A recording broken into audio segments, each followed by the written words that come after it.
He was obsessed, you see, with finding an appropriate vessel for this power.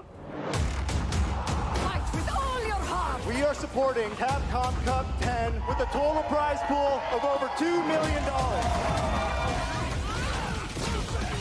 It's showtime, baby! Wano takes it over Idol!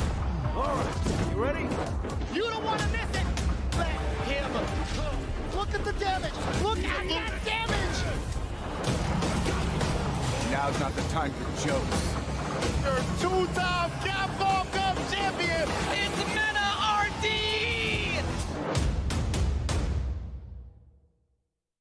All right, everyone, and welcome to the third and final offline CPT premiere here in Paris, France. We're here to conclude. We're here to determine who is going to be booking their place here over the course of the weekend for the Capcom Cup finals that will be happening early next year. I'll be one of your casters, or wizards, I should say. Oh, Logan's not gonna like Jammers, alongside me is the F-Master himself. Just give me the mic. Kicking it again. We're here. Yo. Just give me the mic.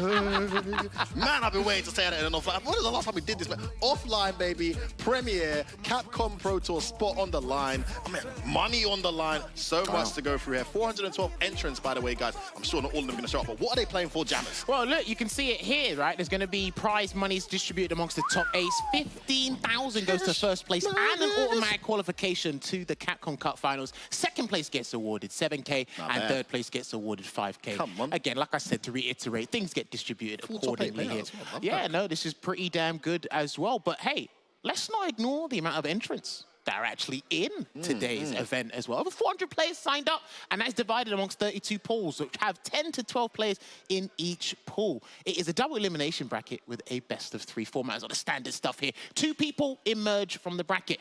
1 winner's side and 1 loser's side, of course. But then, how do things go when we go to day 2, F-Word? Yeah, day 1, we'll be riddling it down to 64 players. When we get to those 64 players, we'll be playing tomorrow, day 2, and they'll be split up into 4 pools, 16 players in each pool, continuing that best-of-3 format. But what's so important about the conclusion of tomorrow is once we finish that double elimination bracket, we'll go into the top 8. And that top 8 will be played on Sunday at Paris Games Week Next Level, one of the biggest esports gaming events in the world is going to be taking place this Sunday. So those 8 players playing for that 15,000, it moves into a best-of-5 double elimination. It's still the people who are in losers stay in losers. Don't get it confused. Those who are in winners still have their lives. And then, of course, we will be crowning the qualifier, following what we saw in Singapore, following what we saw in EVO, the qualifier of the 3rd offline CPT. Only 3 this year. So precious, so deadly, so exciting, and so much on the line. I've already seen Daigo out there. I think I saw GamerBee was out cracking some jokes.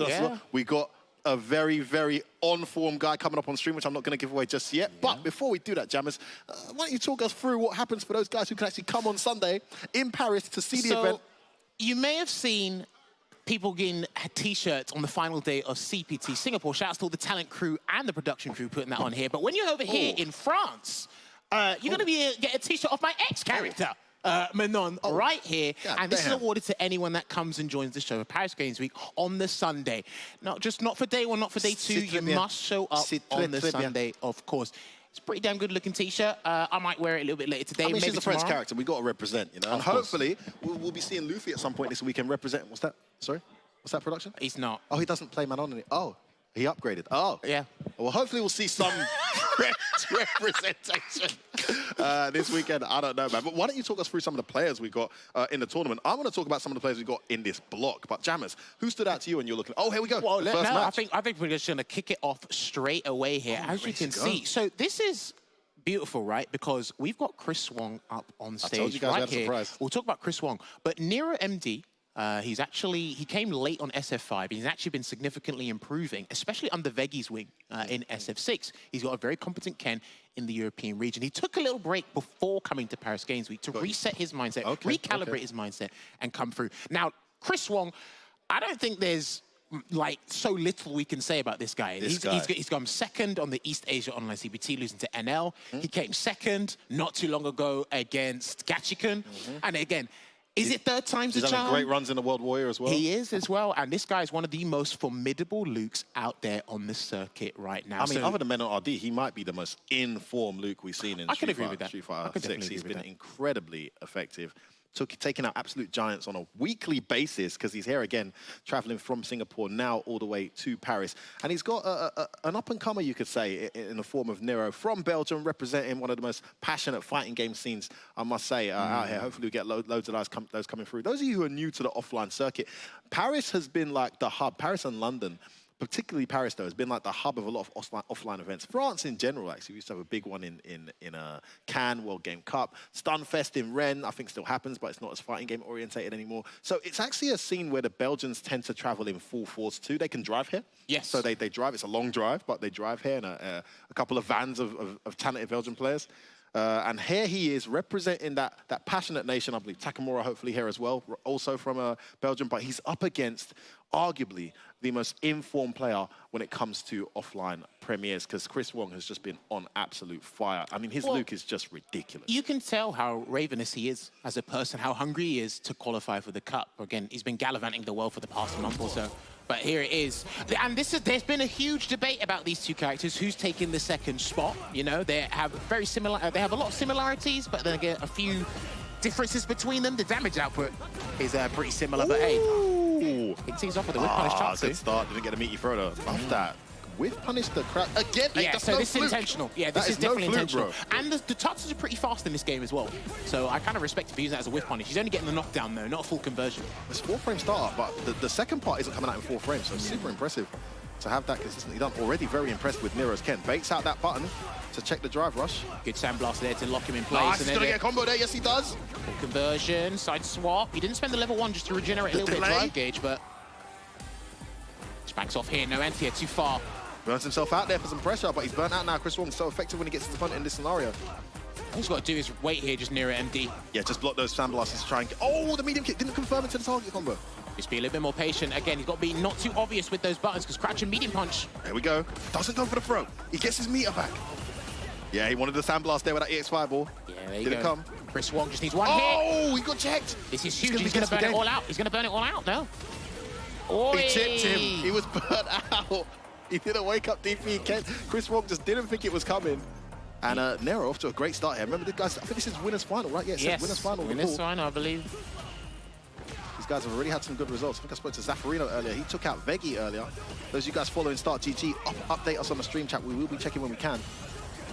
Loads of matches have happened already, guys. Ready. Oh, the Vulcan Blast, sorry, to punch through. And that's going to be a thing with Luke against projectile-heavy characters, right? He can use the level 1 to earn 2k damage and regain control. Lovely parry. Just going to wait here as well, not overextend. That stand medium kick sets the pace. Oh, it's time it's in range. That's the problem with being in the corner. This is his charge, though. There's a throw. And there you Crouch go. medium. Looking for the side swap with the Dragon Lash here. He's not going to spend. He's going to go for the mix-up. Now, if he lands a level 3 here, this will actually put him in such a conducive position here. I think he wins. If he gets an opening here, he wins. It needs to be from a heavy, though. Chris has got to be very careful. Oh, but it's him who catches. Not scared to whiff that crouch medium kick. He earned the respect there to get Nero to stop punishing that crouch medium kick on whiff. Whiffed one, then edged forward slightly and got the second. Great spatial awareness there from Chris Wong, but also anticipation of his opponent's desires. Oh, that crouch medium is such a good buffer. The money button there. And he done an execution error there. He wasn't sure what he wanted to do.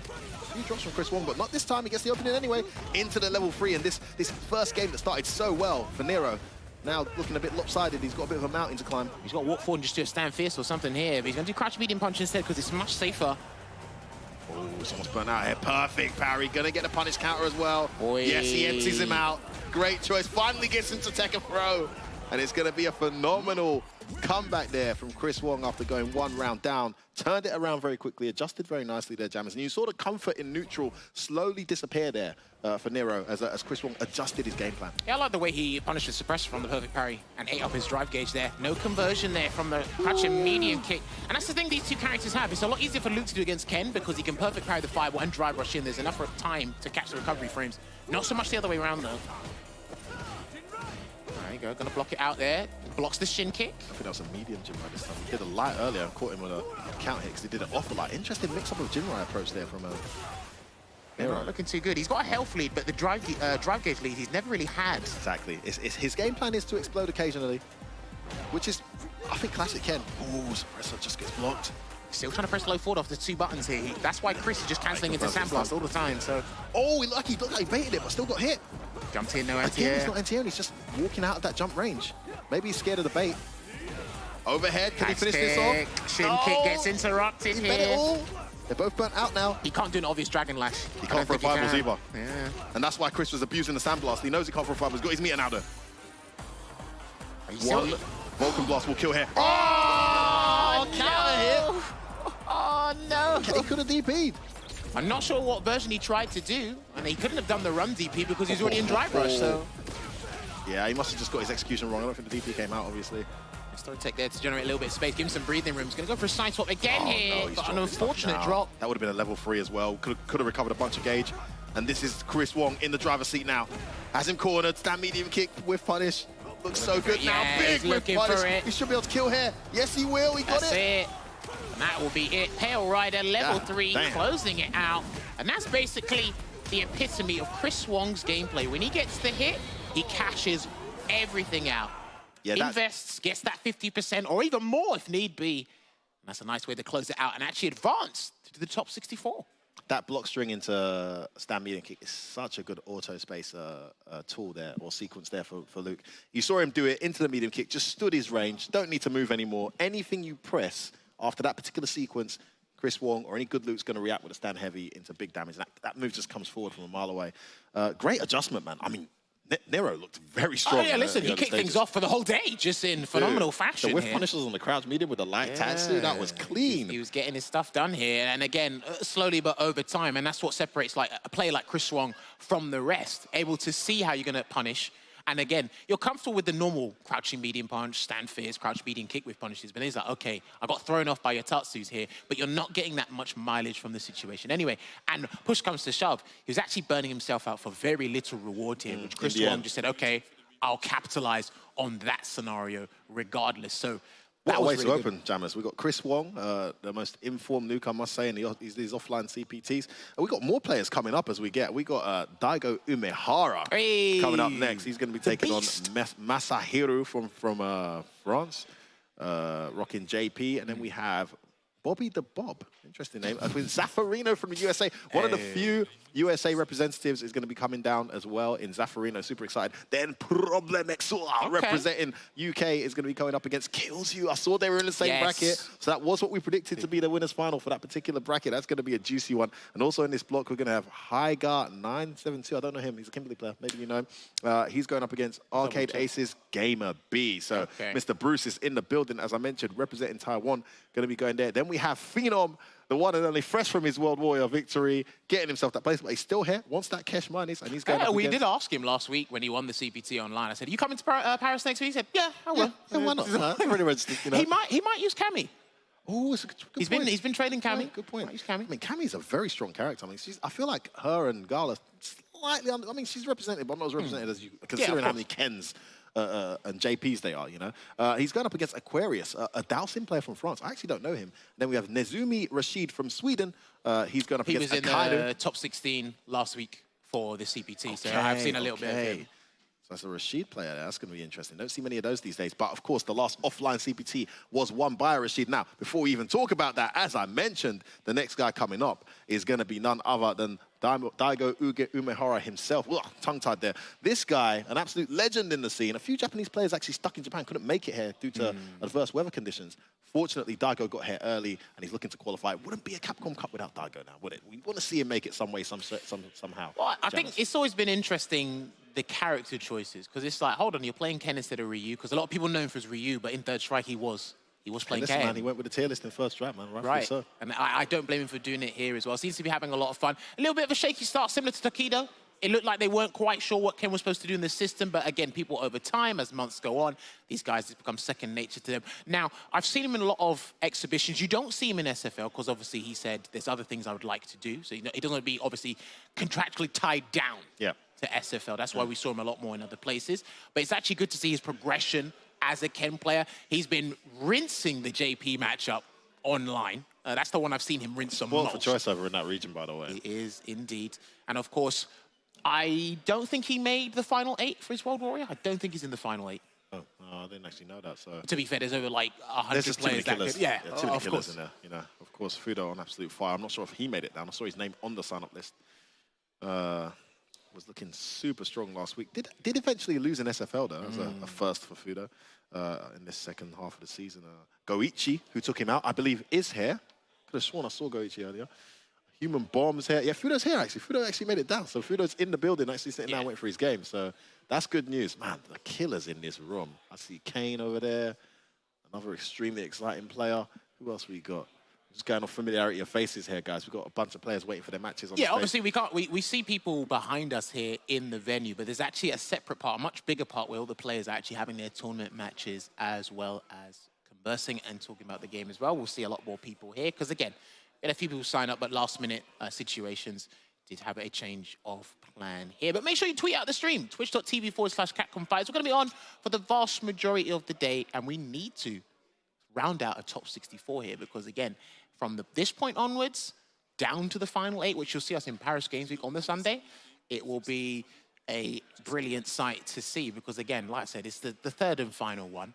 From this point onwards, it will be all of the online qualifiers, and there's plenty of online premieres to still be happening. Regional finals for every World Warrior will be happening throughout November and December. Yeah, we just had the one for Norway, right? For the oh yeah, the online premiere, of course. Exactly. Yeah. Europe West is the week after is. So there you go. But oh yes, do not forget as well. They did announce this a couple of days ago, but the finals has been announced. There you go. Yeah, the dates. Oh, my dates. Oh, man, this is interesting, the format they're going with this year, Jammers. They're going to have the last chance qualifier on the 16th to the 18th. Of course, they're expecting a massive turnout for that. Then a whole week will take place before we get to the Capcom Cup finals. I can't wait to hear the details of how that's going to go down. All taking place in Hollywood, California. The venue we were actually in last year was pretty damn good. I like that. The Avaron, I think it was. Yes. That was really good to see.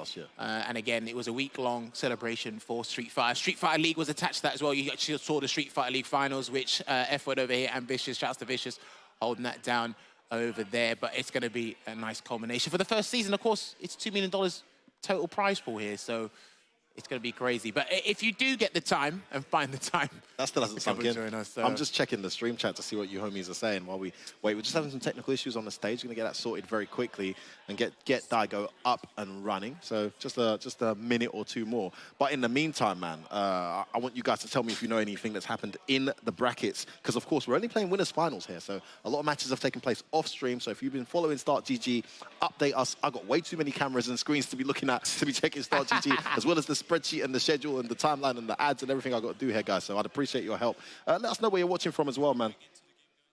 1.4K you so far. Share that stream, man. Ain't enough. All right. Man, let the people know, man. I want to see way more of you guys watching this. Okay, the match is up. Here we go, Jammers. Daigo Umehara. And surprise. Another JP. Was this the guy in ICFC? Masahiro. Do you know what? You might not have been there commenting. No, I I'm wasn't pretty there that sure week. the ICFC has just gone. He was in the bracket. Jeez. I'm pretty sure this was him. And I mean, what a way. If you're going to pick JP and we don't know who you are, it kind of goes hand in hand, to be honest with you. Lovely backdash there into the stride block. Let's see. Because again, like we said, Daigo basically rinses this matchup religiously with the choices he has. He had such a hard time in this matchup in the early days. Yeah, so he did. He's really adjusted well. Ready to check. I don't know why he went for a reset there. Had jab bad option. Bait him out. Not quite. Oh, that doesn't matter. He went for another one. The meaty. You know what? You see that meaty fireball so often, you very rarely see it actually hit the actual OD amnesia. Oh, of course. But on that occasion, it did. I mean, meaty fireballs are just a way to make JP show signs of respect when you do have him in the corner. It doesn't matter if he does it on the fact he sees it. Okay, makes the bet on the follow-up of the gym ride. Gets out the zoning game here. Yeah, departures out, and Daigo dashes in and goes back full screen. Almost like he second-guessed himself, but he's back in there, F-Word. We've punished this damn medium kick. I think he just did that, or maybe he reacted. Let's not underestimate it. It's Daigo. Oh, that was disgusting. The delayed walk forward into the crowd speed. Him checks that drive for us straight away. That should be the game. Yeah, that's going to be game one here to Daigo, the Beast. Masahiro is definitely getting a bit too overzealous there, trying to get out of the corner. And I understand the corner is the most dangerous place. It's even worse than SF5 was, but you can't be too predictable, especially on the ground, with how you want to escape. Yeah, he's been very antsy on wake up, Masahiro. Masahiro, sorry, that's how you say it. Punish that. You could have got a jab there. That was pretty unsafe, and that's -5 on block. I'm pretty sure JP could have clipped him there. I think it would have reached, yeah. And a medium punch, peppering away with all those medium attacks here. No bite on the shimmy attempt there from Daigo. tried to feint the throw. Didn't come. There's that sweep. Only -6 on block. That. Oh, he got the right He can burn him out. He can burn him out, but he's taking too long with the combo. Oh, he should have done it. He looks like he wants to just set up shop. I think he should have burned out burnt him Daigo, I yeah. mean, honestly, JP becomes undisputably the best character in the game when you're in burnout. What's a whiff punish from Daigo? Good lord. This time the OD Amnesia works. Catches him and trying to parry out. That should hurt. Oh, he could have won EX. that, He could have yeah. killed. EX Ghost would have killed there. Into the follow-up juggle. He's left Daigo alive. Is it going to cost him? Okay, burns him out. That should be a good situation there. Surely Daigo doesn't make another miraculous comeback here. Surely not Daigo. There's no way. Blocks the shin kick. All you need to do is chip him, mate. He's almost got his bar back. Almost. Daigo had a plan there, Jammers. He did. And I Just think he didn't come off. snuffed out what Masahiro really wanted to do, which was obvious there. Perfect parry. Going to go for the crouching medium punch conversion. I think he could have got a little bit more here. He's Yeah, it getting was the a medium. conversion. It's not being optimal at the moment. Oh, the perfect parry OS drive rush almost caught that button. The recovery on the fireball there. Oh, he's not watching his toes. Daigo's almost burnt himself out here, but he's going to take it to the corner. He's in a great situation. Double dash there, and he's trying to Oh, press the buttons strings. again. Masahiro not looking too good for him at the moment. Throws out an arbitrary sweep again. Oh, that's going to hurt. Is he going to go to level 3? I think he's Surely. going to spend it. I think he's going to spend it, yeah. Yes, I agree with the decision. Recover some gauge as well. Attack some of Daigo's, but Daigo does have that level 3 though. All right, is see he the set up EX portal? departure, or? Yeah, EX straight away to the medium punch. Approaches. Oh, good tech by Daigo though. Perfect parry. And again, into the dash, but no button. Ugh, I think that should have been a driver instead of a dash No there. level But 3 from Daigo. Oh, he's almost burnt himself out. Oh, he could have killed there, no? Nah, Too I far. think it's a- Crouch medium into another driver rush would have definitely done it, but it doesn't matter now. Daigo's going to get the kill anyway. He gets himself another round here. like I said, he's doing the hard part by getting the hits and getting the conversions. I think you're giving Daigo too many opportunities to play his game Great. here. And again, wise choice here because he wants to replenish his drive gauge, not necessarily get the advantage. He's going to have the corner. He's actually going to put Masahiro in a tight spot here. It's a great situation with Daigo. Attacking that gauge. Oh, throws him out of that. Lucky he did a drive rush run though. Didn't get the punish counter on that parry. Sam fits into the feint. That works. Gets the three-piece into the stride bog again. All right, this is looking good here, but again, he's got to watch out for that one drive rush opportunity. There it is. Tried to perfect parry, doesn't come. Oh, he's getting a bit Got antsy away with those that dash. dashes. Yeah, I was going to say, the normal dash as well. He's been punished for those before. Daigo checked him earlier. Big whiff. No whiff punish. Yeah, he can whiff punish that with a... I've seen people whiff punish that with a DI, actually, the stand hard kick, but you got to be absolutely ready for that. Yeah, but heavy punch on whiff, man, would have been perfect. He's probably ready. Nice trade for Daigo. Oh, he gets in. Going to throw. Yes, he does. He's almost burnt out. If he can get out of this situation. No, the delay. That delay Lead jab is not fireball. working. No, he's going to try and bait the out. throw. Oh, Daigo patiently waiting to kill this man. Takes the departure. He's waiting it out here. Drive rush again. in. I mean, if you're not going to jump, you've got to do something else, yeah. Oh, he tried to go in with the fake, but Daigo anticipated it. One drive rush feint too many. Whiff punishes with a sweep, and Umehara has arrived on the scene, getting himself that victory in that winners finals there, Jammers. Yeah, unlucky to Masahiro. Had, again, some good moments there. Because he wasn't optimal, it actually gives your opponent more breathing room, more time to actually capitalize on your mistakes and go, okay, you're not going to be optimal. Let me take that optimization off your hands and show you how it's really done here as well. And that whiff punish sweep at the end from Daigo, sensational stuff.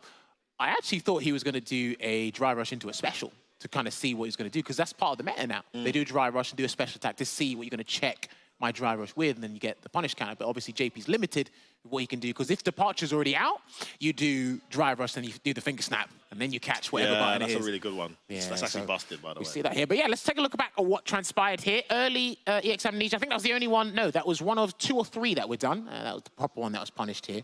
Again, we saw the right side of the screen a fair amount of times. Now, Masahiro, he did burn out Daigo a few times, but again, sometimes when you burn out the opponent, it kind of invigorates them, you know? They get better as time goes on. Offense can often be the best form of defense as well when you're in burnout. It's so frustrating when you have your opponent in burnout, but they're putting you in constant block stun, so you can't even attack their gauge or attack that block stun, and Daigo did a good job there, but Masahiro was able to close it out. Yeah, 100% here, and of course, Daigo getting that conversion. It's just a couple of times where he got the proper, That's the and do you know what? He probably done that too early. You know, if he did the drive rush crouch short, which I've seen a lot of people doing now, drive rush crouch short early to bait out the drive rush check. Yeah. That wasn't a drive rush check, though. That was a blatant whiff punish. Yeah, but of course. It might have drawn out the sweep anyway. It might have recovered in time. I don't know, but that sweep was pretty rapid. Maybe Daigo did it anyway. But no, great play from Daigo. That JP familiarity, just a bit too much for Masahiro. Up against such a formidable Ken player. And he stays in the winner's bracket, but Masahiro will stay alive in the losers bracket. Of course. We go on here. You got the bracket up there, Jammers. Again, you guys can check out the bracket yourselves at start.gg. You hit ! bracket, and it should take you directly to CPT France here. But we should be having up next, heard from the Voice of Reason, Zafarino should be coming up. Man, Zafarino got one hell of a nice bracket. He had Veggie in this bracket. He did. And now he's got Bobby the Bob. I believe that also plays Zangief. Wow, okay. I don't know if he's going to pick Zangief for the Dalsim matchup. Obviously, Veggie did. I don't know. I'd love to talk to Snake Eyes about what he thinks of that matchup, because he seems like he's not going for counter picks in any matches just yet. Have seen him fiddle with a few characters. I like his Aki, actually. But I'm not sure how the Zangiefs approach this one. It seems very uphill. Zafarino, one of the few USA representatives. If there's one thing I thought was lacking in that incredible Singapore event, it was the lack of a USA presence. Unfortunately, it's the same again here. There's been some adverse weather conditions, and I don't know if it's the timing, but there's not too much USA representation. Zafarino was, of course, in Singapore. He's here again in France, and he's up against a Zangief main. Well, I like the fact that Zafarino's actually taking the time and trying to make the effort to branch out of the US. Because I know a lot of US players just stick within the States, and it's completely understandable. And to be fair, they got so much happening there, right? Yeah, of course. And obviously online has changed the landscape of things as well. So that's the thing. And again, trying to make those trips, because remember, Zafarino was speaking to him before, he went to Singapore. We assumed he went from Singapore to France, but no, he went back home. Then he came from the East Coast to France here as well. So the fact that he's doing all of this is, again, it's praiseworthy. Yeah, he didn't have much time to adjust to the 12-hour time difference I think he had between Singapore and USA. Right, there you go. Now he's here. I mean, that's a true dedicated gamer. I don't know if his team's covering or anything like that. Regardless, I know he's doing a donation drive. Oh, amazing, amazing. At least I remember for the Singapore. I'm not sure about the France, but all you Zafarino fans who put the funds in to get him here. That's awesome to have him here. He provides the Rocking content. Dalsim, you couldn't have called that from looking at his Sagat in Street Fighter 5. You probably wouldn't have said Dalsim, but the more you think about it, and the more you look at his Sagat style, the more it kind of starts to make sense. Do you know what? I don't even think it's his Sagat style. I think it's his mindset and just his presence as a player that makes, and especially how he articulates himself about the game. And then you hear Dalsim as a character, it makes so much sense to me anyway. Because I can't remember who he tried. He didn't start with Dalsim. I think he tried someone else before, then he landed on Dalsim. And I was like, hold on, Zafarino on Dalsim, this is a bit. But then the thing is, in the first week of Street Fighter 6, even I had my fair share of fun with Dalsim. I was like, I'm not going to go down this route. No, you know what? I got respect for this guy. Like, first time we were doing, I think we were with Mr. Crimson, played a game, and he did some nasty-ass anti-air into the drive rush and some crazy space-specific... Man, I go to the training room, like, you know, just to hang out. This guy's, like, in training mode, doing the exact thing that... He's like, okay, so he must have done it. I'm like, what are you doing, man? No, I'm trying to figure out exactly why that didn't link and why it worked in that situation and why it didn't work in that situation. Yeah, I think I figured it out, you know? I'm like, right, this guy's putting the commentary guys on blast. We need to all step up, bro. This guy ain't playing. Here's this guy, any chance he gets, he's like, yeah, we're at offline gathering. No, I need to play ranked. I need my 1600 MR. And luckily, they reset it, so you've lost it now. Well, you know what? I lost it when I went back home, to be fair. I don't know what it is about. Even in UAE, even the scrubs have some strange fundamentals. So you just called out the entirety of a... That's rude. No, I'm just saying they're very good. Even the scrubs. Even the scrubs are pretty good in the UAE, man. That's just, in EU, I got 16 MR quite easily. People aren't anti-airing, like their drive rushes are very obvious. You play some rubbish guy in the UAE online, I swear it's hard to predict these guys, man. They're still good. The most basic guy is, I'm telling you, but the fundamentals... I'm not going to hot out his CFN because I think he wants to play in peace like some of us do. What are you talking about? Because your CFN isn't F word. I know it isn't. Of course it's F word. Come on now. Shut up. No, right, but we are getting the match on stream sorted momentarily. I believe there is a slight technical issue. Thank you very much for your patience. Like we said, we're going to be here throughout the entirety of the day. There's going to be a fair number of character variety, at least in the pool stages, but it'll be very interested to see the double ups and the treble characters that we see in the top 64. Because again, not every character that's strong is in topic of discussion. So again, we're not really talking about Blanca at the moment. Blanca could be in abundance here. Who knows? We got a fair share of Ken and JPs, of course. We've got Fudo here. I definitely want to see what is going to be happening with multiple DJ players, because DJ is coming back into the contention, of course. But yes. There are DJ players, and then there's Fudo, of course, sitting behind me. Of course. Did you see his picture before? No, what is it? He took a picture with his child, and he was dressed up as DJ saying, I'm going to France. up. I said, no, this guy's unstoppable, bro. Oh, no, that's the power. That's the Japanese power. He's won. It's over. But hey, listen, we're going to find out what's going to be happening next. We're going to take a short break. When we come back, there'll be more Street Fighter 6 action here at CPT France. We'll see you in a couple of minutes. They said Shuto played his first game, but I thought he didn't.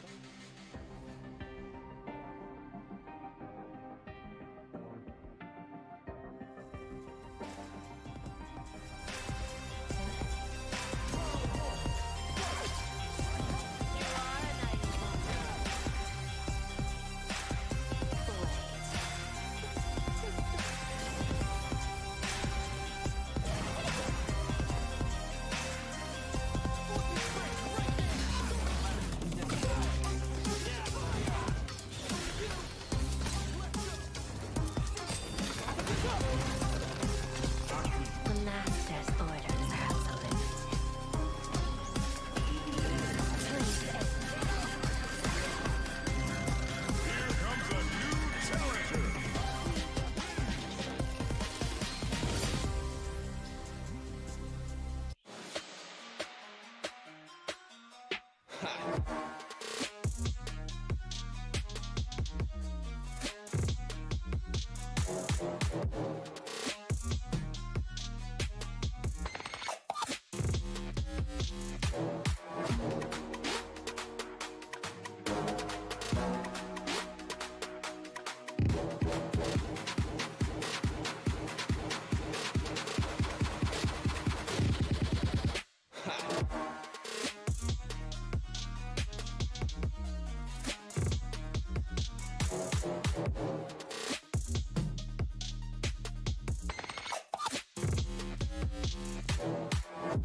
Well, thanks for keeping with us, guys. Of course, again, it is Capcom Pro Tour France, the premier event, one of just three this season. Today, tomorrow, and Sunday. Across those 3 days, by the end, someone will be awarded $15,000 cash monies, and we're going to be, of course, confirming another premier qualifier for the finals in February. Dates have been announced, as you mentioned earlier, Jammers. We have Zafarino coming up against another Zangief player, Bobby the Bob, I think his name is. Just waiting to get that one sorted. So that should be a juicy match. I don't think there's any other USA representation unless you count Menard. So there's a guy called Alex Smith here. Oh, Alex Smith's here? Yeah, Alex Smith is here because he's traveling. They're having fun. So just coincidence? Yeah, they're having fun in Paris. No way. The Americans came down and said, hey, we're having fun. And Big Bird was like, they're lying to you. It was crazy, right? But hey, we're just going to refresh your memory as to what's going to be happening here with the whole tournament itself, of course, with the bracket. Of course, over 400 players signed up. They're divided into 32 pools here with 10 to 12 players in each. And of course, 2 emerge from the bracket here and they qualify for day 2. we're going to be making a top 64 bracket here. So when we do start day 2, we're going to be firing all cylinders and going off with a bang. It's going to be great to see, isn't it? Yeah, and then, of course, day 2, which Daigo is now qualified for, I believe, will be 64 players. I think Chris Wong as well.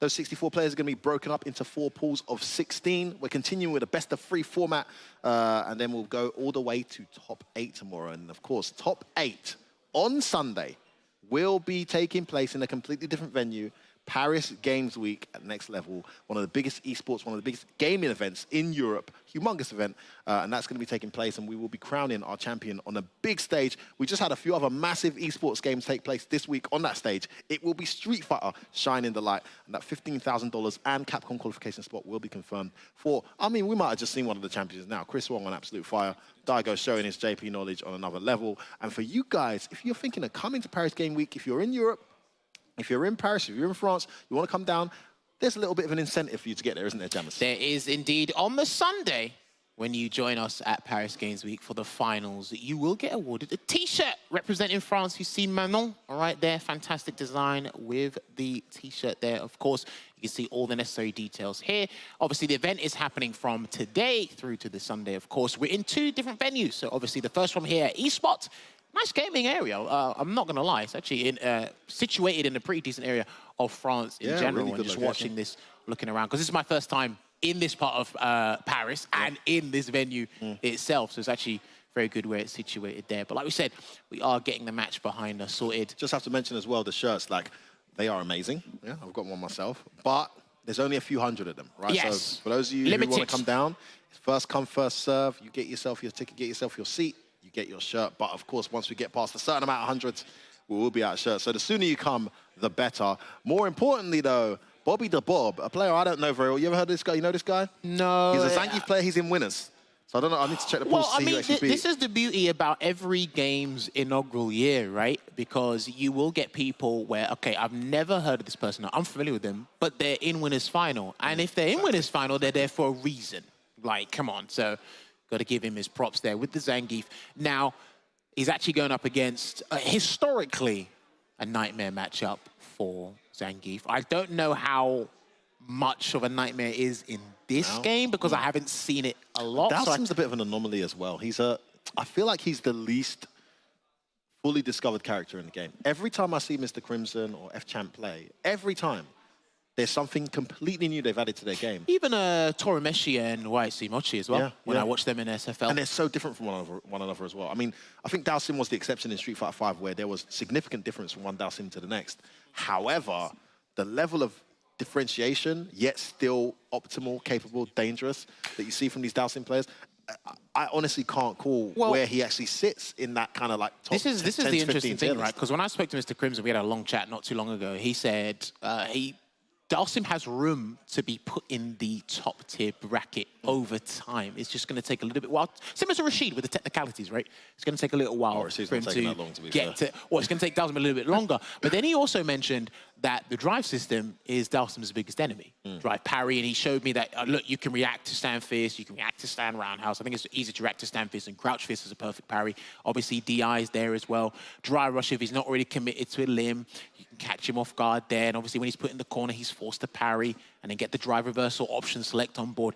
So there's just a lot of like maintenance and stuff you got to do, right? So I just want to see how much knowledge Bobby has. And then again, how frustrated it would be. And again, it's actually very good for not just us, but people who are unfamiliar with Zafarino's style of dancing. Because again, what you're seeing in this game, we've got Human Bomb here as well. We know him for Chun-Li. And he picked Ken. You picked Ken. Right? And then you just see people just playing characters they're not normally comfortable playing. Disappoint me, Human Bomb. To be fair, he did say, I don't want to charge anymore.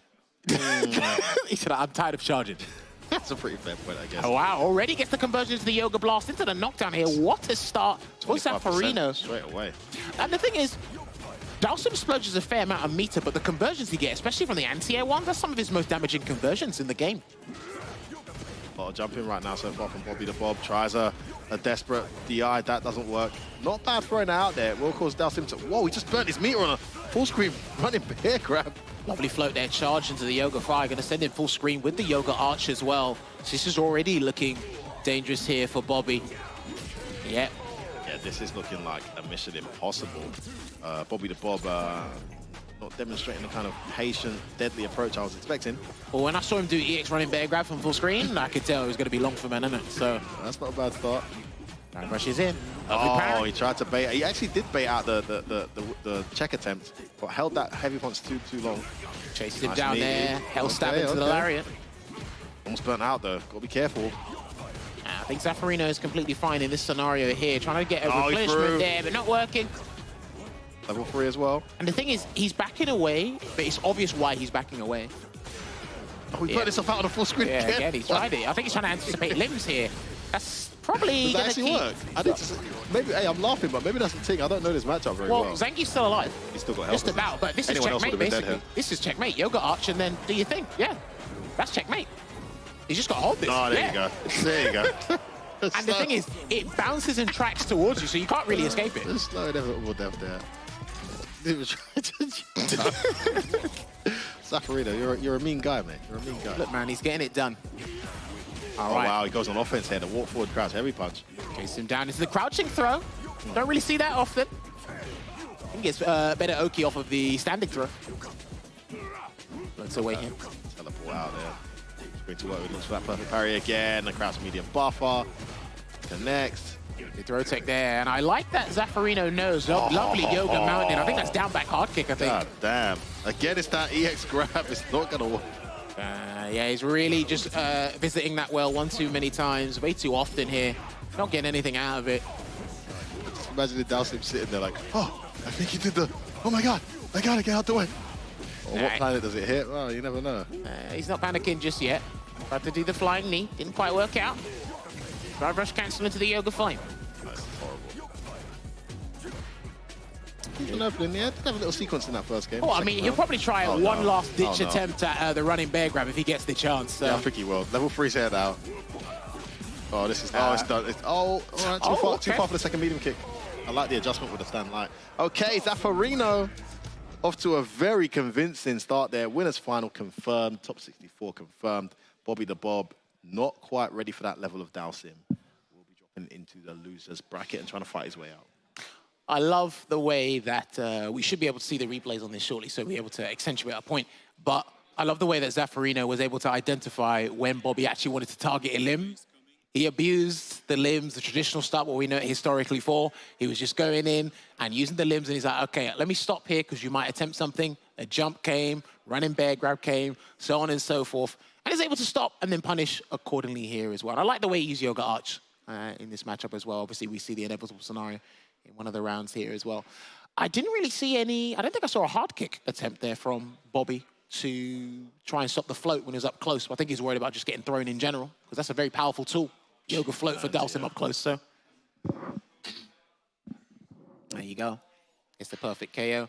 And again, it only drops Bobby down into the loser's side here. Great conversion as well. And look, even the way he started off this set overall, right? Yoga Arch got the conversion, drive rush back, medium punch into heavy blast. So yeah, Zafarino has definitely come here to play. So people who are unaware of him or the Dalsim he's been using, like, you need to be ready, man, because again, it's going to get only more difficult from here in this point onwards. So I'd love to have seen that game against Veggie and how he would have adjusted to that matchup. Would have been uphill as well, but definitely a bit more Dalsim experience from his end. Just checking you guys in the stream chat. What's coming up next, Jammers? Some more juicy matches, I believe. We should be getting Problem X going up against Kilzyou. Come on, son. Lovely rivalry here from UK versus France. So this is interesting. This is pool A4 for you guys that don't know. Again, exclamation mark bracket in the chat. You can peruse through all the brackets that are available for your liking. Real Menace was actually supposed to be in this bracket as well. I don't think Menace was able to. Yeah, I don't think he was able to show up. These damn planes and weather conditions, man. Such a shame. It would have been great to see that blanket there. Now, this is something we've seen quite a few times. We've had the pleasure of seeing it, of course, a bit more often. We spent a lot of time with these two players. Kilzyou actually playing a character that Problem's, you know, new character isn't too fond of, I'd say, Jammers. I say a lot of the Manon players aren't too crazy about the Jury matchup. Now, he could pick Cammy as well. He does have his Cammy. Actually, Kilzyou has a very good Cammy, I must say. You guys need to he's got Jury, Cammy, he dabbles with Manon. But yeah, no, I know Jury and Chun-Li, at least from what I've seen in competitive play a lot of the time, Jury and Chun-Li are causing Marisa the most problems here. This is the thing about Marisa. She is a very strong character, but when you look at the more complete characters in the games, she does have some glaring weaknesses that a few characters exploit really well, and you've seen her look fairly helpless. But she has that equalizer in the ridiculous damage, in the Oki, in the guess for game, the command grab too. So she is definitely a force to be reckoned with, but this one tends to be a bit uphill. I mean, in fact, Gamers 8, just a month or two ago, we actually saw Big Bird. I mean, undisputably, the best Marissa we've seen, maybe alongside Shuto. He lost to Kilzyou as well. Yeah, so right. Kilzyou very good at this matchup. It's going to be an uphill one for Problem X. Okay, we're going to get into this match, I believe. Are the players ready? Problem X versus Kilzyou. Kicking off now. Yes, we are. All right, already tries to start things off with Gladius, but it wasn't quite working out here. And already backdashes. Now, Problem X, got to give him credit, man, because it took him a while to get adjusted and find the character he needed. But it looks like Marisa, he's settled on. And he's actually been doing well in online tournaments and results-wise, so... Gonna get the conversion into Demarcatus. There we go. Good perfect parry, or parry attempt, I should say, there from Kilzyou, replenishing that gauge. A lot of parrying. But he's pushed into the corner, F-word. Yeah, but he's built a lot of gauge there in the process. That's actually pretty good for... Oh, wasn't ready for that, though. Parried everything except for that one. Okay, gonna get big damage here, and then the safe jump. He's trying to run away. That roundhouse. Jumps out. Oh, he missed his Demarcatus. Maybe he was supposed to do EX. There we go. Goes to the start into the overhead. That's not enough. He's dead. She is dead. I didn't think that was going to actually take the round there, because I know that's basically the damage is equivalent to Zangief's light SPD. I didn't think he was going to take off a chunk there. Right, there you go, chase him down. Press the button, don't you dare. Have a good start. The back, that's gets caught. Oh, he wasn't ready. Maybe thought it wasn't going to link. Nah, I think he pressed the button. That's the angle again. This is one of her weaknesses too. We speak about lows. It's the low high that makes her vulnerable. Button in between, doesn't go into the level 3. Not worth it. Just waits and delays. Wake up crouch, medium kick. Almost burnt out here. Yeah, if he gets to level 3. Oh, nice. Just about in time. He had the bar. Gets the DI out. Probably tried to make a bet. Didn't pay off. Okay, one round apiece. Oh, he's hunting down the opportunity to land level 3 there. Problem X there. Gets the block on the overheads. +1 there with the stand fierce. Oh, didn't go to level 3 there? No, surely. Yeah, he got him. Went for the throw. Problem bets the farm and it pays off. Got him. He gets the setup here, but he might do drive rush jab to try and bait. We'll see. He's baited a couple times. Yeah, there you go. Okay, it's a wake-up drive impact, though. He actually could have reacted to the drive impact as well, but I don't think he's nothing muscle memory. He could have doesn't even bother trying to anti-air this time. It's going to be level 3. Saves himself a lot of meter there. Was almost in burnout. Problem's second-guessing his anti-air attempts there. I think Problem could have put him in burnout before with the medium punch start combo to Gladius. I think it would have done enough, but I think he's worried about the parry attempt. Oh, the low. That's so good against Marisa. Backdashes again. Out. Oh, the parry doesn't work. Going to go in again. Oh, nice. Phalanx there doing its job. That's still +1, but I think he's worried about the reversal there. Yeah, he's been very respectful. Oh, almost. Oh, he gets the hit. That's going to clutch it out. Both of these guys with some execution errors. Just missed his drive rush, which telegraphs the fact that you're looking to drive rush, but still did it again. Was able to catch him with that crouch medium. Oh. Wow. I think he thought that was a phalanx, didn't he? Yeah, and he tried to run away there. Chased him down. Meaty, that is +2 on block there. These guys are really trying to get those perfect parry attempts, but they're not quite hitting it. Yeah, speaking of the devil. More aggressive now, and Kilzyou's caught onto that straight away. The perfect parry. Gets him down. Good blocks here from Problem X. Oh, nice walk back into target combo. The Gladius connects. Back throw. That throw works so often. Faced him down, yeah. Oh, nice. Guaranteed. All right, there you go. go. A lot of people forget about that. Hard read, though. It is a hard read. Faced him down. Wake up buttons there from Problem. He's going to side swap? No. Try bait again. He tries to bait it. Oh, no uppercut. Oh, bad button. He's going to drive rush in. Should be able to kill here. Oh, Problem X gets caught, but was that down heavy punch? I think it hit. What a jump in from Kilzyou. Gets himself to set point here. All right, there you go. Throwing out that crouching medium punch here, and then going to get the conversion into the 10-cent ring reversal. Meteorite going to catch him. Man. One of the stronger level 2s with no requirements, if we're talking in that regard. Perfect parry attempt again. Parry. He's had these on lock. Been very good at stopping Problem's momentum. Oh! Finally makes that stand throw. Pick the perfect button as well. I wonder if he could have killed that with another drive rush. No. Still, remember, she's got 10.5. Okay, but this is going to be guess for game anyways. He got a 5 to work with? No. Drive rush throw might do it. Oh, nice. He gets it anyway. Kilzyou, measures the circumstances to perfection. Gets round Problem's momentum, closes it out, gets a 2-0 lead. Very good at stopping Problem's momentum. When he was able to get anything going, it was the perfect parry, it was the delay, it was the jump back. He just knew when Problem wanted to press and knew when Problem didn't. Played very well there, Kilzyou, I must say. do think if we dial everything back to that first round, very first round, I think that was what was going to dictate the pace from then onwards, right? Because again, Problem had actually good start, good momentum, Kilzyou coming back and forth, but the execution errors were a bit topsy-turvy with both the guys then, and Kilzyou still find this footing. But then again, as Problem ramped it up, as you said, just to reiterate, Kilzyou identified that and started landing more perfect parries, because these guys actually had a few, they had parry attempts, but they failed the perfect parries in that very first game there. And again, when she does the Scootum stance, it's a mix-up, right? Does she go high or does she go low? I think they're both severely punishable, but they give you the frame advantage necessary when you do land them. Yeah, he just had the read. Again, he assumed Problem wasn't going to go for meaty. I don't think we saw one wake-up reversal the whole time. And that was a big moment there for Problem. If he lands that, he gets the CA, he gets the corner, and that was a very clutch DI back there from Kilzyou to keep himself in it, and then able to obviously make the read again. He knows when the delay's coming, walks back. Problem unable to make the read just out of range. Yeah. Missed his drive rush, still able to reach with that crouch medium kick. Gets himself in. And this is the momentum really shifted at that point. That Problem had some great moments where he checks. I think it's a perfect parry tier. No, he doesn't. And he got the jump, and then he waited there, hesitated. I think it may button. It was a button. I think it was crouch medium punch he Crouch threw medium out there punch, as well. And do you know what? That happens in the game, though. You think you're going to be playing footsies, the ground game, for a significant amount of time, and your opponent is like, look, all it takes is one jump. When you think you're comfortable to try and get that buffer, that drive rush cancel buffer, I've already jumped. I saved myself more meter for the next situation for the drive rush cancel, and then convert from there. Yeah. So that was just unfortunate. And it happens across the board to anybody, right? It's like, okay, just one jump in, and you're going to be splurging that meter anyway. So well done there to Kilzyou. Unlucky to Problem makes, he drops down into the loser's bracket on that side. He can still emerge on the bracket. It's going to be an absolute shark pull down there, but he can still emerge. Anyone can still do it. We've seen some great losers bracket runs in our time. We have. Especially from Europeans at big events offline like this. I've got to say, Kilzyou really used the jump well as well. It's another weakness of Marissa's. I think from certain angles, we've seen Shuto adjust really well with the air-to-air.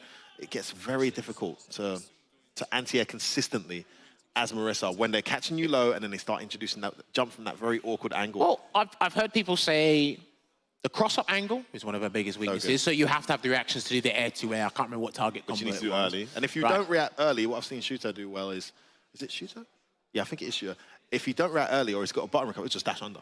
Just so at least you're not dealing with the whole scenario the block stun pressure. Yeah, yeah, of just course. dash under, back to neutral. And then obviously she hasn't got a good low herself. No. Like when she has you up close, right, she has to do crouch short into crouch jab. But most of the time they're just doing crouch jab, and then they run into their Oki game anyway. Yeah. That's what they normally do. Those are the two biggest weaknesses I've heard with Marisa. Other than that, like we then said, throw as well, of course. Yeah.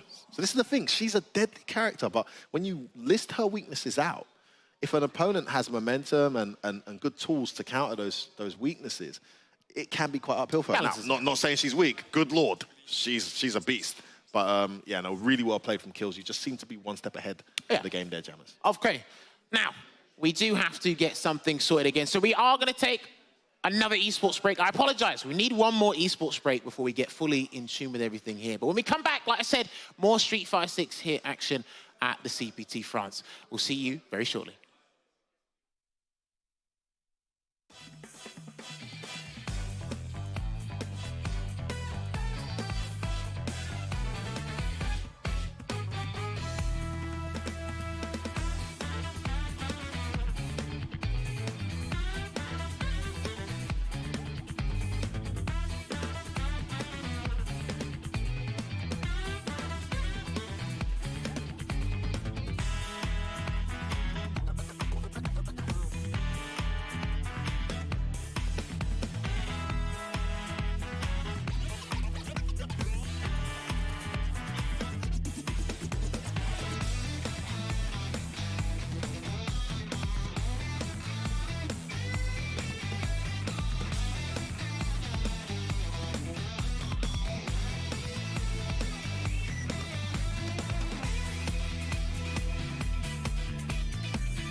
Thank you so much for your patience. We are back here at CPT France 2023. Some Street Fighter 6 action. And I'm not going to keep you guys waiting any longer.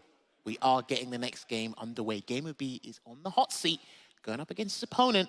I believe I'm probably going to butcher this name. I'm so sorry. It's Higa 972, is that it? Higa? Yeah, it says H-I-G-A. But the G is capital, that's the throw-off. Right, so is it to...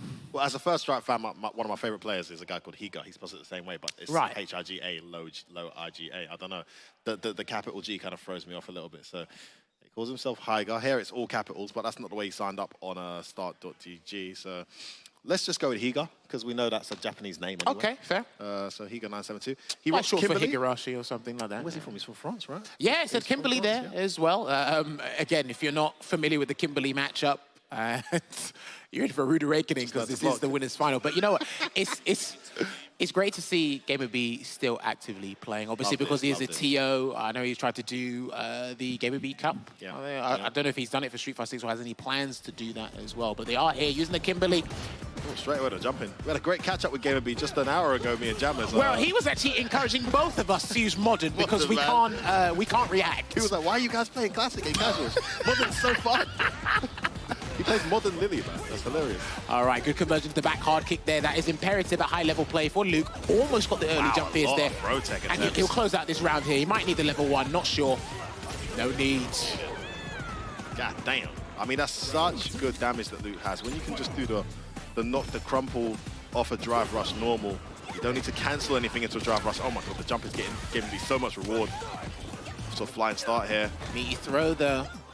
Then he goes for the delayed crouch medium punch. EX flash knuckle conversion. Gonna play it safe here because he can keep it nice and simple. Might be a double perfect. Might be a double perfect, Jammers. Oh, no! Well, I mean, he's only got one because the first one was a victory. Did he not get perfect in the first round? He got remember, he got the early jump. Oh, Kichipa arrives in the building. God damn, we got some killers. Nah, they're all here. Okay. No, a lot of them haven't turned up. Some of them stuck in Japan, I've heard. There you go. Checks it and gets the counter hit conversion into the back roundhouse, straight to the corner there. And again, pile on that pressure. Looks like GamerBee's taking out all this weighting on poor Higa. Oh no, committed to that. Was he not gonna? I was gonna cancel that into the run and then try to maybe gimmick him out there or something there, Higa, but didn't quite work out. Forced knockdown with the crouch fist. There's the check there, does. GamerBee. Oh, okay. Huge, and that was the weakest punish he's done. Oh no, he's not finishing his combos. He's got him burnt out, hasn't made it count. Okay. Oh, he doesn't confirm. No, what this is huge. This is huge. Right, he's got to turn this around, mate. Here's the canister. Just jumps out. Oh, all right. No, he wasn't ready to convert. Dude, that was your round. He's going to try and close this out game. Be trying to be out of DP. I like the idea. He can't run and sprint, though. If he does the slide, he's in so much trouble. He's trying to bait out that DP. He can actually sleep with that. He's too worried about closing the gap as well. He seems to be hesitating a fair bit here, Higa. Nice. Knockdown, goes in. No. Oh, guess what? To jump in. No, he checked it. Do you know what? He saw it, second guessed himself. And if we watched him playing casual, I said, where's Modern? Where's the DP? Yeah, every time I missed the DP, he was like, just play Modern, bro. Man, I love GamerBee. What a character. All right, there you go. Throws out the sandblast. He's trying to close the gap there. Nice. He's been getting that every time. Every single time with the back roundhouse. It's fairly easy to do anyway, so you just have to see the punish count of the counter. Oh, big punish. See, there you go. He's going to spend level 3. He will do it. Oh, no, yes. That might be dead. That's dead. I think she's just about alive. Oh, Jammers, I saw you commentate with Sengan the other day. I'm going to go with you here. She's alive. There you go. Just about. Don't question the gym jam. Oh. Wow. Well, 4 rounds straight. There was one shaky round there for GamerBee. Higa just not quite on that level just yet. Needs to go do some homework. But you know what? You rather hesitate at this stage. I know it's winners final. You don't really want to hesitate there. But I'm saying with some of the jump-ins that Higa was getting away with, it's like, okay, because I saw him pump and then he stopped. And I was like, okay, you rather get away with it now than as opposed to someone that is actually super hungry and one of the favorites to qualify from this event, and you missed that opportunity because they'll capitalize on that situation as well. But like I said, it's staple Luke gameplay here. All you got to do is identify the counter hit, the punish counter, every time you hit crouch and medium punch, and convert back roundhouse. And you, bro, the world is your oyster when you get the back roundhouse there. Literally, clean stuff. Yeah, looking back at the replay here, we saw some wonderful control here. This first round wasn't a perfect. Oh, no, this is the second round I thought was a perfect. This one was. And there's the tight round where a big whiff doesn't get punished. He gets hit by the EX Sandblast at some point, doesn't he? Well, the thing is, like, he actually had a is. few opportunities, and yeah, there's that, Oh, that jump in. Yeah. Oh, committed. He had a few opportunities, but I think the one thing that was questionable for me was actually, yeah, we're going to see it right here, right at the end. He done, you know, an unscripted DI when he had no health. Legit, he had 0 health and done the DI. There's a, maybe if he introduced that a little bit earlier, that would have been interesting. But I think we kind of saw where the direction of this game was going when he did get that full whip punish on the whiff DP, and he did jab, jab, jab into the Vagabond elbow. So that was pretty unfortunate there. But yes, he is down in the losers bracket, Higa, but he's not out. GamerBee, top 64th. I think the day is done for him. But then, our next match we got on stream for you guys. Who we got next? It's going to be the guy I was actually talking to last week on Capcom Fighters. Okay. Qualified. Oh, I know who. The Moose is loose. Or that is Venom the Moose. Oh, Venom the Or Moose. is it Lord Phenom? Which Yes, one is it? Yes, of course. An alternate reality.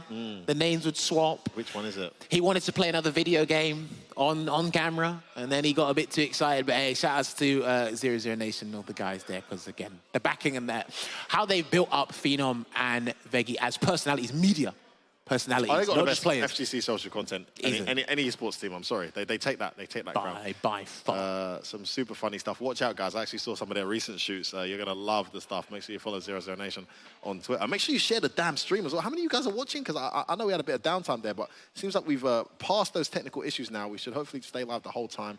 Jumping into the stream chat. Still 1.2K. Get the hell out of here. You guys serious?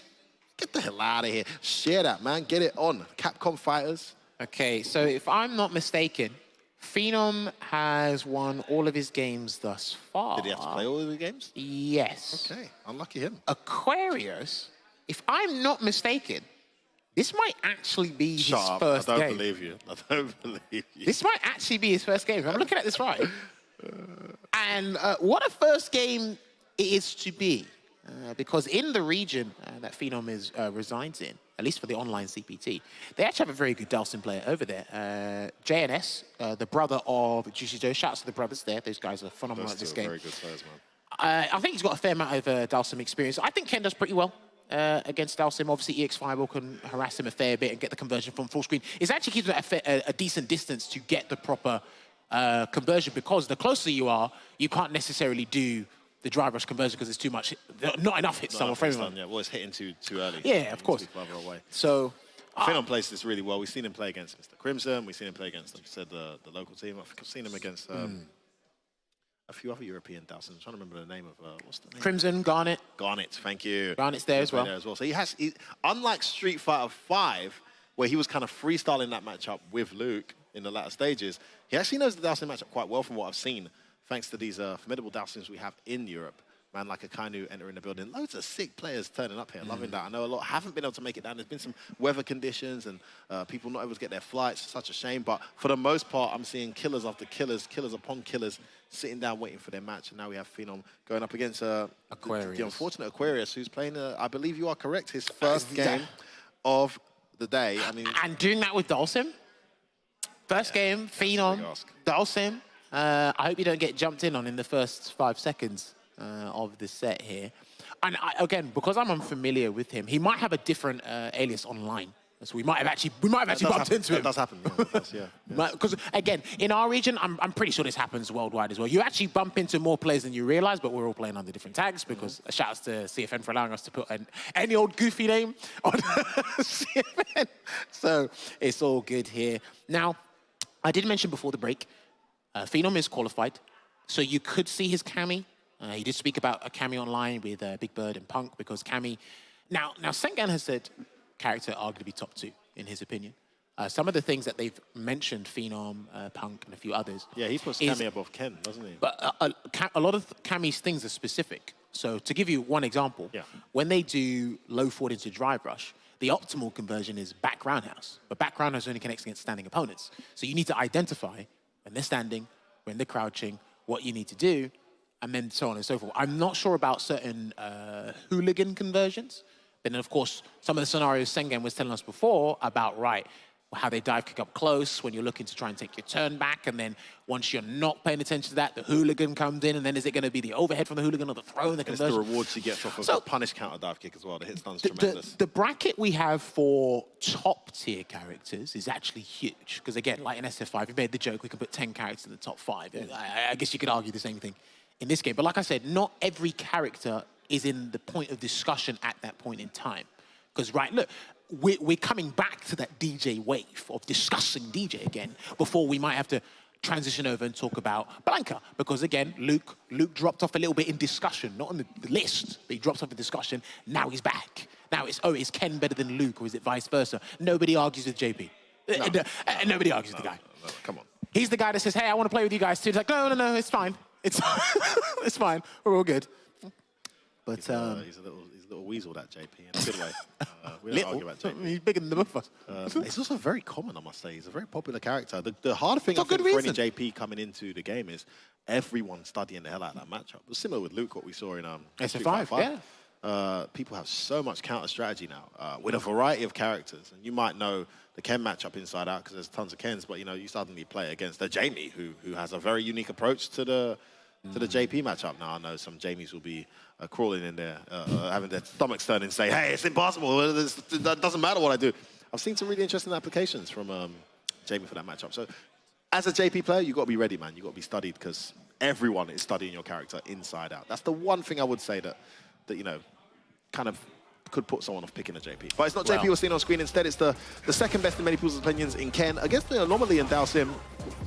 Do you know what? What did I say? I said, I hope he doesn't jump in the first 5 seconds of the match, and Phenom did. But luckily, he blocked it. Now, Phenom does like to use stand medium punch to kind of go into drive rush against some of the limbs when he's far away. Okay, perfect parry back throw. You might see it here if he stops holding parry, but it is a useful tool. Oh, ambitious there with that fireball. Okay, Tex. Yeah, that's what I was talking about. He's been practicing that, and you get the full conversion because it is counter hit, so... Yeah, so good. Into the drive rush. Into the combo, and look at the momentum and corner carry. Ken gets off this. That's all that matters. I mean, there were some good moments there for Aquarius, but it matters very little when your opponent can whip out something like that. Yeah, but he's always going to identify. Phenom's one of those players that always makes mental note of when you're going to throw tech, and it will hurt you when it matters. Oh my goodness, there you go again. Okay, gets the conversion. Backdash is here, and yes, that situation there, I think he'd have perfect parried, but you don't know if there's going to be empty jump throw. Ooh, don't press buttons. Yeah, see? Oh, this the crouch heavy. Big damage incoming. Can't kill here, though. Level 3? Yeah, I'd definitely do it. Yeah, just do it. Get your meter back as well. Don't want to be burnt out against Nasim. Well, I mean, with the way he's playing, wake-up throw hasn't necessarily worked, so I feel Aquarius is going to do something else, otherwise he'll lose. Just the fireball. Yeah, he needs a lot to go right for him right now, and that is not going to be it. The knockdown into the throw bait. One tech too many from Aquarius. See, what we're talking about as we set up this match, right? The discussion I had with Crimson. You can react to the crouching fist, the stand fist with a perfect parry. And he's only getting a sweep in that scenario, but he only needs the positioning. Throw again. Closes him down.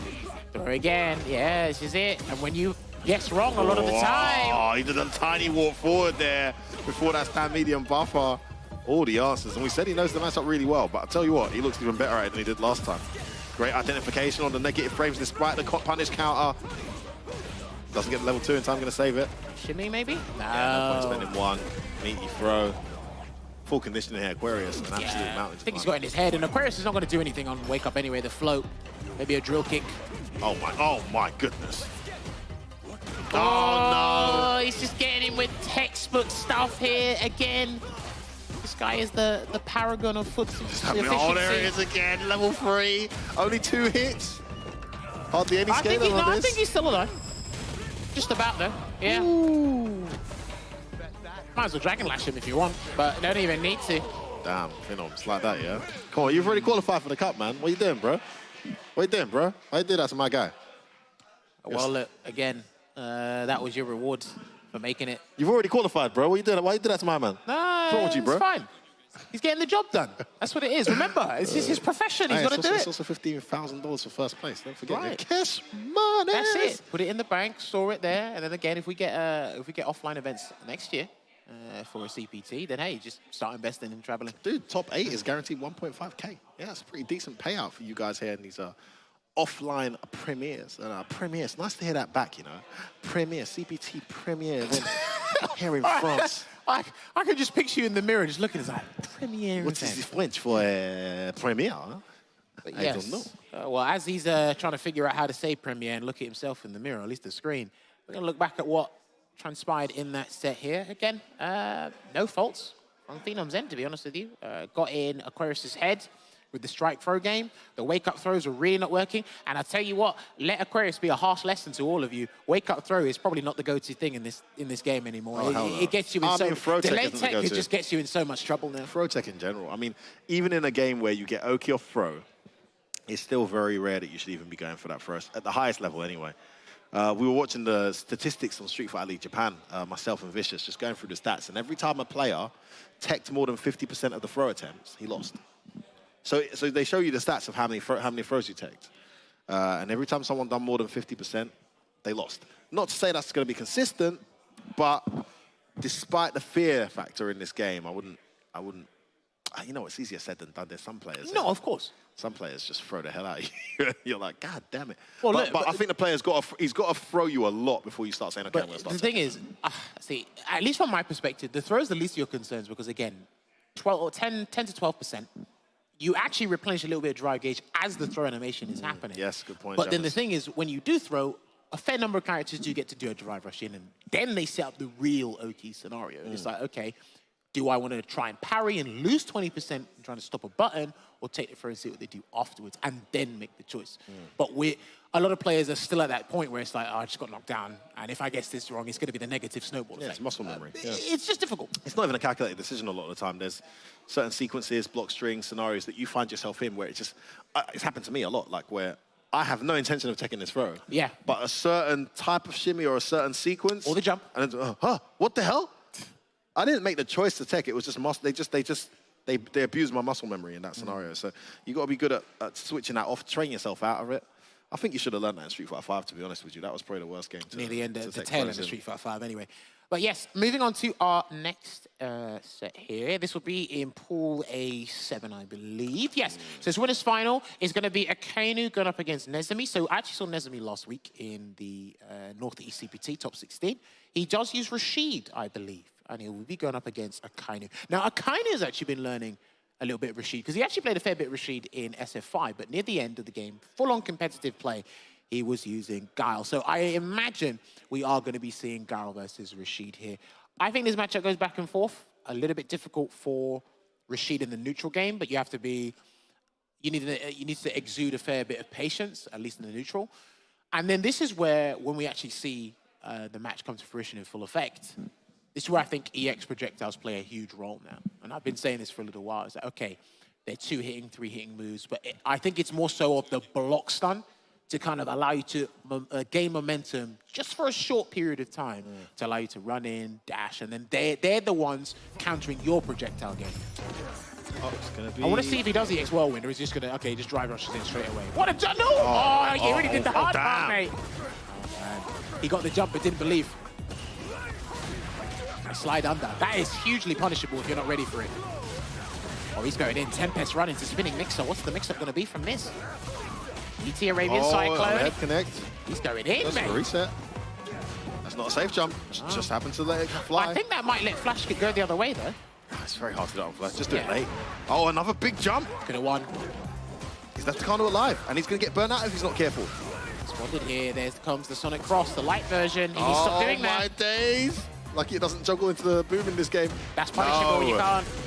Yeah, see, he was doing it, and then he's anticipating a boom coming out, which is not going to come out. And that's like minus double digits here, so...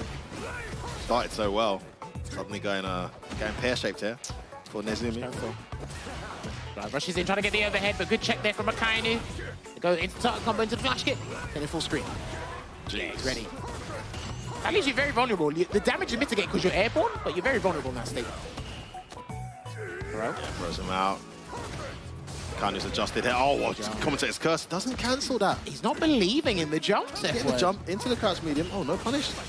That's probably going to hit Close him. enough. No, just still in there. Oh, where you going? You're level 3, though. And he did the light flash kill. That's very clever from Akainu. Beautiful awareness there of his distance. just to keep himself from falling into that hurricane. I thought he was going to cancel it to level 3 and just end it there, because the cinematic would have just closed it out, but... Exactly, yeah. I had a similar situation with you earlier, actually. Yeah. Didn't get a cinematic in time, mate. So there we go. He's had the jumps on him. He's had some great jump reads, but not been able to capitalize.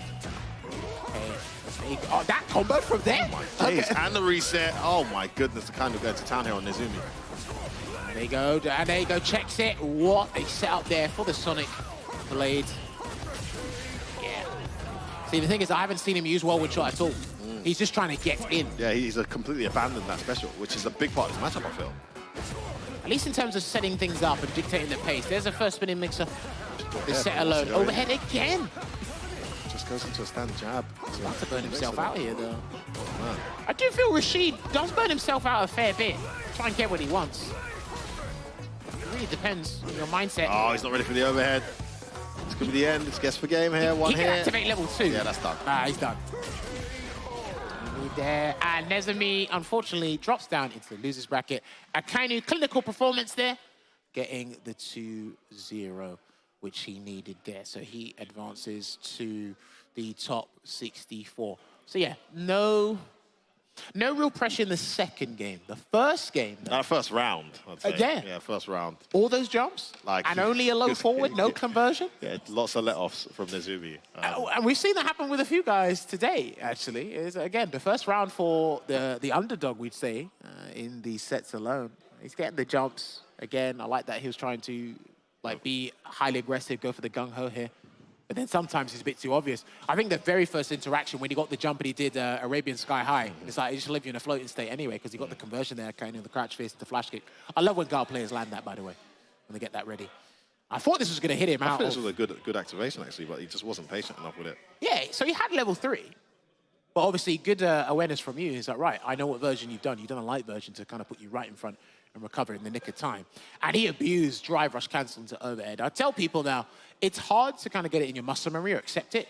But if you see a drive rush cancel, I think people should just be standing up, because they're not going to delay a load. They're going to be converting anyway. They're going to try and catch you off guard with the overhead, get like an extra 10-15% in their whole sequence, and then get better screen carry.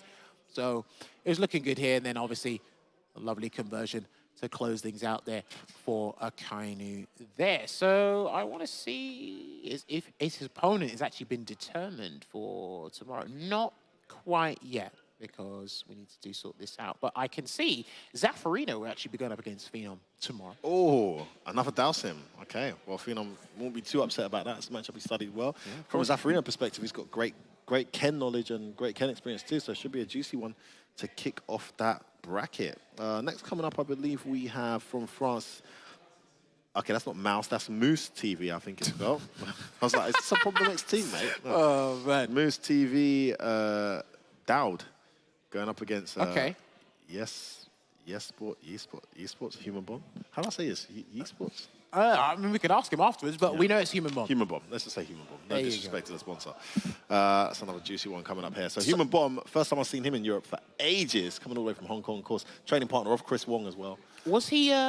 he did attend Singapore 2 weeks, 3 weeks ago. Yeah, he was there. Yes, he was there. Yeah, he had a decent run as well. Not as formidable as his former self. He's playing Ken these days. I think when the game came out, we all thought he'd be rocking that Chun-Li. Well, this is it, right? We just assume people are going to gravitate towards their characters. Think about it. Phenom's another example as well. Luke in SF5. I thought, okay, just play Luke in SF6, but he didn't. He's playing Ken. Obviously, Menard, he did play Luke in SF5, plays Luke in SF6. Yeah. He's added the Blanca to the roster as well. You can't obviously expect anything. Look, Zafarino's playing Dalsim. Obviously, Tagat's not here, but you wouldn't have anticipated Dalsim. You wouldn't. So remember, Fudo played Dalsim for a little bit before he committed to DJ. He still plays Dalsim. Does he still play him? Yeah. I thought he's just fully committed to DJ. He still whips out the Dalsim, but his DJ, yes, he's not needed it. You know? His DJ is just ridiculous at the moment. Shout out Fudo. Yeah, of course.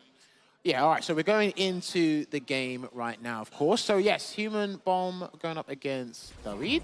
Honda versus Ken. Okay, good to see some Honda on here. Obviously, he was a terror in the first 2 weeks of the game, and then he dropped off slowly but surely over time. Right, there we go. So, drive rush is in.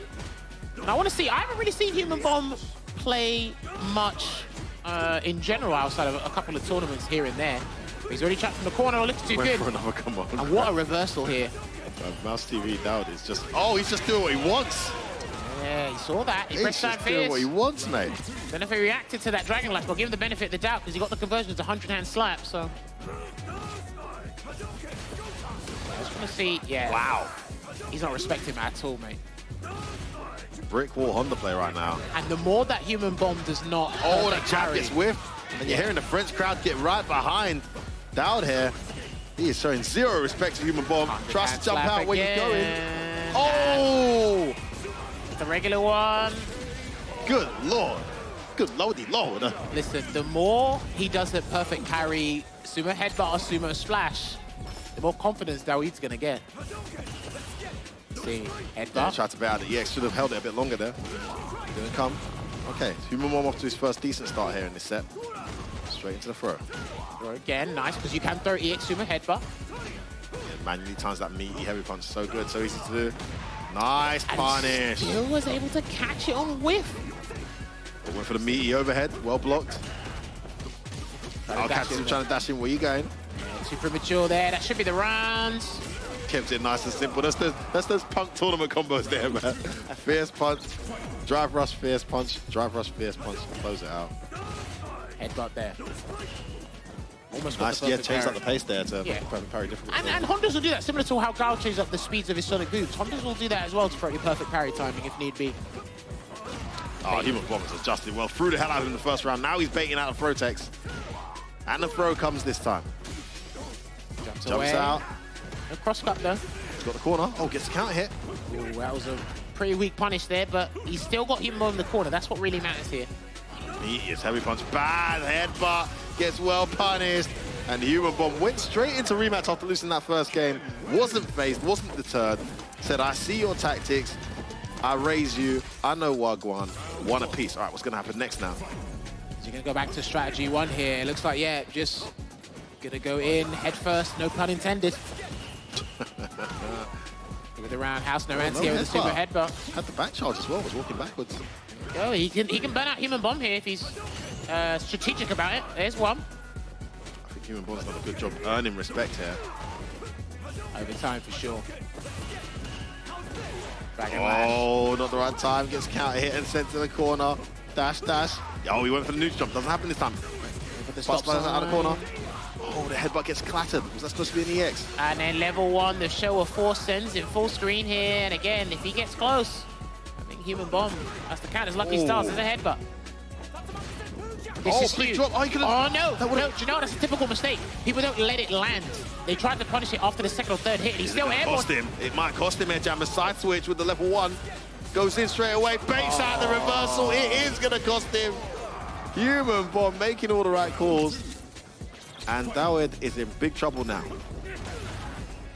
No, if he has anything to say about it, gets the command throw. Chases him down. Lovely check there with a low forward. Finally a perfect parry on the headbutt. Okay, he's going to take him straight to the corner here with the Tatsu. He's got choices here. Chases him down once again. Oh my goodness, the crouch medium so good. His escape options, escape option choices haven't been particularly good here, Daoud. His neutral's been alright, actually. EX down on the anti-air just to make sure. Oh my days. Okay, pick up. Big whiff. He's got level 2 here. I don't know if he wants to spend it. All right, he will. And this is guess for game. It's checkmate. Simple throw should do it, but we'll find out. Well, just strings him up, goes back in, looking for that button, interrupts. He's still alive here, Daoud. And he's burnt out. Yeah. I don't know. Human Bomb's got to be careful. Hasn't thrown a fireball. He's got that level 2. Oh, bad headbutt. One too many. Human Bomb baits it out. And after a really strong start from Daoud, it's Human Bomb who makes the adjustment and closes out that game. He goes through and winners into the top 64. They're jammers. Yes. Daoud will drop into losers. Unlucky there. Again, typical example of what's been happening here day one in CPT France. We have the underdog or the guy we're not familiar with having a fine start. Pretty decent starts, They've come here to play, and then slowly but surely, maybe their tactics are too linear. Maybe they're too one-dimensional because it's like, okay, I didn't perfect parry you here. I let you abuse this a bit too often, so on and so forth. And then again, when a lot of these guys in the corner, they panic just like any other, typical player in playing Street Fighter 6 right now. As you can see, had a very good start. What a start. EX Buck Slam showing the disrespect. We saw Human Bomb release his first DP there against the command grab. And I love that. The stand fierce into the 100-hand slap for the force knockdown. That was really good. And then this round here, I'm not sure what Human Bomb was trying to do. He's trying to input reversal, jump away, but he's getting hit by a 100-hand slap. Yeah, he's getting hit by a 100-hand slap a lot. So this is going to be insane. But then making those adjustments. Very quick first game, I must say. Yeah, making the adjustments. The fact he went straight to rematch, he was like, okay, I see what you're on. He was clearly unfazed by the fact he lost that game. And just changed it up completely, Jammers, didn't he? Well, I mean, sometimes I feel this game, yes, an instant rematch is a beautiful thing to have in fighting games in general. But sometimes people feel as if I didn't do too much wrong. I just wasn't warmed up. I wasn't warmed up ready to react accordingly and whatnot. I feel he thought there was not much to really strategize because maybe he thought he wasn't getting necessarily outplayed. It's just I didn't react in time. There is a difference to what the guys are doing. Lovely level 1 there for the side swap. I think he did squander that round. I think there was a, EX headbutt that showed up just here. Bit too obvious. I think everybody knew it was coming. But at that point, you're stuck between a rock and a hard place. Do you make the decision and commit to it? Or do you think, oh, okay, he thinks I'm going to do EX headbutt, let me try something else. Then you guess wrong on that assumption anyway. So it's very difficult to make those decisions. And that's what separates the men from the boys here in these kind of tournaments. Yeah. Hong Kong well represented. At least just two in general, for all we know. Yeah. And I saw Alex Smith upstairs, so we do have some US players to come. I think he might be coming up next, actually, on stream. Some more sick players to come as well. It's been quite an entertaining tournament so far. It's quite hard to call who's going to win it. Daigo's in winners as well. Phenom's in winners. A lot of Kens in winners, but only time will tell, Jammers. Time will tell, indeed. Speaking of time, we got to take a timely break here. But when we come back, there'll be more action here for Street Fighter 6. And we're moving on down to, I believe, yes, we will actually be changing. Well, the voice of reason saying we come back, but we might have 2 other people. Yeah, I think there might be a little surprise on that one. We'll see. But we'll be back with you with a Menard's match. But we'll see you very soon. Peggy 12. Catman.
Mega Man Battle Network Legacy Collection.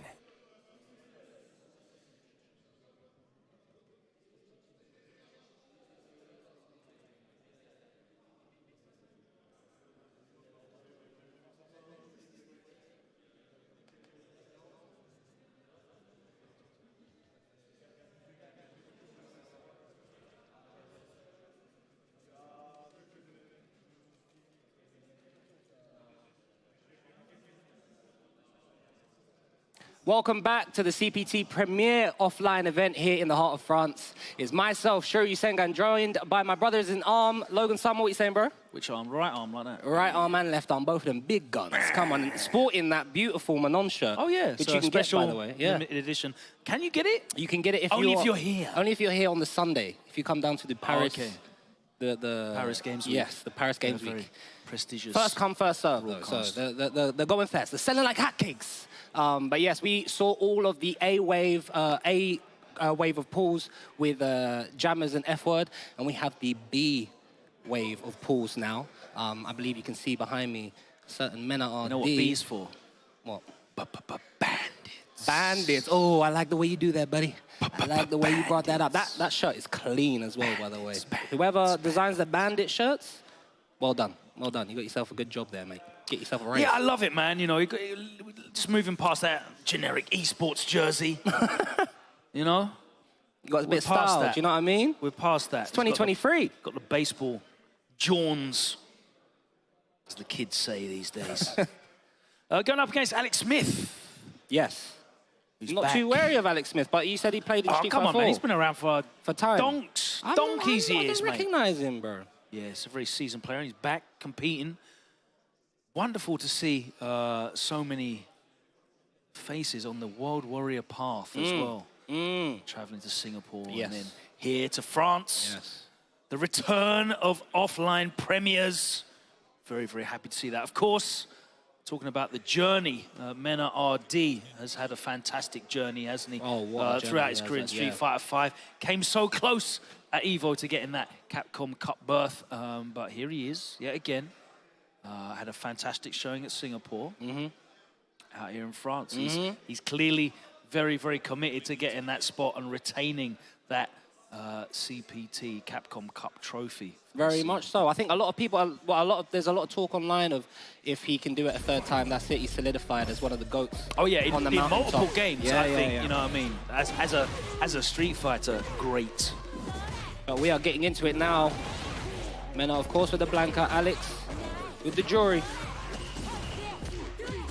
So the Jury was like, the Jury Blanca match was like very early meta, wasn't it, on the North American scene?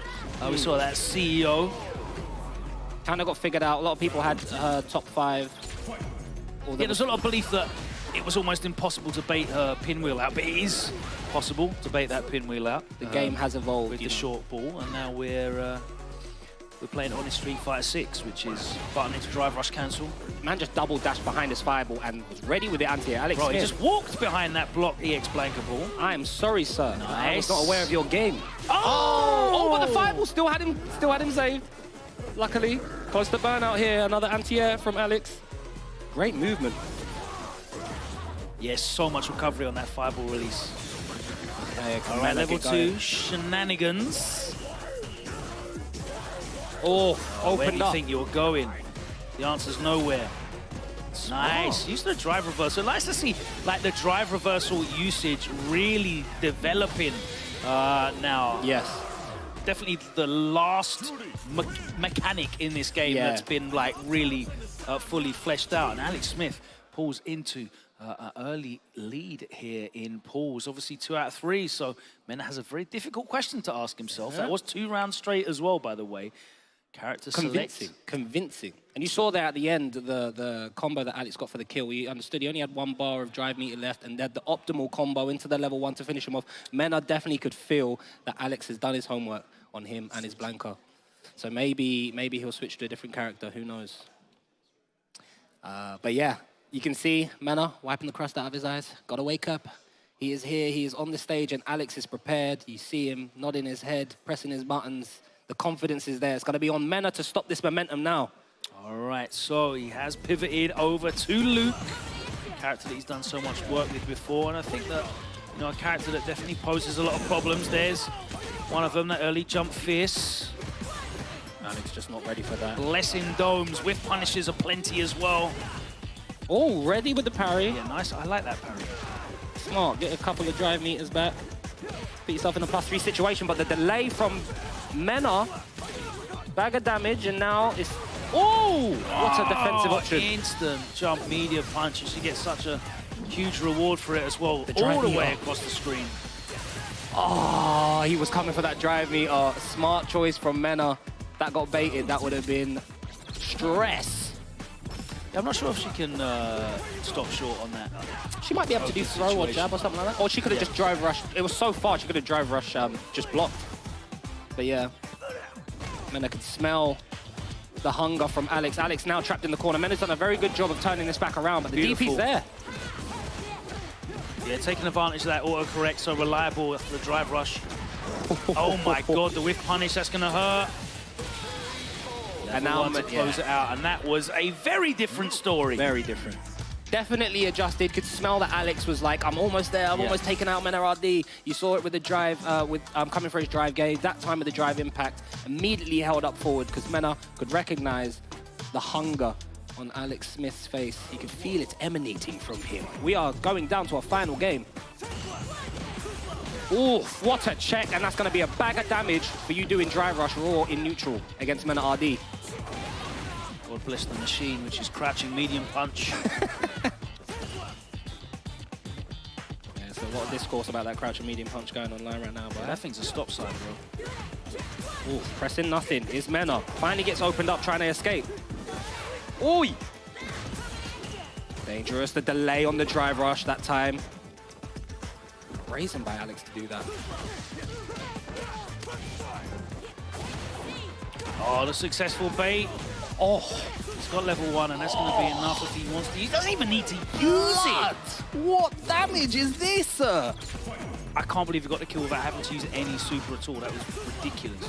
Bandits Menard RD, blood.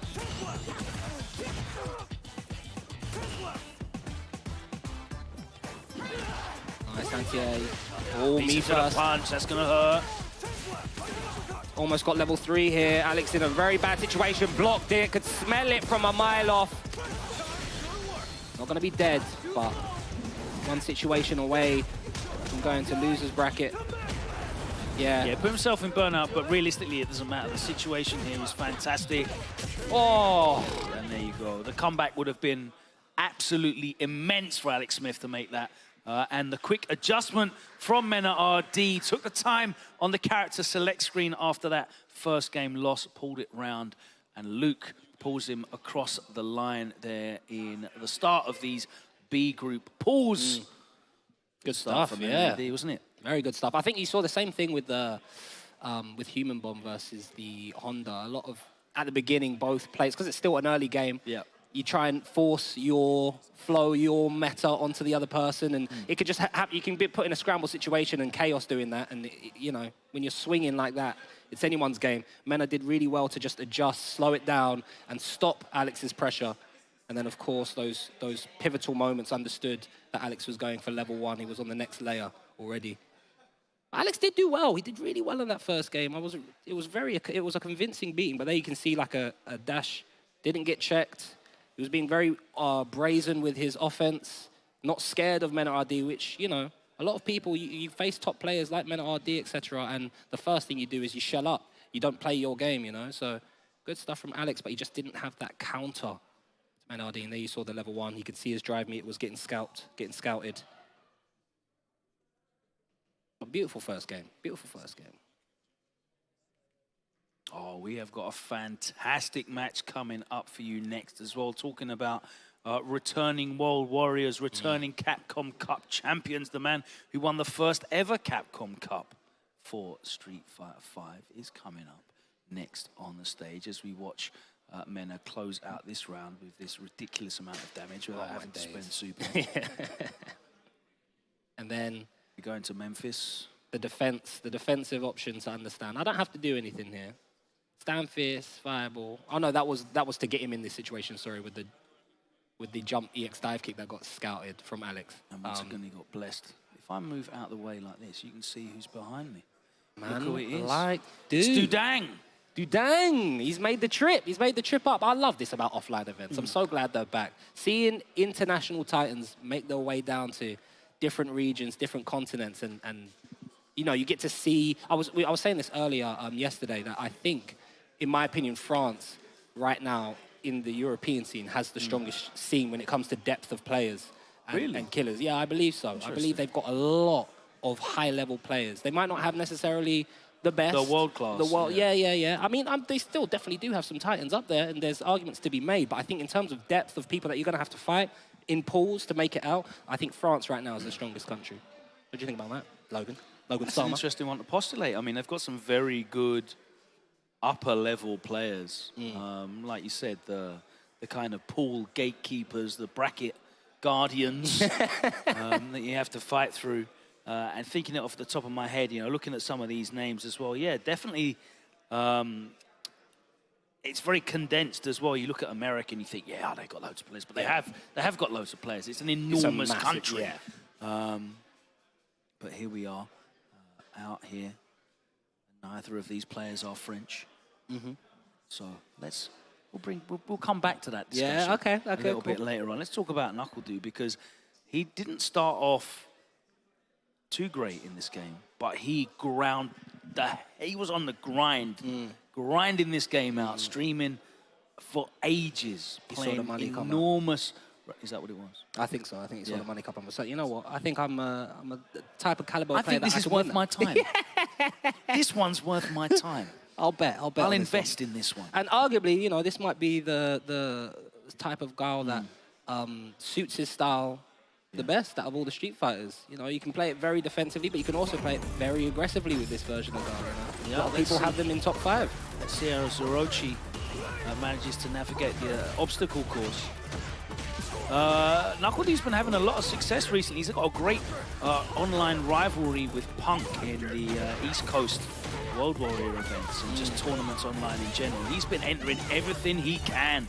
Been looking very dangerous. Zorochi, not a player I know much about at all. I'm not going to pretend, but he looks very competent. Yeah, I'll tell you, this character is player 1 gaming. If you get in, Kimberly can. Yeah, when things are going her way, she is fantastic. It's when things aren't quite going her way that you see that the struggles of the character. You see the limitations. Yeah, absolutely.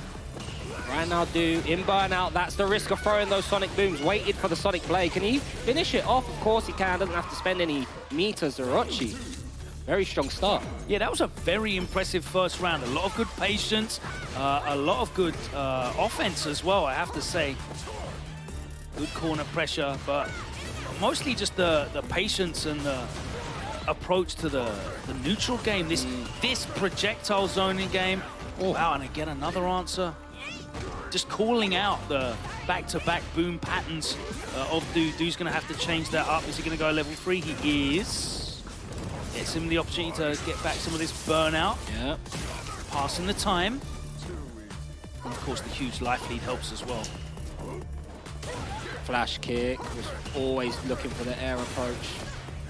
This time, scouts it out. Yeah, last time he did that, it was behind a sonic blade first.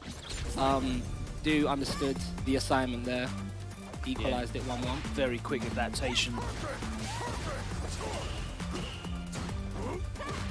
Cross up. Du holds down back, blocking everything. Not interested in getting opened up. Jump back that time. Great defense from Du. Amazing defense from Du so far. What? Not sure what that was. Maybe a... I don't think that was the input that he was hoping for. The counter hit confirmed. Du now in the driver's seat. It's on Zorochi.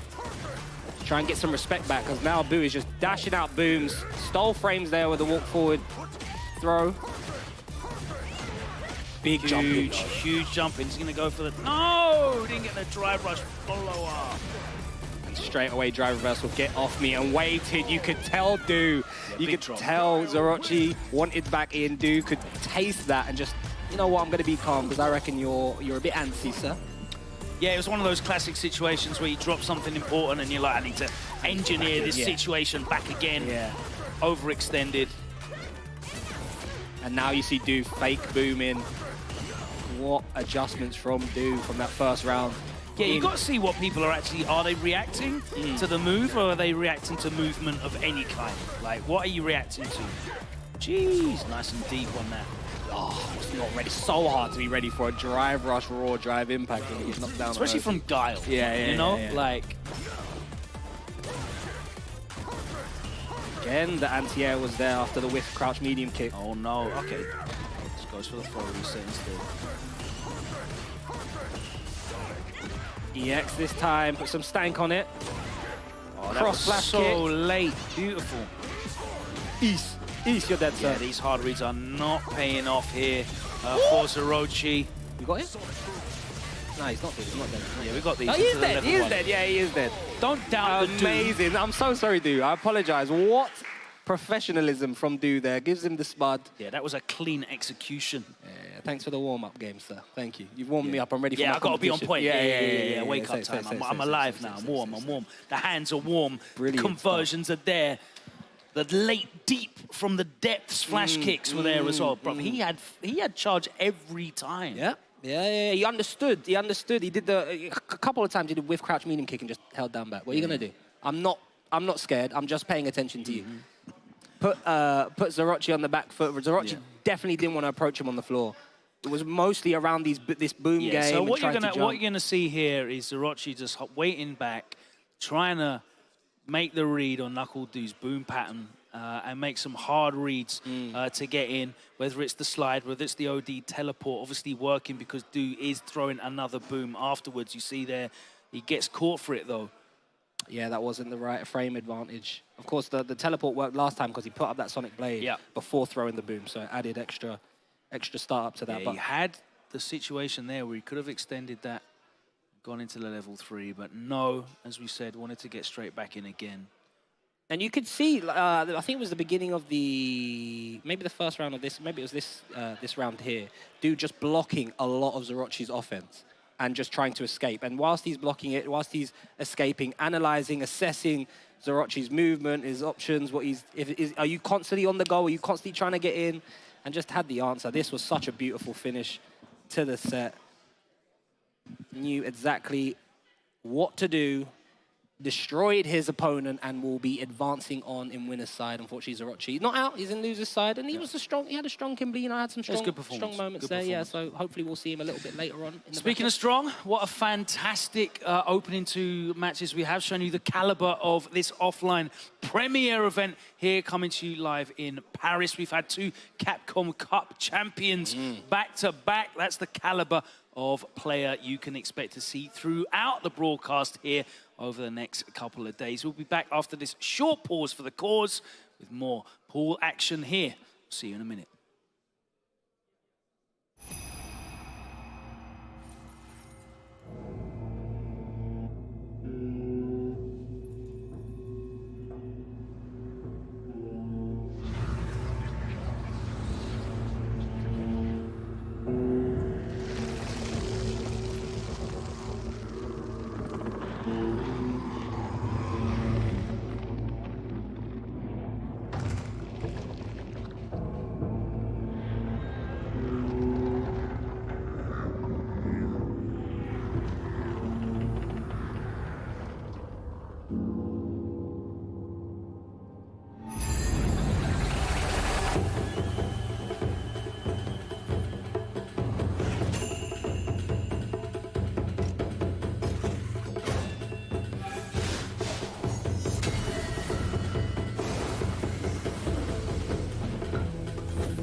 Welcome back to Capcom Pro Tour offline premiere event in France. Myself, Logan Sama, and Shoyu Sengen have the honor of guiding you through the pool stages. And we've seen some huge names already at the start of this block. Menard and KnuckleDu cruising on through in the winner's side. But we're going to bring some names that maybe you international viewers are not as familiar with.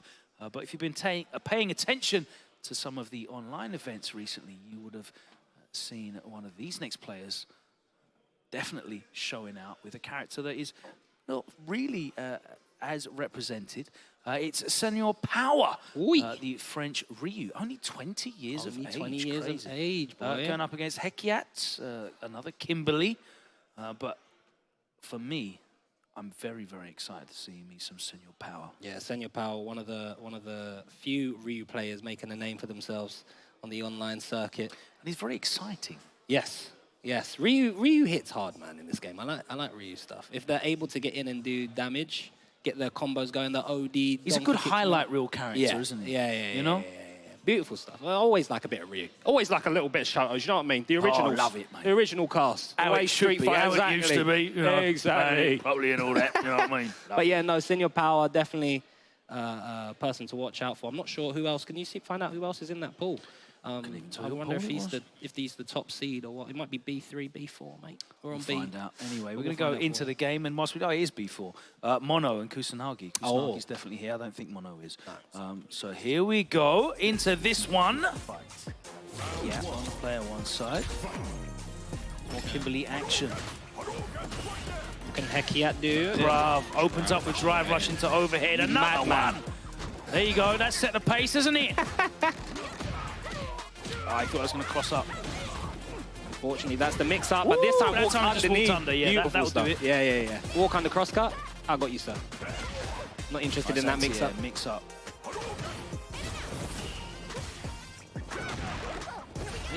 Not believing his Hiet, but getting something open, burn himself out. And the throw. Backdash, active on defense is Seor Power. Saved by being airborne.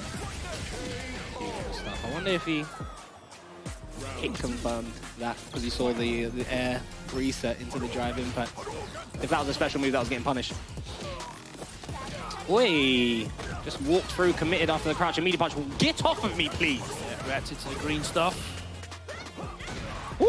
There's no mix-up there. Oh, nice buffer. Yeah, nice. Kimberlys do like to get in after that throw tech, the drive rush. Seor has faced many at Kimberlys. Oh, no. Big damage. We've got more off of it. Woo! That's burnout. Burnout, brethren. I can't believe how high that hits as well. Like, as a Ken player, I'm a bit jealous. Yeah, because we're not getting full animation and stuff like that. Ooh, directly into the OD plasma. And that is looking long for Hiet at the moment. You can see him trying to contemplate. What's the approach? What's the approach here? Oi, ready. Okay, can't get around my finals like that. Yeah, boy. No, an extra 8 frames on that one. Oh, far too ready for that desperation drive impact. Safe jumping into plus frames, getting opened up. He's going to spend the bar. Doesn't need to. My days. Seor Power. And he can afford to be greedy. Everything's going his way. It's all coming up Millhouse. Someone getting to bet on the horses, because this man is on the money. But that's cool by the elbow drop again. Oh. Yeah, and again reacts. It's too strong. There's no bait to that. Nah, bro. Yeah, she can't. She's one of the ones that can't, right? Yeah. Oh! Spumoni. In the corner. One more touch. Level 2. Oh, drops it. But still check the drive rush out the corner. All right. Trying to whip punish. Oh, still checked it. Bruv, this is 4 more touches than you need to get the kill. Don't maximize your time on stage, bro. Close these combos out. Maybe a little small bit of nerves there, perhaps. Possibly. In closing it out. Certainly a little bit scrambly at the end of that set, but it is Seor Power that advances. He actually did also beat Kusanagi 2-1, which is very Really? surprising, Wow, yeah. okay. Kusanagi, the Luke, the French Luke. So that gets Seor Power into top 64 on the winner's side. You see his friends in the audience cheering him on. Beautiful stuff, beautiful stuff. Kusanagi now will be going out against Hiet to make it out of Okay, so that's losers final out. Okay, interesting. Kusanagi again, one of those. Yeah, they've got Seor Power, they've got Kusanagi, Akainu. They've got so many strong players here. They have got a lot of them. And a lot of them young. How old's Kusanagi? Kusanagi's got to be a young one. Like 19, 20. Yeah, bro. Here you saw Seor Power proving too strong for Hiet. Had all the anti-airs down, had the checks down, got hit with that punish counter elbow once and was like, okay, no more. I think he got hit by it one more time. But one more time, yeah. Other than that, he was able to stop. Counter either. No. He was really, really good at taking advantage of Hiet's like Oki attempts as well. Yes. Yeah. Stuffed or all just, of it. or not just Oki, but also like telegraphed, close the distance situations. Yes. You pointed out that after the throw tech, yeah, there was a number of times when reacted to the drive rush in this and corner just immediately. Here, he did it like twice.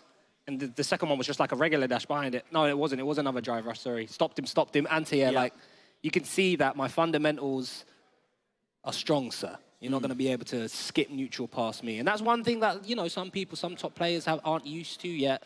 The drive rush checking situations and, of course, the distance on them. I think that's also very, very good, you know, like matchup awareness as well. Like, if you know that there's no bait in that drive rush. In the throw, There's no stopping short. There. If you see the green, I can just mash my reversal, my super, whatever it is. I like to see that, you know, the players that have been putting the effort in and they're aware of that situation. It's very, very important because this game, it throws so much at you, right? And if you're trying to make raw guesses, you're going to get overwhelmed. You need to know what situations, what possibilities are out there, and have a limited number of reactions. You got to make it. You got to simplify the game down. Of course, simplify it down, especially in tournament. I'm not trying to think so hard this early on in the tournament. I want to just be able to run my game, shut all the stuff that I know that you might throw out at me. And this is why you see people like Seor Power advancing so far and starting to face the big. I mean Kusanagi as well. That's a big name. That's a big name he took out earlier on in the pool. That's a big name. Speaking of big names, up next you can see him behind me, keeping himself warm in the stew. I like that I can just do this and you can see him. Yeah. There he is. Crimson, Mary Crimson. Oh, don't do that. Mon frère. Femi does that. He's my friend. Yeah, but I'm not like F-word. F-word takes the mic. He's not taking the mic. Like, he's serious about that, you know. I'm serious about it. That's mon frère. Yeah. Mr. Crimson. I saw this guy in Cannes. In, I think it was like...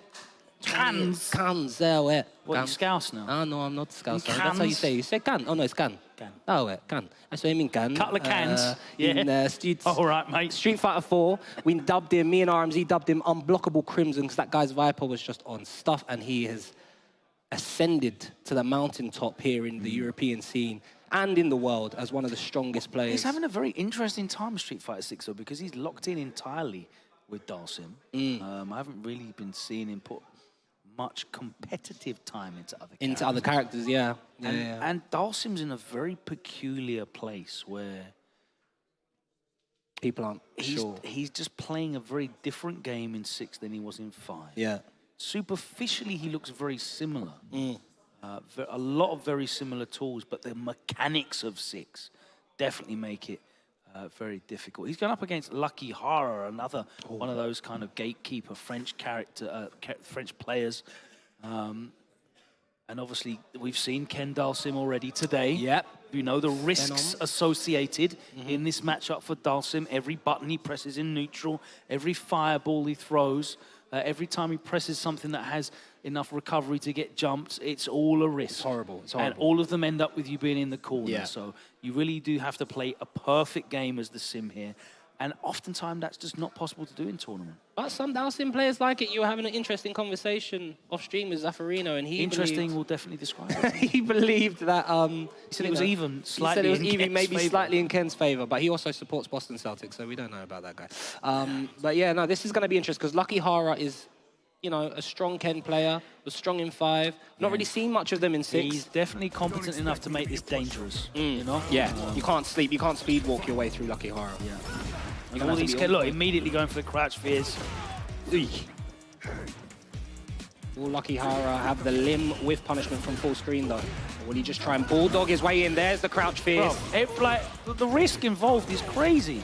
Get out of the air. Luckyhara, stagger, throw.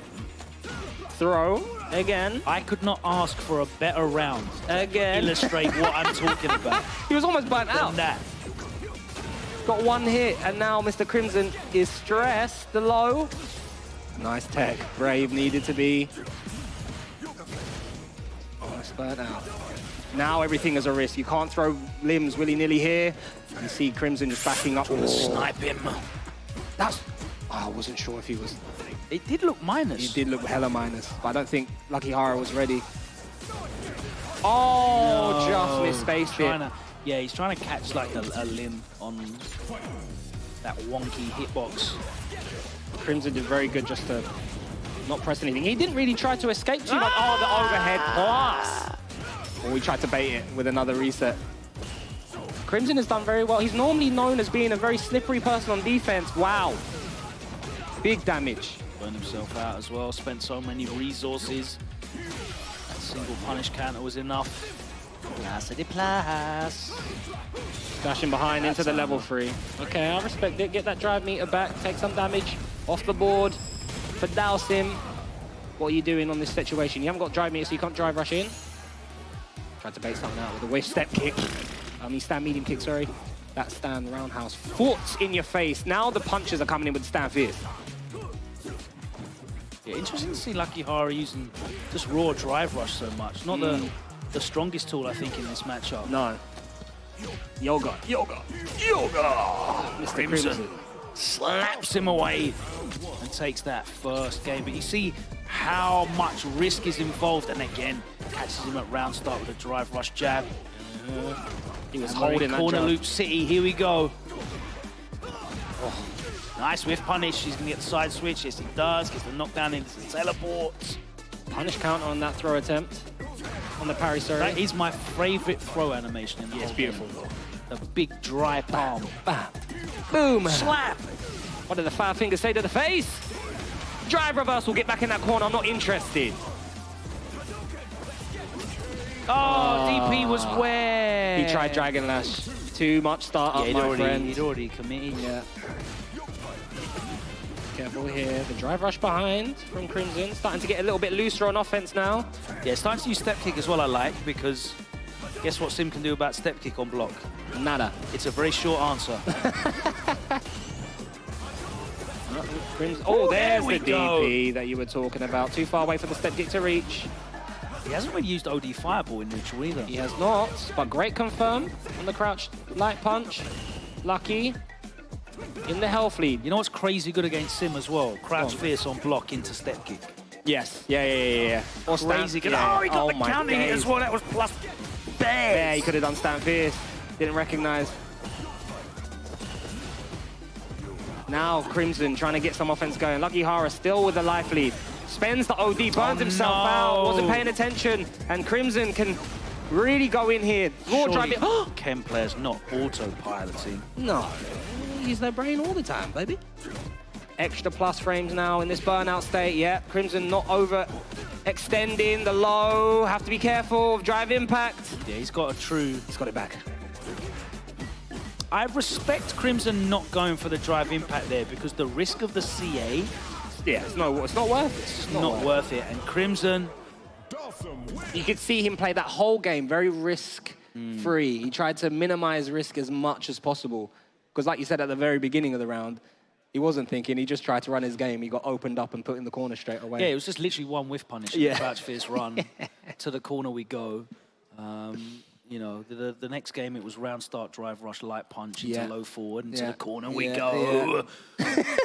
Yeah, there's a lot of risk of us. So I'm always very, very impressed when Dalsim players are able to kind of lock down that match because there's so much volatility involved. It's completely different to the risk-reward involved in Street Fighter V because stylistically it's the same, right? You know, you can whiff punish limbs, you can try and dash in and jump in and do stuff. Well, guess what? Like, you have perfect parry now, you have drive rush cancel now, you have OD Fireball and drive rush behind it into a bajillion damage and corner carry as well. So the risk reward in doing all of that traditional Dalsim zoning is very, very skewed in a different manner in Street Fighter 6 than it was in Street Fighter 5. And Crimson is doing a very good job of playing risk averse, but it's always there. There is always a risk involved. 100%. And you could see, like, especially at the beginning of the I think it was the first round even, he was just taking all the throws. Wasn't really, because we normally know him as being very elusive on defense. Taking all the throws, even to a point where they both had no health, and Luckyhara walked in right into his face and walked out, and Crimson was like, I'm not pressing anything. You're going to have to kill me by throw if you want to overextend that much, because of course because he had more... like 6 throws that he could have taken, and he took 3 of them. Then backdashed and got his way out of the corner. So beautiful stuff from Crimson. Very, very good play. But up next, we've got another amazing Ken player from France. One of my favorite Ken players that have popped on the Street Fighter 6 scene. Did you say très bon? It's Kane. Magnifique. Très bon. Magnifique. Oh, One of your favorites. But he's going up against Kipa. One of the Japanese players who did show up. He wasn't scared by the local fauna. Brilliant word, by the way. Yeah, this is winners finals of Pool B6. This is going to be an interesting one. I haven't watched much of Kipa in Street Fighter 6. Cool as hell, doesn't he? Come on, man. It's too cool for school. I love a bit of shielding. Jacket. You know. Yeah. This is a Friday. Suede as Who well. says that we don't dress well in the FNC, huh? You don't need a suit. Look at that. He's got a Canadian tuxedo on. Come on. Oh, that's a denim jacket, really. But you know. But yeah, no, this is going to be interesting to see. see. Everywhere else in the world, no one really respects Zangief. Yes. And then I put SFL on. And suddenly Geef looks like upper mid. I've not watched much of Kipa. This and Itazan. I mean, I know that. But yeah, is Itazan's playing Zangief? He's not picked JP or anything. I thought. Okay, I swear I saw him playing JP versus someone. No, I don't think anyone's fully maining Geef. Yeah. You have to be a madman. Isn't that right, Viggy? But yeah, just the way that they play this character, it just makes it very, very exciting to watch. And it's going to be very, very exciting here because Kane is one of the best prospects that we have here in France coming through. Of course, he's got accolades in Dragon Ball FighterZ. Shout out to Wade, by the way, winning out there. But he has transferred his skills over to the one true game, Street Fighter. Oh my God, there you go. You see the risk involved, the perfect parry into the throw. Yeah, this is going to be interesting because Kane plays with so much confidence, but Kipa is going to force him to slow down and not be able to rush. There we see the drive check already into another SPD. And Geef can just really easily check Ken's drive rush. Super easy. It's more like the DJs, the juries that he has trouble with, the really fast ones. Ken is kind of fast, but it's not in that tier of... and he definitely gets checked by Geef. You'll see that a lot here. So let's see if Kane's going to change his style and back off. He's definitely comfortable playing a more passive style with Ken if he has to. Will he be confident doing that versus Kipa is another question as he's stalking Kane to this corner now. Yeah, and you know the big risk obviously involved with using fireball zoning. That perfect parry into sweep, or if the range is there. There we go, gets some offense going now. But straight away gets opened up, and that's going to be the round. Doesn't even need to spend any bar to get the kill. Kane, you are in a real match, sir. This is definitely winner's final. Yeah, I like him being a bit more proactive, sneaking that low in. Another throw. The third one gets tagged. Kipa had enough. Walk back and great counter hit conversion. Kichiba's been parrying. Oh no, was not prepared. I would have got grabbed by that straight away. Evasive. Stole frames for the throw. Smart stuff. Hella frames for that throw. Oh no. My loyal fans. Level 3, this is going to be a bag of damage, Logan. Just as Kane started to find his feet, Kipa back in the lead. The low, oh. He tried spent to escape. Everything to keep him pinned down there. Yeah. The drive rush after the level 3. This is the thing about Kipa, he plays slow, but when he gets his opportunity, he doesn't mess around. That's the big thing with Geef, right? He has to spend so many resources to just try and maintain his pressure. Everything's a drive rush. Everything needs a drive rush cancel as well. And then his anti-airs, he needs to use bar as well to get OD Lariat that's reliable. He's very resource intensive, which can leave him burned out and quite helpless. Kane's been finding a lot of success with the crouch and medium kick in neutral here. Yeah, he just wanted to get the hell out of there. I don't blame him. Now you see Kichipa crouch blocking a lot more as he's walking forward. Understood that that's the only way Kane's managed to really get in so far and get damage on him. The OD! And that beat the OD as well! Beautiful stuff. Kane, overhead, -1, sorry. Oh, that was so delayed, you're dead. If he doesn't drop this, yeah, spend the level 1, mate. Spend the level 1, I respect it. Kill this man immediately. He is one player that you are not going to be frugal with spending your resources to drive for reversal straight away. I'm not interested. Beautiful stuff there. That's where the OS comes out, isn't it? Oh no! Counter hit something as well. I don't know if he magic throw again. Oh, I thought that was going to whiff. Kane not pressing anything, and now he has to fight back out of this burnout. The walk forward stand light kick, the stand fierce, confirm. Oh, stolen frames in burnout, you madman! I love this! I love it! Kane, and you hear the French players supporting Kane, egging him on. Come on, sir. You've been on the biggest of stages. Kichipa cannot scare you. It's 1-1. Great adaptation by Kane there. The triple slap. Okay, that time couldn't find the angle. Oh, again checked. Straight into a medium punch. Nice parry. Tried to press that in out of that parry situation. Did Kichipa, now he's in the corner. Kane mistimed his throw, but no, yeah, I'm not gonna let you abuse anyway. The meaty stand fierce. Seconds. Ah! Stands him up. He's done so well to fight back into this. Another tech. Almost in burnout. The brazen walk forward. Look how far he walked forward that time. Walking him oh down, my and days. Kane giving up all of that round as well. Oh now he's already back into the corner, and now! You see Kichipa take a deep breath. Set point. Kichipa.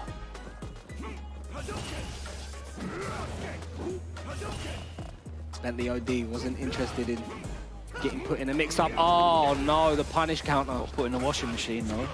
Spin cycle. Backs off. Yeah.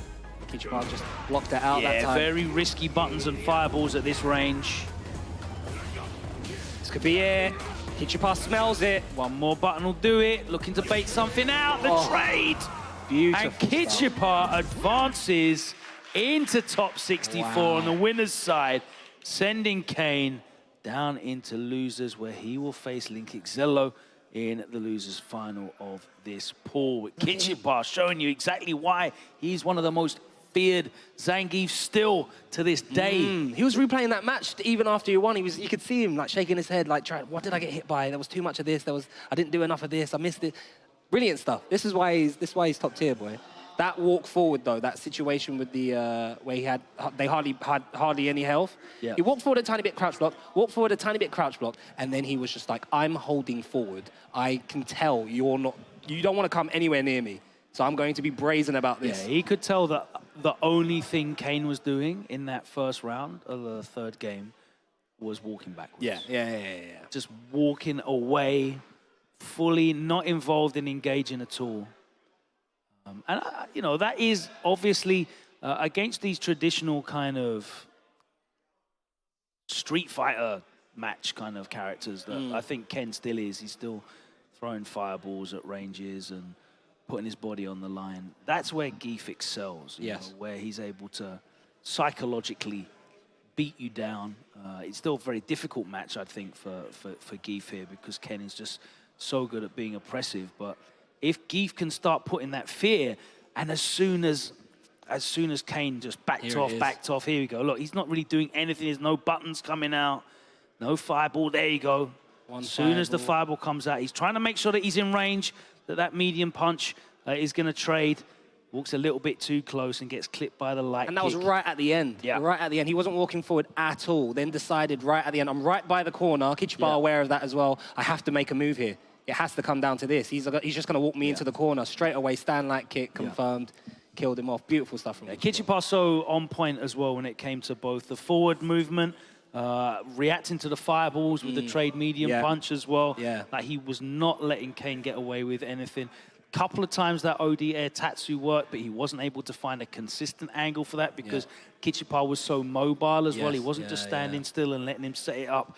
Fantastic stuff. Really great example of that matchup to go off and watch and study. You can go and watch and study that if you want now. Actually, you know, wind the YouTube back and go and check that out because we're going to go on a very, very short break as we line up some more great matches here for you in this first day of pools at the Capcom Pro Tour offline premiere in France. We'll be back after these short messages for more action. Damn, he's good.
Thank you so much for joining us here back in Paris for the CPT offline premiere event here in France. We have had some amazing games through Pool B, and we've got more amazing games coming your way. We just finished off with Kichipa versus Kane. Myself, Shuri Sengan, joined by my brother, Logan Summer. How you doing, sir? You good? Yeah, I mean, you know, it's great to be inside here, man.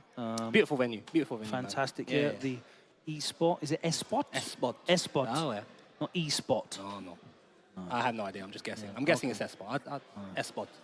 Maybe. Maybe it's E-Spot. Who knows? One of the cool things, obviously, about having an offline premiere here in France, in Street Fighter 6 as a new title, is the return of some familiar faces. Yes. And obviously, this man was a terror in the London arcades. Well over a decade ago, he brought Honda in Street Fighter 4 over to London and was a temporary member of the London community. Then he went back, of course, to France, to his home country. A bit of time off in Street Fighter 5, and he is back.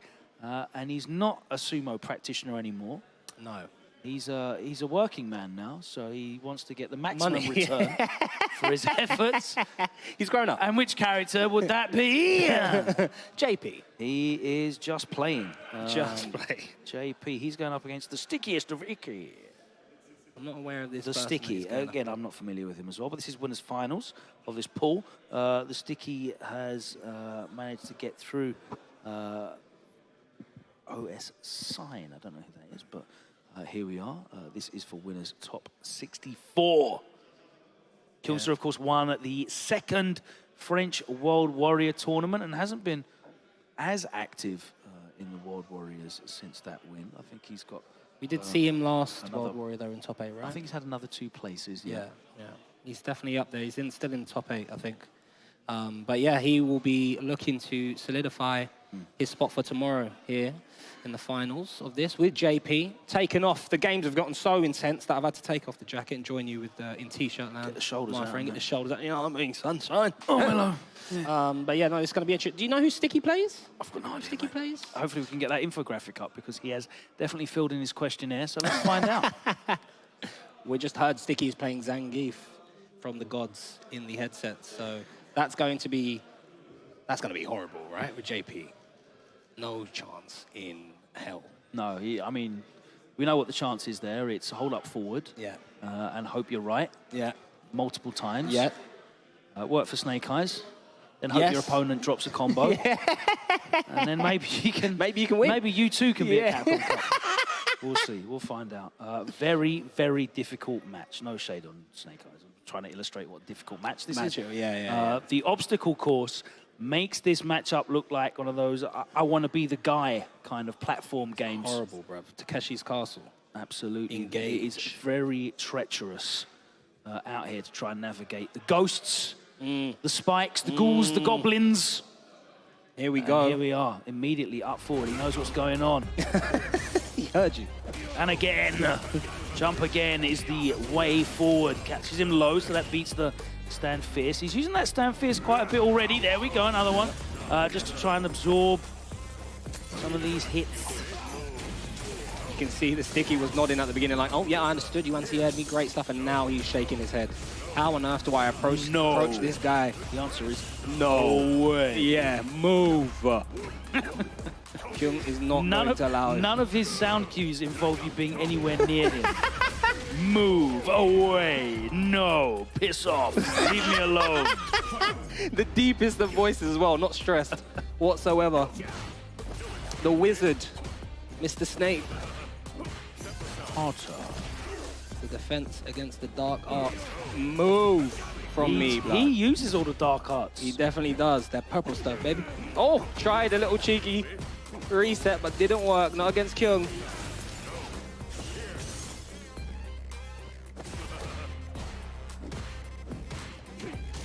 Okay. Easy as hell that was. Burns himself out. My days. It's horrible. Kyung almost in the corner though now. Yeah, Sticky's got enough health to be able to take a pretty sizable combo. Wow. This is the level 3. It's going to freeze the gauge, so the burnout is still there. He's going to be able to block a couple of ghosts. The chip outs come in, but now he finally gets his meter back. So not the worst situation in the world for the Sticky. Oh, okay. Blesses himself with going back to full screen. And you're dead. Expelliarmus! Kyungster taking that first round pretty convincingly. I like the way he's still respecting the Sticky. Understands he's in winner's final for a reason, not overextending too much, not thinking he can just steamroll him just because the character wins the matchup. This is a professional adult human. To the punch. Sends him all the way back to the start of the level. Nice parry brought forward from the sticky. Slowly trying to adjust now. He has slowed it down. Fighting a bit more honest versus Kyung here. Just the sake that he jumps forward. But I understand it, you have to do that. The check on the drive rush. Stand medium kick is goated. No, you don't. Away. Oh, McDonald. Observe. These parries are a huge risk. Here's the teleport. Ah, the other side. Yeah, and the problem was as well, you weren't really getting anything for the parries. It was all single hits. Yeah. All of them were imperfect parries, so you're just throwing away drive gauge. Obviously at a slower rate than just blocking them all out, but just death by 1,000 cuts rather than like 5 of them. Oh, nice parry defense from that drive. Oh, yeah. Finally in the corner now is Kyungster. First time. The neutral jump has been there for him, though. Yeah, you've seen Sticky, like, cutting his Oki short as well, looking to bait things, but Kyungster is not being put off. Ooh! Is that dead? Oh, my days. Of course it is. The OD SPD. Sticky on the board. Still set point for Kyungster, though, and he's got 3 bars down there, and he is willing to spend them. It's all right, the shard's still there, gives him frame advantage. Could have been a huge jump in, Logan. Oh, the stand line kick with punish. You never see that move get with punish. Sticky evolving before your very eyes. This is getting tense now. Yeah, had to spend some OD. You can see Kyungster being a little bit more aggressive now in his zoning. I want to see man do a OD. Oh, my days. No! You got grips, blood. The Sticky's still in this. No! Definitely sitting forward in the chair. Oh, great. Tried to steal it. Tried to steal it. Level 2, so he's going to put him back into the corner. Yeah, that's horrible. Is he going to be able to burn him out? No, but it's going to be close in this scenario here. Teleport? No. Oi! He burns himself out. The low. I will not be dictated. I burn myself out. Oh, what an anti-air. You see him reel his head back. Still not able to kill, though. But yeah, he's got to take all of this. He's got to take all of this, bruv. Look at the chip. You can't jump. What do I do? What do I do? You see him looking at Kyungster. Yeah, once that... You scumbag. Once that OD portals out, taken to the air is just instant death as well. Disgusting. Kyung aware. That anti-air roundhouse, boy. Beautiful button. Beautiful button. But good stuff for Sticky. Good stuff from Sticky. He put up a valiant effort. Yeah, I mean, you can clearly see that he's aware of like what his win condition is. Yes. It's. I hope you press something that's laggy enough for me to jump in on it. Yeah. He was using the stand fish and trying to catch single hit attacks, whether it's a ghost at a certain range, whether it's a button at certain ranges that you can pick him out from as well. But realistically, Kyungster immediately, I think you said it in like the second round, he immediately identified that he just had to play a risk-averse style. Yeah. And he kind of just shut the door. Everything was cancelable just in case the drive impact came out. And it did a couple of times, and he was ready. That time he did catch him unawares. Kyungster just sitting down, expecting the string. But there, look, he's just cutting his Oki short. Yeah. And Kyungster not afraid to just press a button. No, he did very well, did Kyungster, especially when he got himself in the corner. It was that, do you know what? It was going so well for Sticky. Yeah. It was when he decided to bet the farm. What did he do? It wasn't drive impact. He tried to do the running bear grab, was it? It was here. It was in this round, I think. He had Kyungster in the corner. It was after the level 3, wasn't it? No, because this when he did OD, yeah, it was after the level 3. Yeah, so this kills. He gets level 3, and I think he does go for like the OD running bear grab. And then, yeah, Kyung just got the level 2. Yeah, Kyung got the level 2 out, switch sides. We're not going to see that, but what we are going to see is him burn himself out already and just block and just gets punish countered. Yeah. Disgusting. It was kind of like a checkmate situation there. I mean, he had enough drive gauge left to put out another OD portal and force him to block for another 5 seconds, and that would have been pretty much it. Yeah. Yeah. But I think at this level, man, you can't... I mean, I respect the Hail Mary attempts, but you can also die by doing those Hail Mary attempts, you know what I mean? And at the level of caliber of players that you're going to have at this stage in Winners' Finals, it's going to be very hard to catch someone sleeping at the wheel. They're going to be prepared for everything. Like you said, all the drive impacts got countered. He was ready with neutral jumps to all of the overextending heavies that the Sticky was trying, and Kyungstar will advance to day 2. Well, we have seen a couple of instances where it's like, okay, you got me first game. You caught me unawares first game, and then they switched on. Yes. Completely, Yeah. It normally, because like you said, there's so much to look for in this game. You're bound to get caught at some point. It's just when are you mentally unprepared for a raw drive impact, etc. But here we're going to have Chang, maybe? I hope I'm pronouncing his name right. Chang, maybe? Yeah, just Chang from France, the Manon. 27-year-old. Okay, sir. I see you versus James, 2088. Cammy from the UK. James 2088. Hello, James. I know. Made a smart choice by selecting Cammy. Definitely think that this character is definitely top 5, has an argument to be up there in that top 5. I certainly believe she is. Well, the good news for these guys is they successfully avoided Margot Kayane and El Chakate because they didn't manage to make it down. This is the thing, boys. There's a lot of money here is your winners final. Okay. For Pool B8. Brilliant stuff. Top for a 64. Chance of that 15 grand and the CPT spot, huh? Yeah, top 64 where the serious business commences. Yeah, boy. I was saying earlier to F-Word that 8th place, joint 7th, 1,500. That used to be 350. Yeah. When I was like 19 years old. But you know what? No one's going to be happy with anything other than first. Yeah, no, of course. But 1,500 is not bad. That 1,500 was cool, like, when you got points with it, you know? Yeah. I'll take my little 50 points or whatever it is for a premiere. And the money's nice, it's okay. I'll put that into going to the next premiere event. This one, boy, all or nothing. Ruthless, boy, yeah. Only the winner. Which I respect. Brutal format. Oi. Right? Doesn't finish the combo.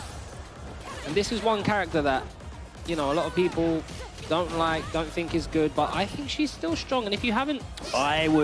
couldn't disagree more vehemently. I think if you've not trained against Manon and properly set everything up, I think that her So normals, basically, if you don't know what's going on, she's good. But not just that, I think when you block her normals, they put her at the perfect whiff punish spaces to whiff punish everything. So you put her behind an amazing player like an Idol, you can do some damage. I've not seen anyone complain about this game more than Manon players. Yeah, I know. Luffy is just adamant this character.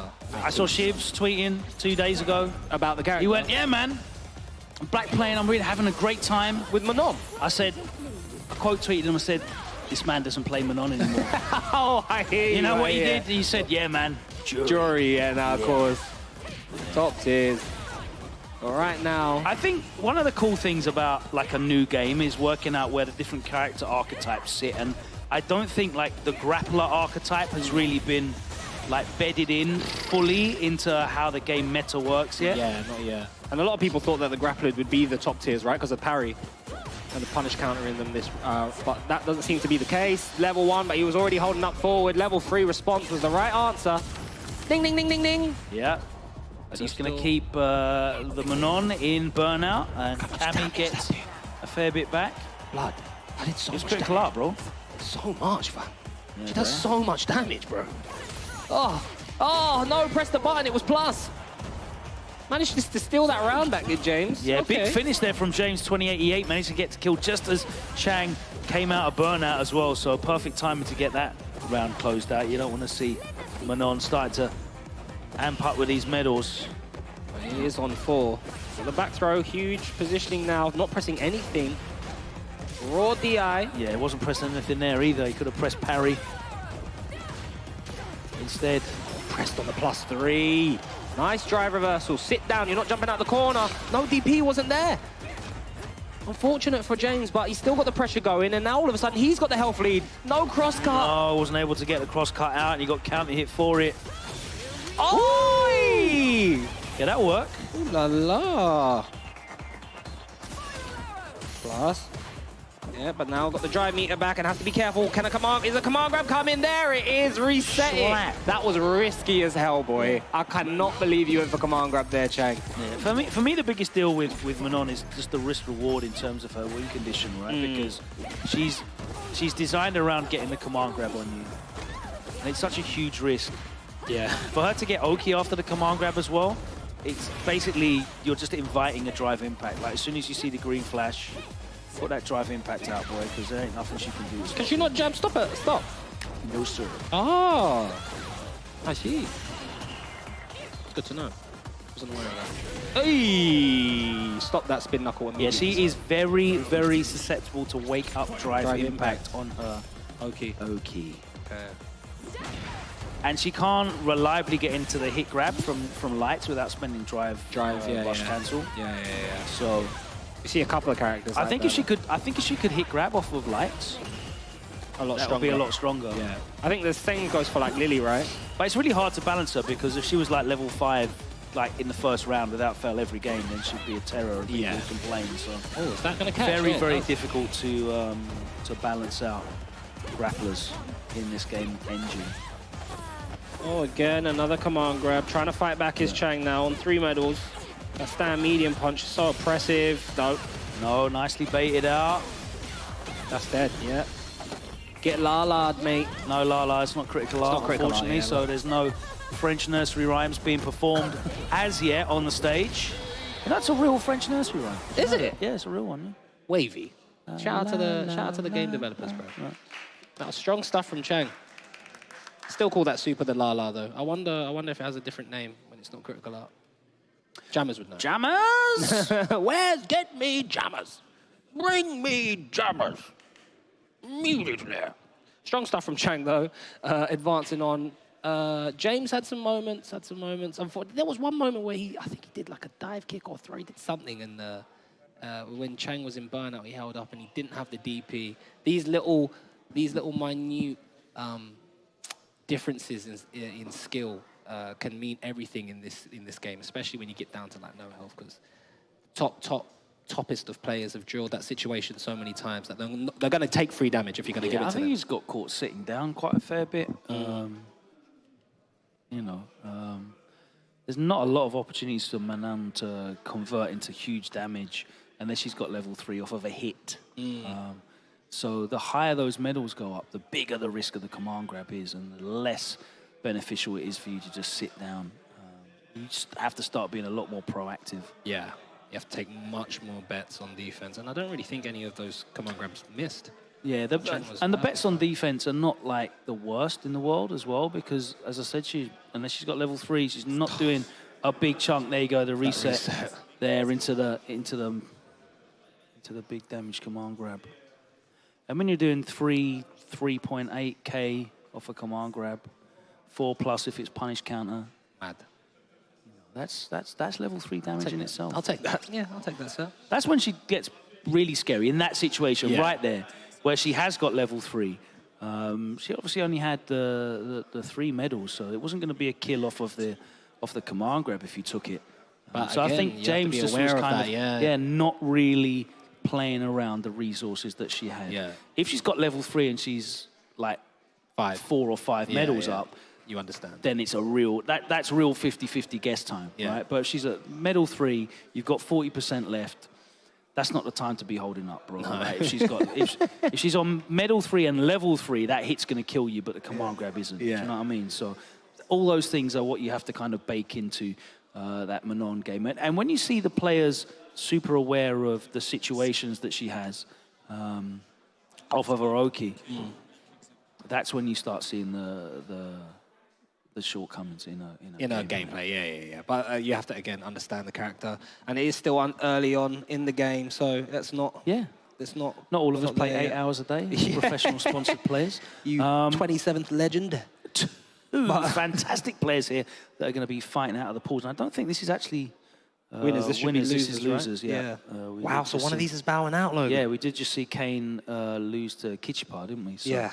This is losers finals from Pool B6, and it is going to be 2 of those players that you kind of identified as that level of talent that they have here in France that just makes it such a dangerous region to come to and put all your hopes into getting a big tournament win, because there's so many of these guys out here. You could reel off 30, 40 names. Easy, easy. They're all fighting for top spot. We were saying this, we were talking to Kyungster about this, but this is what makes the region so strong, because there's so many strong players. They're just going to they're all just lifting each other. Yeah, you know, man. Kings raising up kings. You know what I'm saying? Jamie, yeah? Okay, Kane's gone for Jamie. Yeah, Kane's Jamie's one of my favourite ones to watch. He's got such an interesting style. He's happy to play in just level 1 if he needs to. He has to. Yeah. He's going up against no slouch in Link Excello. Yeah, Link Excello's in an interesting position at the moment with this game, right? Because obviously he's picked a very good character in Luke, but he's not had the same level of success that he saw previously in 5. I don't know if he's maybe like a slow grower, perhaps. It is possible. Right now doing well versus... Oh, Kane, just as I said that. Opens him up. You see, he's taking the damage and the... Okay, we've got level 3 time now, so... Has that command grab, as a threat, as an option, the trade. There it is. Bat! Boom, boom! Red Bull freestyle.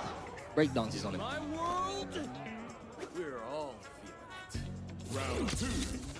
Look at the crepes on Jamie, blood. Wavy, this character design is sick, man. It's that clouds.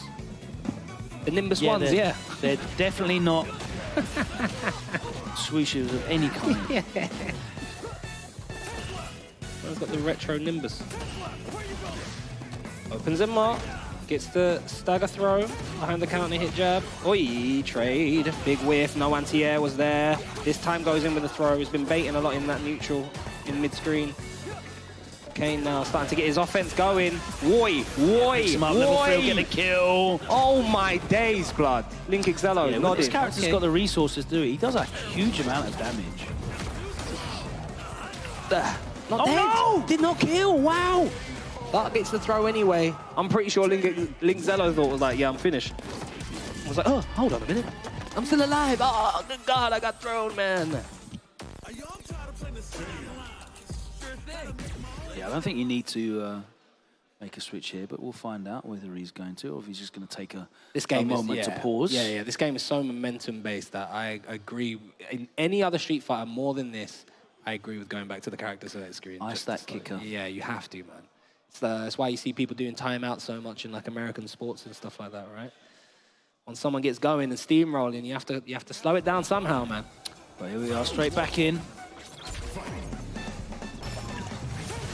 Cheeky drinks at the start of the game. It's Friday night. I respect it. Kane's getting them in. I respect it. Lads. Not giving Link Excello any opportunity to get comfortable in neutral here is Kane. And here we go, you see him... We're talking about man-on in the last set, and I think Jamie's another one who's so difficult to balance, right? Because if he started in level 1 every round, he'd be crazy good. Possibly too good. I was so sure this character was top 5 when the game first came out. Because I was like, the tools that he does have, but yeah, like you said, getting those tools is another thing, right? Yeah, his win condition is beating you already, basically, right? He levels up by either you being asleep and letting him level up when he's not able to, or beating you and then leveling up because he gets the knock. Like, he wins neutral and gets a drink. Ooh! There's that again in mid... Oh, wow, that jump fierce, bro. What did that start? How do you anti-air those enormous Popeye forearms? It's not possible. Oh, no. Messes up, but has the cross cut. It's one thing Link Excello is good at, his DPs. All right, level 4, let your hair down. Let it all loose, baby. Link Excello doesn't Let your care. soul glow. Burn that out. Beast mode, baby. Oh, no. One slip away. Command grab level 3 is my favourite thing. He's not going to do it, obviously, because that would be a huge waste of bar, but... My. He gets the opportunity to. It is Kane. You see him stalking him down. Link Excello. Wisely drive reversals. This is horrible now. Yeah, now it's... Okay, he's playing himself out. Oh. This does chunks. This does absolute chunks. That's 2 hits. Critical art. You were blocking, blood. I mean, what are you in a horrible situation? You could have got a record. I don't know if that would have chipped him out. Would it have chip out? Probably. Kilzyou definitely thought so. Nice parry. The fight back with a crouching medium punch. Just happened to catch him walking or jumping. Oh, no. No, not here, sir. Still my turn, says Kane. Drinkies. On set point, don't say drinkies. Drinkies. On set point, the big neutral jump. Little sippings. Is he gonna equalize it up? Yes, he is. 1-1. Okay. Might interest you in a cold beverage. Drinkies. Esports juice. It's an old family recipe. Herbal drink. Oolong. Are you a fan of herbal drink? I am. I do like herbal drinks. Oolong, green tea. No, just herbal drink. Oh, no, I've never had a herbal drink in my life. Is that a brand or something, mate? Good. It's like purple drink. Okay, no, I'm not aware of that, Logan. You have to teach me. What flavour is it? Herbal. Purple stuff. Ah. Okay. Spumoni. Counter hit conversions into bevies. Perfect parry once again into bevies. Yes. Oh Big, no. Huge bait. And you see, again, like, it's a win more mechanic. Yeah, a win more. I like that. Oh, Win more no. mechanic, but that is a great jump out. Oh, bro. Why is jump dive kick such literally the best throw tech option in this game? Because throw has Don't so much tech more throw. recovery, yeah. Don't tech yeah, throw. just hold up forward and Do dive your kick. dive kick. Yeah, boy. That's your throw tech. If you have a dive kick, that's your throw tech. Yeah. Beats delays, beats delay button, beats delay throw, beats meaty throw. Oh, that was Oi, clean. oi, The oi. Buckeye gets buckard back into the corner. Back and Nice medium forth. punch. These Titans go, that was plus enough, yeah. Kane, why is he not tuned? But he does bite with a throw tech. Should have dive kick, All right, bro. we're going to a Shin final round. Kilzyou with the Final, 3 bars. final. Yeah. This is it. One of these players is getting eliminated from the tournament and will not advance to tomorrow. Huge round. Oh, it's going to be a sad weekend for somebody. It is. Kilzyou abusing frames with that dash forward. Into double drinks. He's double fisting. Shots, 3 down. Great anti. And he's got a huge life lead here as well, but it's been peeled back. Why is that safe? I have no idea, bro. Oh, but he's almost got, he's got level 3 now. You messed up your combo. He dashes in. Please give me Bro. command grab. Please give me command grab level 3. Oh, He doesn't need it. he doesn't need it. He doesn't need it. Enough drive meter to finish this? Whoppa! Terrible, terrible! I don't think so. Yeah, no. Oh, the DPOS behind the drive. Yeah, you better kept that frame tight, Should have buddy. kept it tight. Beautiful stuff. Shoulda, woulda, coulda. From Kane. And I don't even think he had enough health to do drive impact to bait that out, even if he was on that layer. But Kane hadn't done that all set, I don't think. The Well, he might have done. DPOS. We just wouldn't know. We Because won't. it's an OS, isn't it? Yeah. You don't know. You don't know. Just don't know. Beautiful stuff. But what we though. do know What is a set. Kane advances into top 64 on the loser's side, and we say goodbye to Kilzyou. He normally gets a +5 power up when he plays in France as well, Kilzyou. It's unfortunate. But there'll be plenty more tournaments, I'm sure, for him to improve throughout the season, throughout the year, throughout. Yeah, it's only the season. first year of the game. So much more to learn, so much more to develop. A player that, you know, likes to move around the cast as well. We saw him try out various different characters. Yeah. Luke, of course, is a strong character, a great character to be starting out with. And we saw some of that here as Kane puts himself in position of set point here. But we all know Kilzyou was able to defend. He did well. He did well to bring it back. Yeah, it was definitely momentum swings back and forth, back and forth. But I think the one thing that really did seal it for Kane was his Oki situations on Kilzyou. He just had the right read all the time. The huge baits. Kilzyou, you know, kind of fought back with his own. Sometimes got some shimmies, but then sometimes it cost him. And we saw here, Kane got crossed up on, and there was the tech.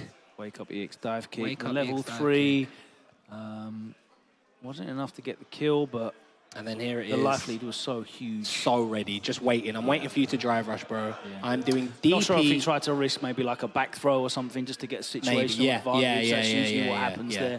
there. Because you're out. If I do drive rush jab and keep it frame tight, I've got no health and I've burnt myself out. You've got all the resources still. Like, that's a horrible situation. Horrible, horrible situation. The only thing he might have done, I don't know if that drive rush burnt him out, but the only thing he would have been able to do to bait that is drive impact. I think that is how it goes, that behind that always, right? That's how it goes, It yes. is. But that is layer 5. Giga brain. Yeah. So, unfortunately, We will we'll let Linkzilla go away and think about what he's done. Yes. And you can all have a nice do that too. think about that as well, because we're going to take a short break. We'll be back with more pools matches here from B-Wave. But we'll see you in a couple of minutes' time.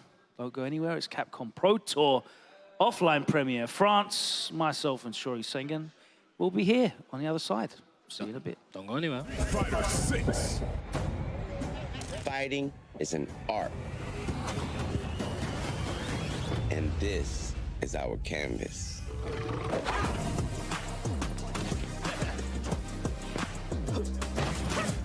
Here, we flex our style, our passion,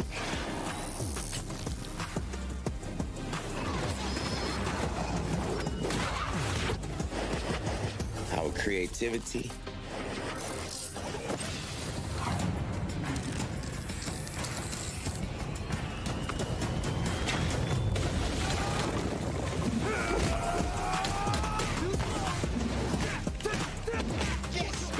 our skills. We come here to break rules, to bend minds, to change the game. This is where we make an impression.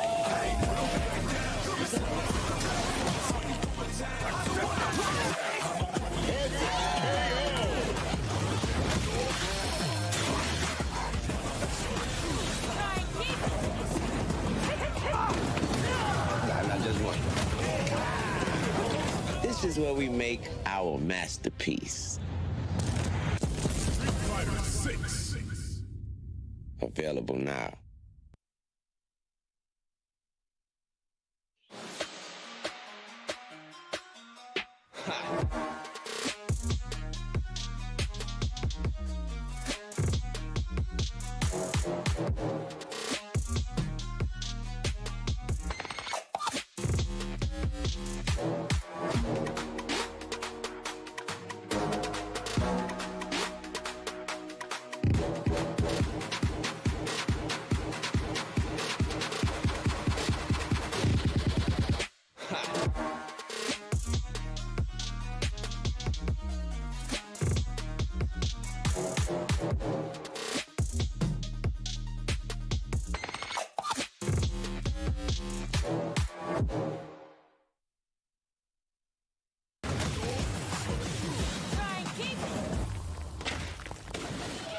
This is where we make an impression.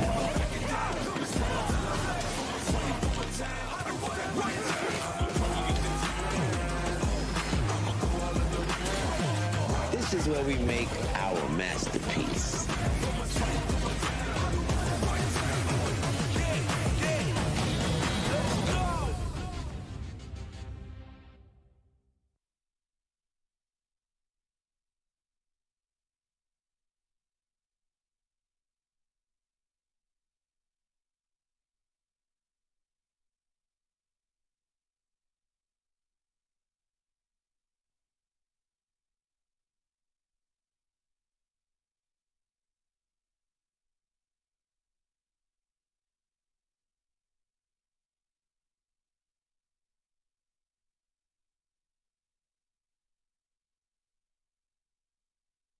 Welcome back to CPT Offline France, the offline premiere. We are here in Paris. It's myself, Shuri Sengan, and Logan Sama. We have had some amazing games so far in Wave B. Wave B. But we have got some more GGs for you. We're going to get some of those losers final games. I don't think this will be like the last 3 of Wave B that we've got coming up. But we saw some amazing sets so far. Kane has been up twice. He advanced in his pool. In the loser's side, he lost to Kipa, of course. But he did beat Linkzilla. And right now, baby, we got Yeah, you can read these names. Momolowaha, baby. It's Momolowaha, the Rashid player. Momolowaha. Who is it? He's 70. Yeah, no, that is a mouthful, mate. Momolowaha. Versus the Sticky, who's taken off his jacket and is getting serious now with He's got a nice little floral motif going on. I love the flower, baby. I want to say thank you very much, by the way, to Capcom for providing me with this fantastic T-shirt. Yes. Talk to me about that T-shirt. Where can, if I wanted one of those? I don't know, but all I know is this is the only shirt that I've got to wear. Air France lost all of my luggage. You can get that T-shirt. I was otherwise going to have to commentating in the T-shirt I've been wearing for the last day and a half. And I definitely didn't want that because you would have been stanking. Yeah. You would have been smelling like the Sticky. You can get this T-shirt if you are here, if you make your way down to Paris Games Week. Yeah, if you got tickets already. Sunday, yeah.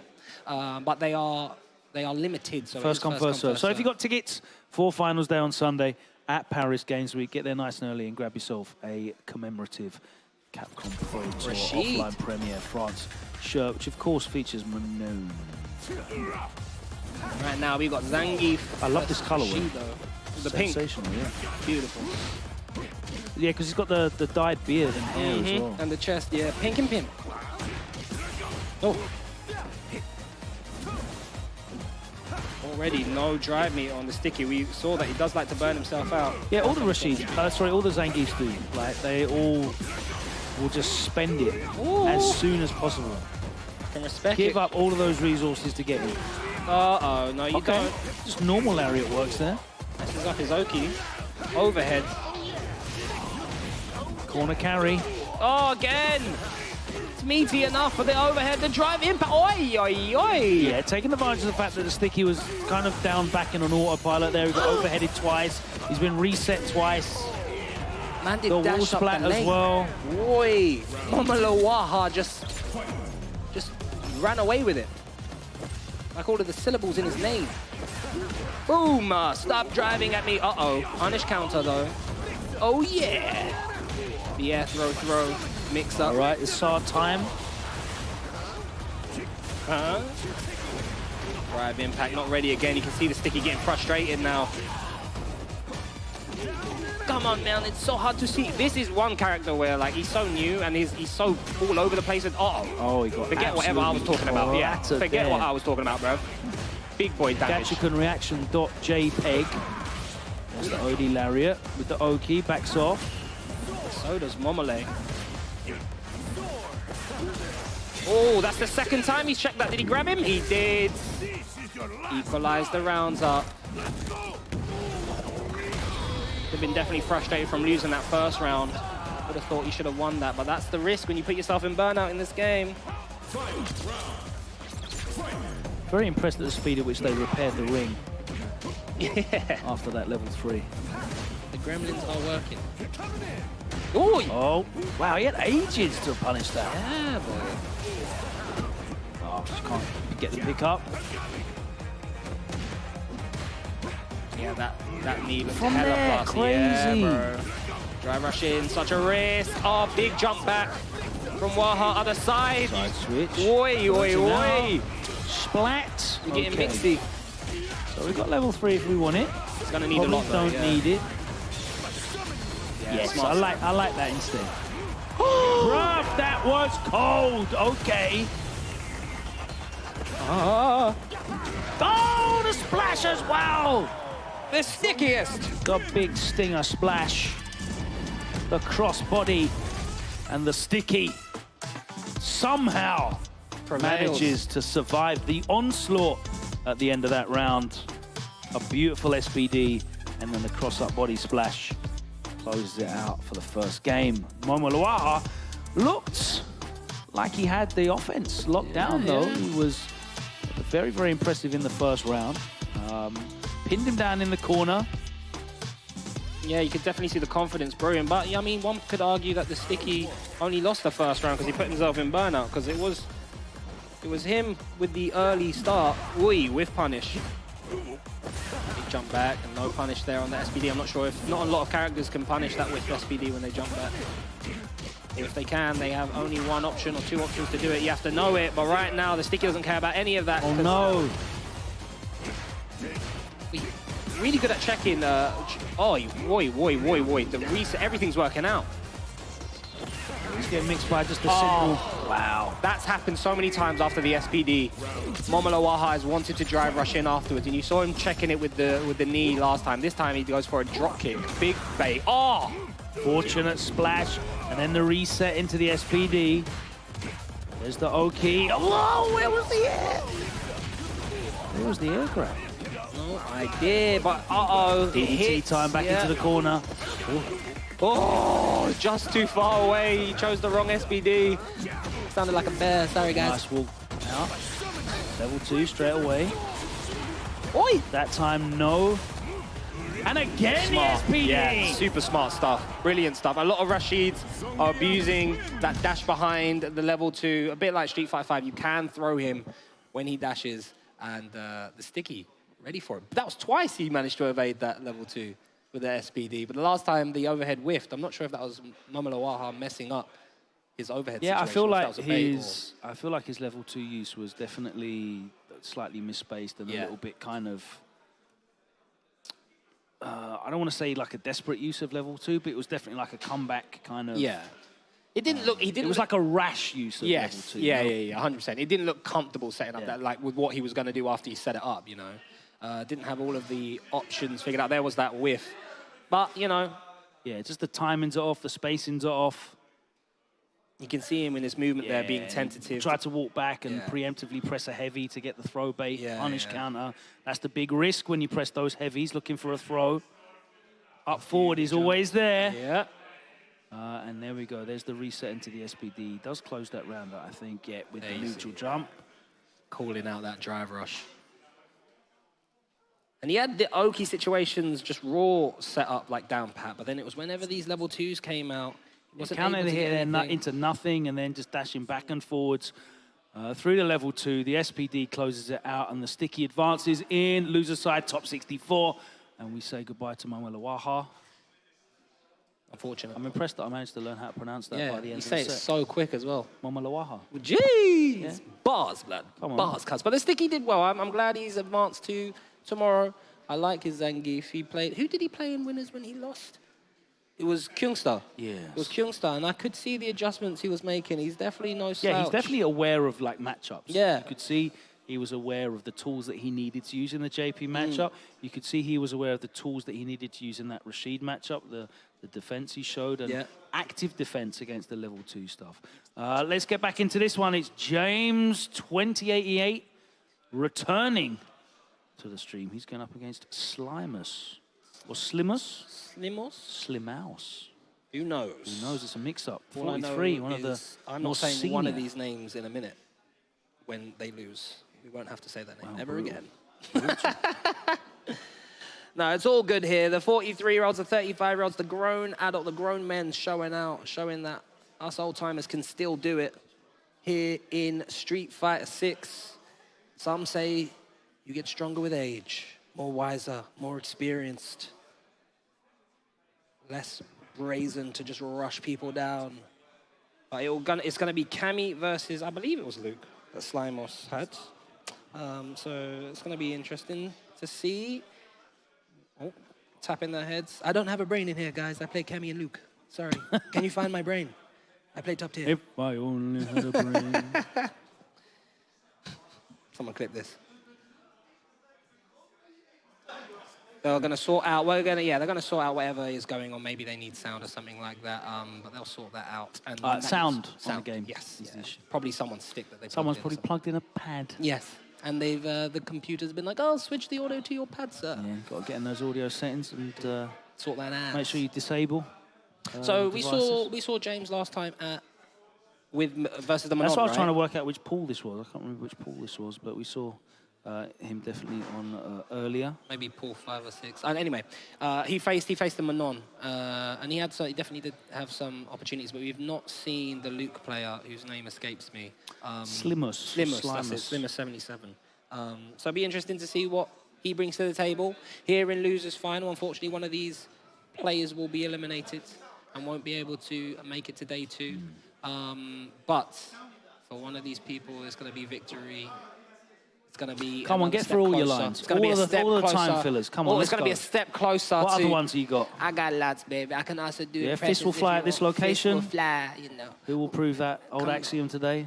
That's not your bars, though. You're just stealing someone else's bars. Yeah, I know. I'm trying to go off the top of the dome here, and you're stealing people's bars that they've laid down in the recording ancient booth. law from times gone by. Past, yes. Lex is in the building. We've not seen Lex yet. I don't think his pulls have come up. He should be coming up shortly, but he's always dressed to the nines. Bro, there's hella waves. Hella waves. 412 waves. Players, boy. Yeah, they're definitely all here. A lot of games to get through, baby. His name doesn't come up. Damn, he wasn't in the highest ranked seeds in his pool. But just awaiting for the players to be comfortable and all the sound issues to be sorted out as well, of course, so that they can play at their optimum level here. I'd like to shout out the TOs as well. We're running the whole thing on PC, 240 Hertz monitors, beautiful gaming. C'est magnifique. The finest. C'est magnifique. As it was meant to be played. Yes, as the game was designed, you know? All right. Here we go. We're ready for the game. games. Oh, my days. We missed the start of it. What on earth Where's happened? all of that drive gauge gone, James? James? What did we you missed do? 2 seconds. Where did all the drive gauge go, mate? Bruv, he's burning himself out. 10 seconds in. What on earth? Here we go. Drive reversal, offensive drive reversal, jumps away, but gets clattered back into the corner for his troubles. Boy, they are throwing haymakers, blood. Haymakers! It is Deontay Wilder versus Francis Ngannou right now. There are no jabs being thrown here. Oh my word, that was from downtown. Sir! A big windy overhand right. These guys were not mucking about when they were tapping their craniums, boy. Boy. The overhead roar. It sounded like a steel drum band. The throw happens to work out. James. Okay, nice. Yeah, Three-piece confirmed, yeah. And I can wake up with super as well. Anything you can do, I can do. Nice whiff punish. I can do anything better than you. Beautiful. No, you can't. Yes, I can. No, you can't. Oh, Flash knuckle. Why does he have that move? I don't know. Because it's effectively just like a way of stopping you from anti-airing. Yeah, it's so frustrating to deal with.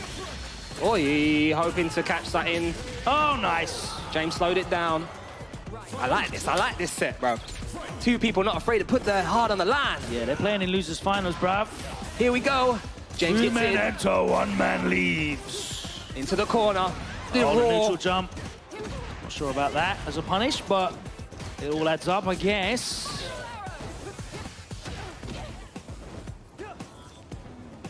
Slowed down all of a sudden. The pace, the intensity. Who's going to take the first? Oh my days, it's not. What? Fortunate for Slimeous. What is that OD overhead on here? Like, plus 25, bro. Locked on target. You're dead, bro. Execute. You are so dead. Locked on. Execute. Wallipa damage. All I know is when I see Cammy doing EX hooligan dashing at me,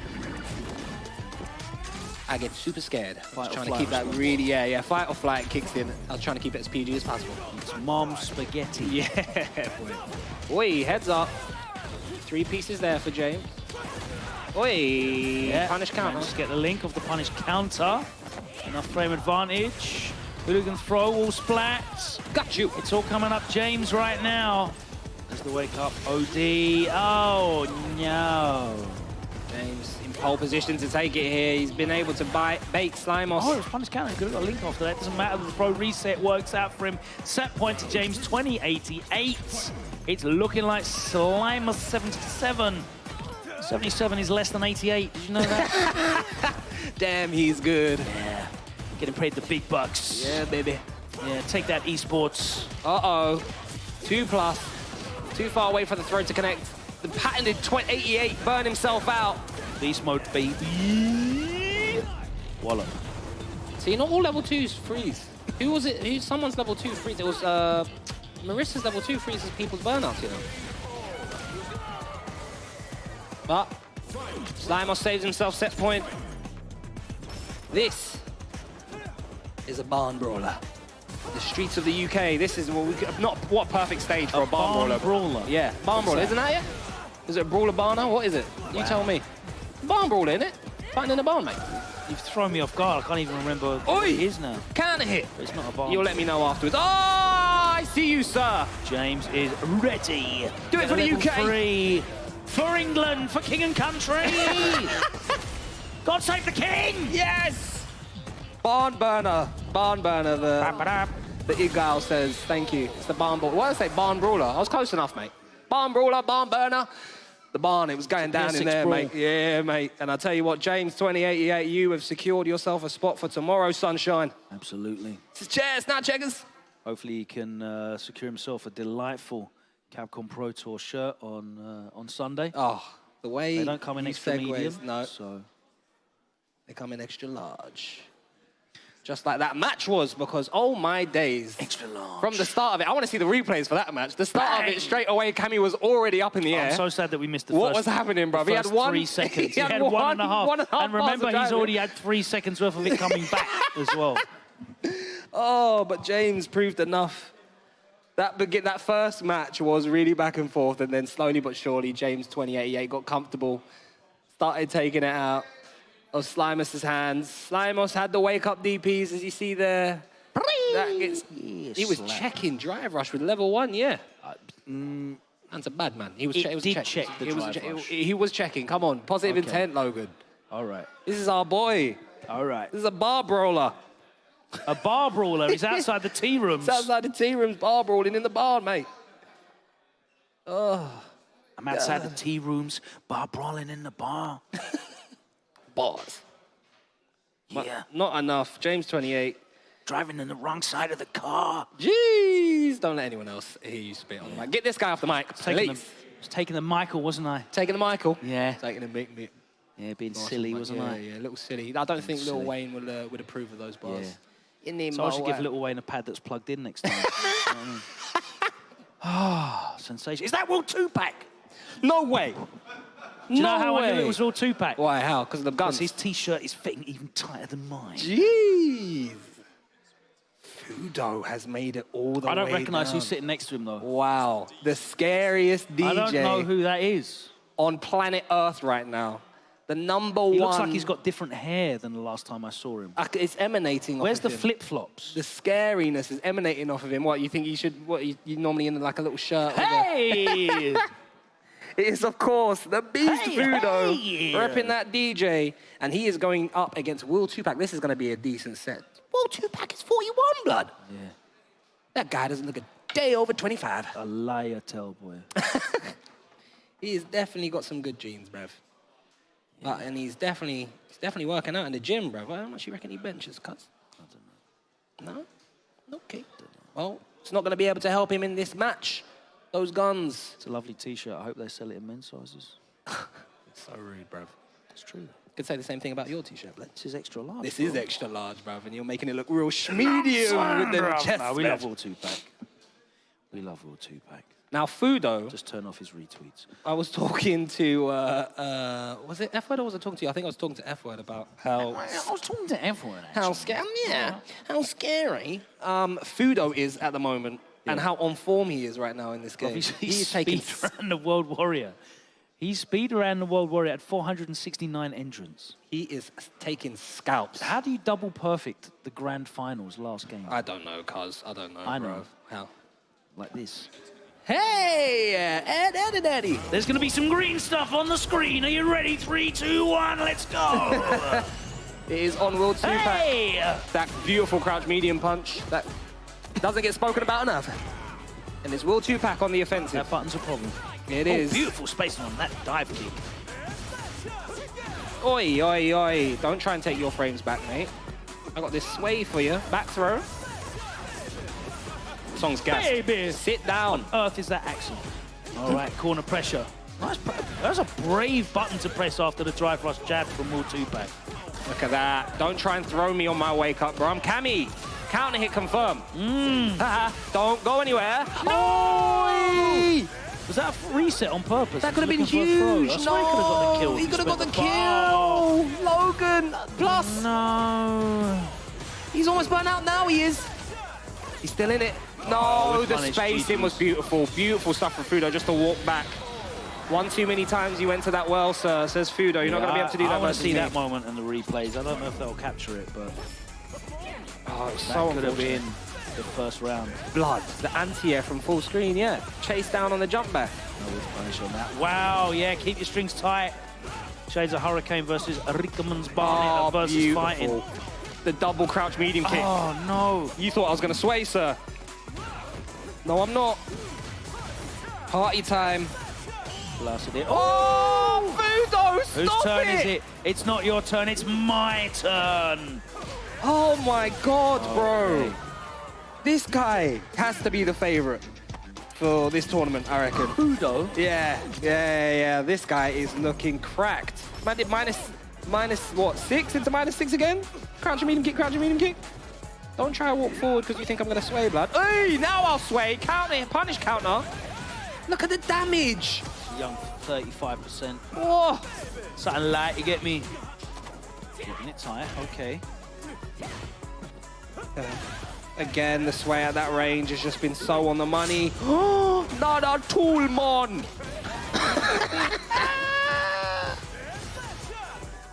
No anti-air, surprising. The stagger step opens Fudo up. The backdash though.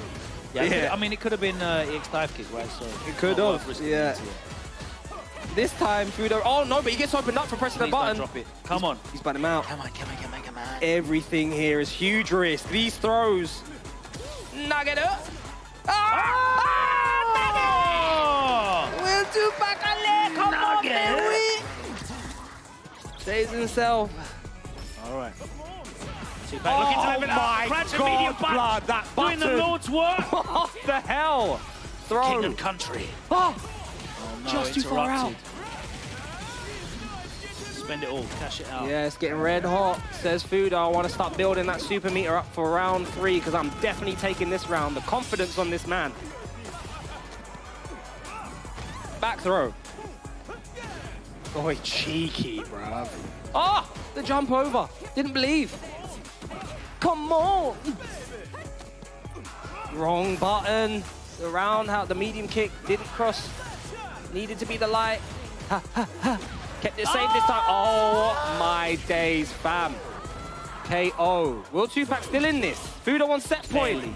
Barely. He's got 3 bars. He's got 3 bars. bars. Oh my days. He got 3 lights to the face. Ed. 3 lights safe to the face. Crouching medium kick has been money for him though this set. Space in, and again the walk back. Oh, bro. He's just holding back. Will 2-pack, you got to blow up the legs, fam. Oh! Yeah. Level 2's there. My days, bro. Not gonna need it. Blood, he whiffed punish throw with jab from that range and was immediately ready with punish counter. Fudo is insane, fam.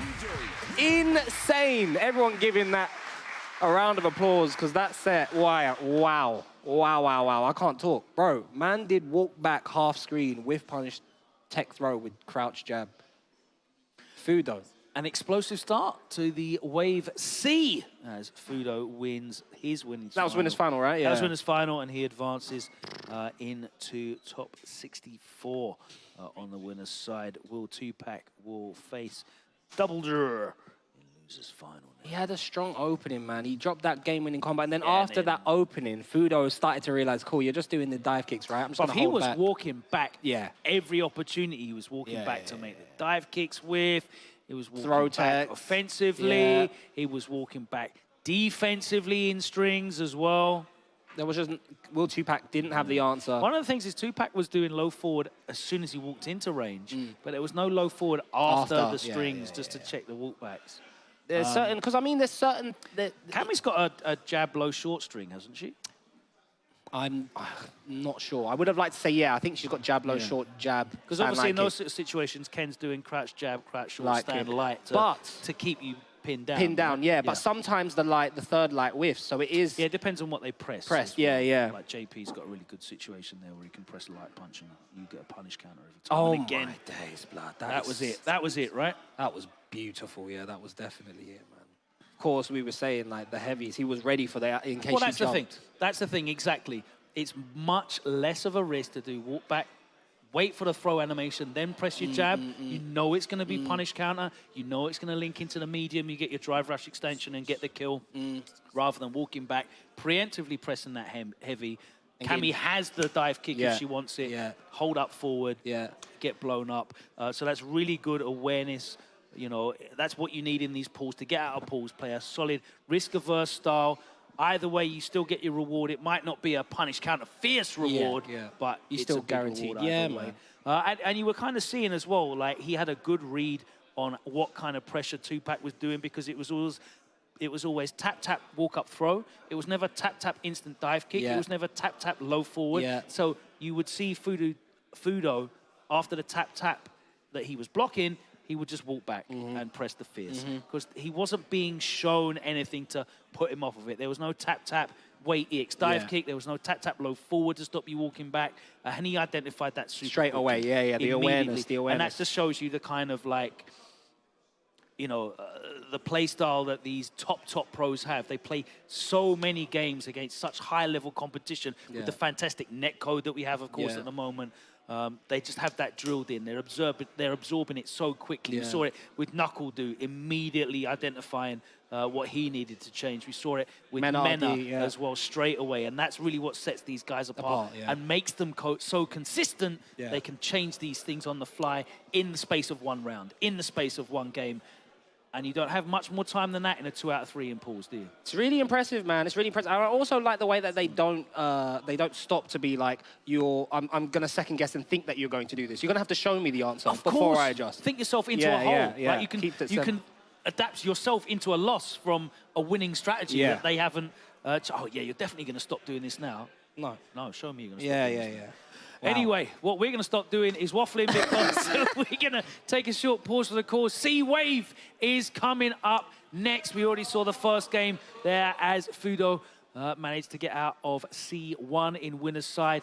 We've got players sitting up behind us, ready to continue the action. The action will continue right here from the Capcom Pro Tour offline premiere in France in a couple of minutes. I'm going anywhere. A young detective in peril, a mysterious gunman, and the body of a man. The time has come to rediscover a night of mystery that begins with death. Let's start from the beginning, shall we?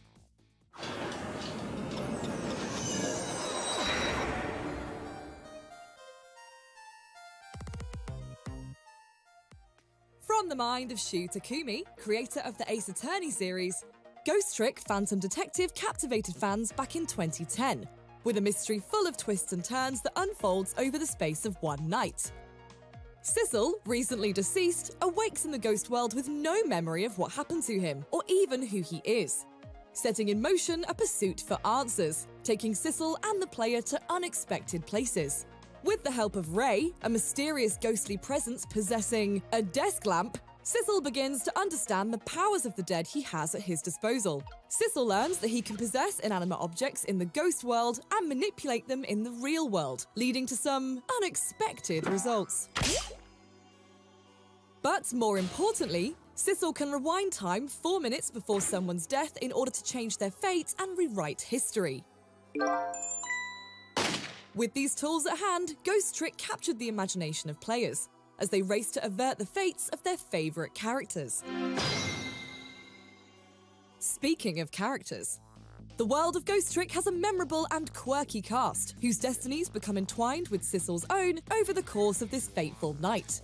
The unique animation style, now presented in glorious HD, beautifully portrays each character and perfectly captures their individual personalities. From the endearing yet laser-focused detective Lynn, the always charismatic Cabanella, and of course Missile, the valiant Pomeranian.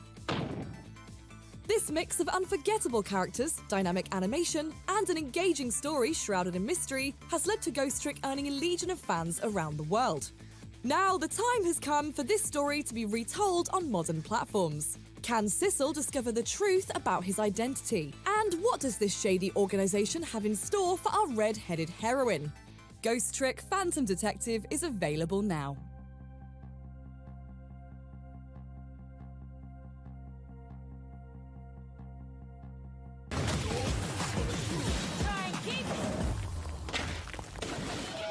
This is where we make an impression.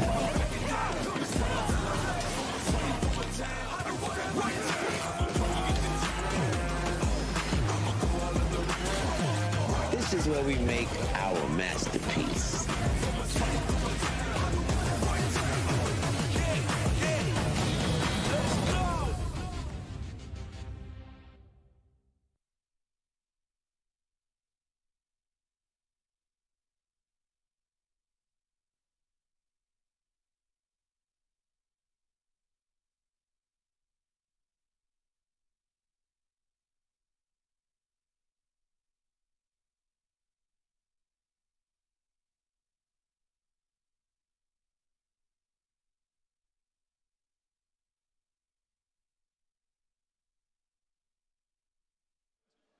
Welcome back to the Premier France CPT, the third of its kind this season. Logan and Tengan have given us the high five and tagged us out. We're going to get some juicy games now. Me and Jammers back on the deck and more matches to come. Jammers, what about that DJ from Fudo, eh? What do you think? Listen, it's in contention for #1 DJ in the world. In contention, you think? Listen, he probably could be. I don't know if there's any contention there, man. We'll get onto that because I do have a counter argument. Okay. That's coming up shortly. But before we do that, just a reminder as well. Again, we're here for CPT France 2023, and like we said, there are T-shirts to give away. However, you must attend Paris Games Week on this Sunday. This coming Sunday for the final 8 combatants. Anyone who doesn't make it, if you attend the show, you will get a free T-shirt. It's got Menard on the front because obviously we're here in France, so we've got to represent the country in accordance. I mean, Logan going above and beyond. He was actually wearing the shirt. Yes, he did. For those of you who didn't notice. I feel they just threw it at him and he just put it on because he was late. But he was late, wasn't he? Strange. Logan claims to be so professional, but then turns up a few hours late. Anyway, just so you're aware, guys, that shirt, there are limited numbers. Yes, good few hundred. There's a lot, but those of you coming to the final sports on Sunday, get there bright and early because it's first come, first serve. And this is what you meant by contention. Right. In terms of this DJ, Hot Diggity Dog. Oh, it's Lionheart. See, I said I knew I recognized this guy. Okay. It's Lionheart. Okay, so Lionheart is a bad man, fam. We're going to see Cammy DJ again.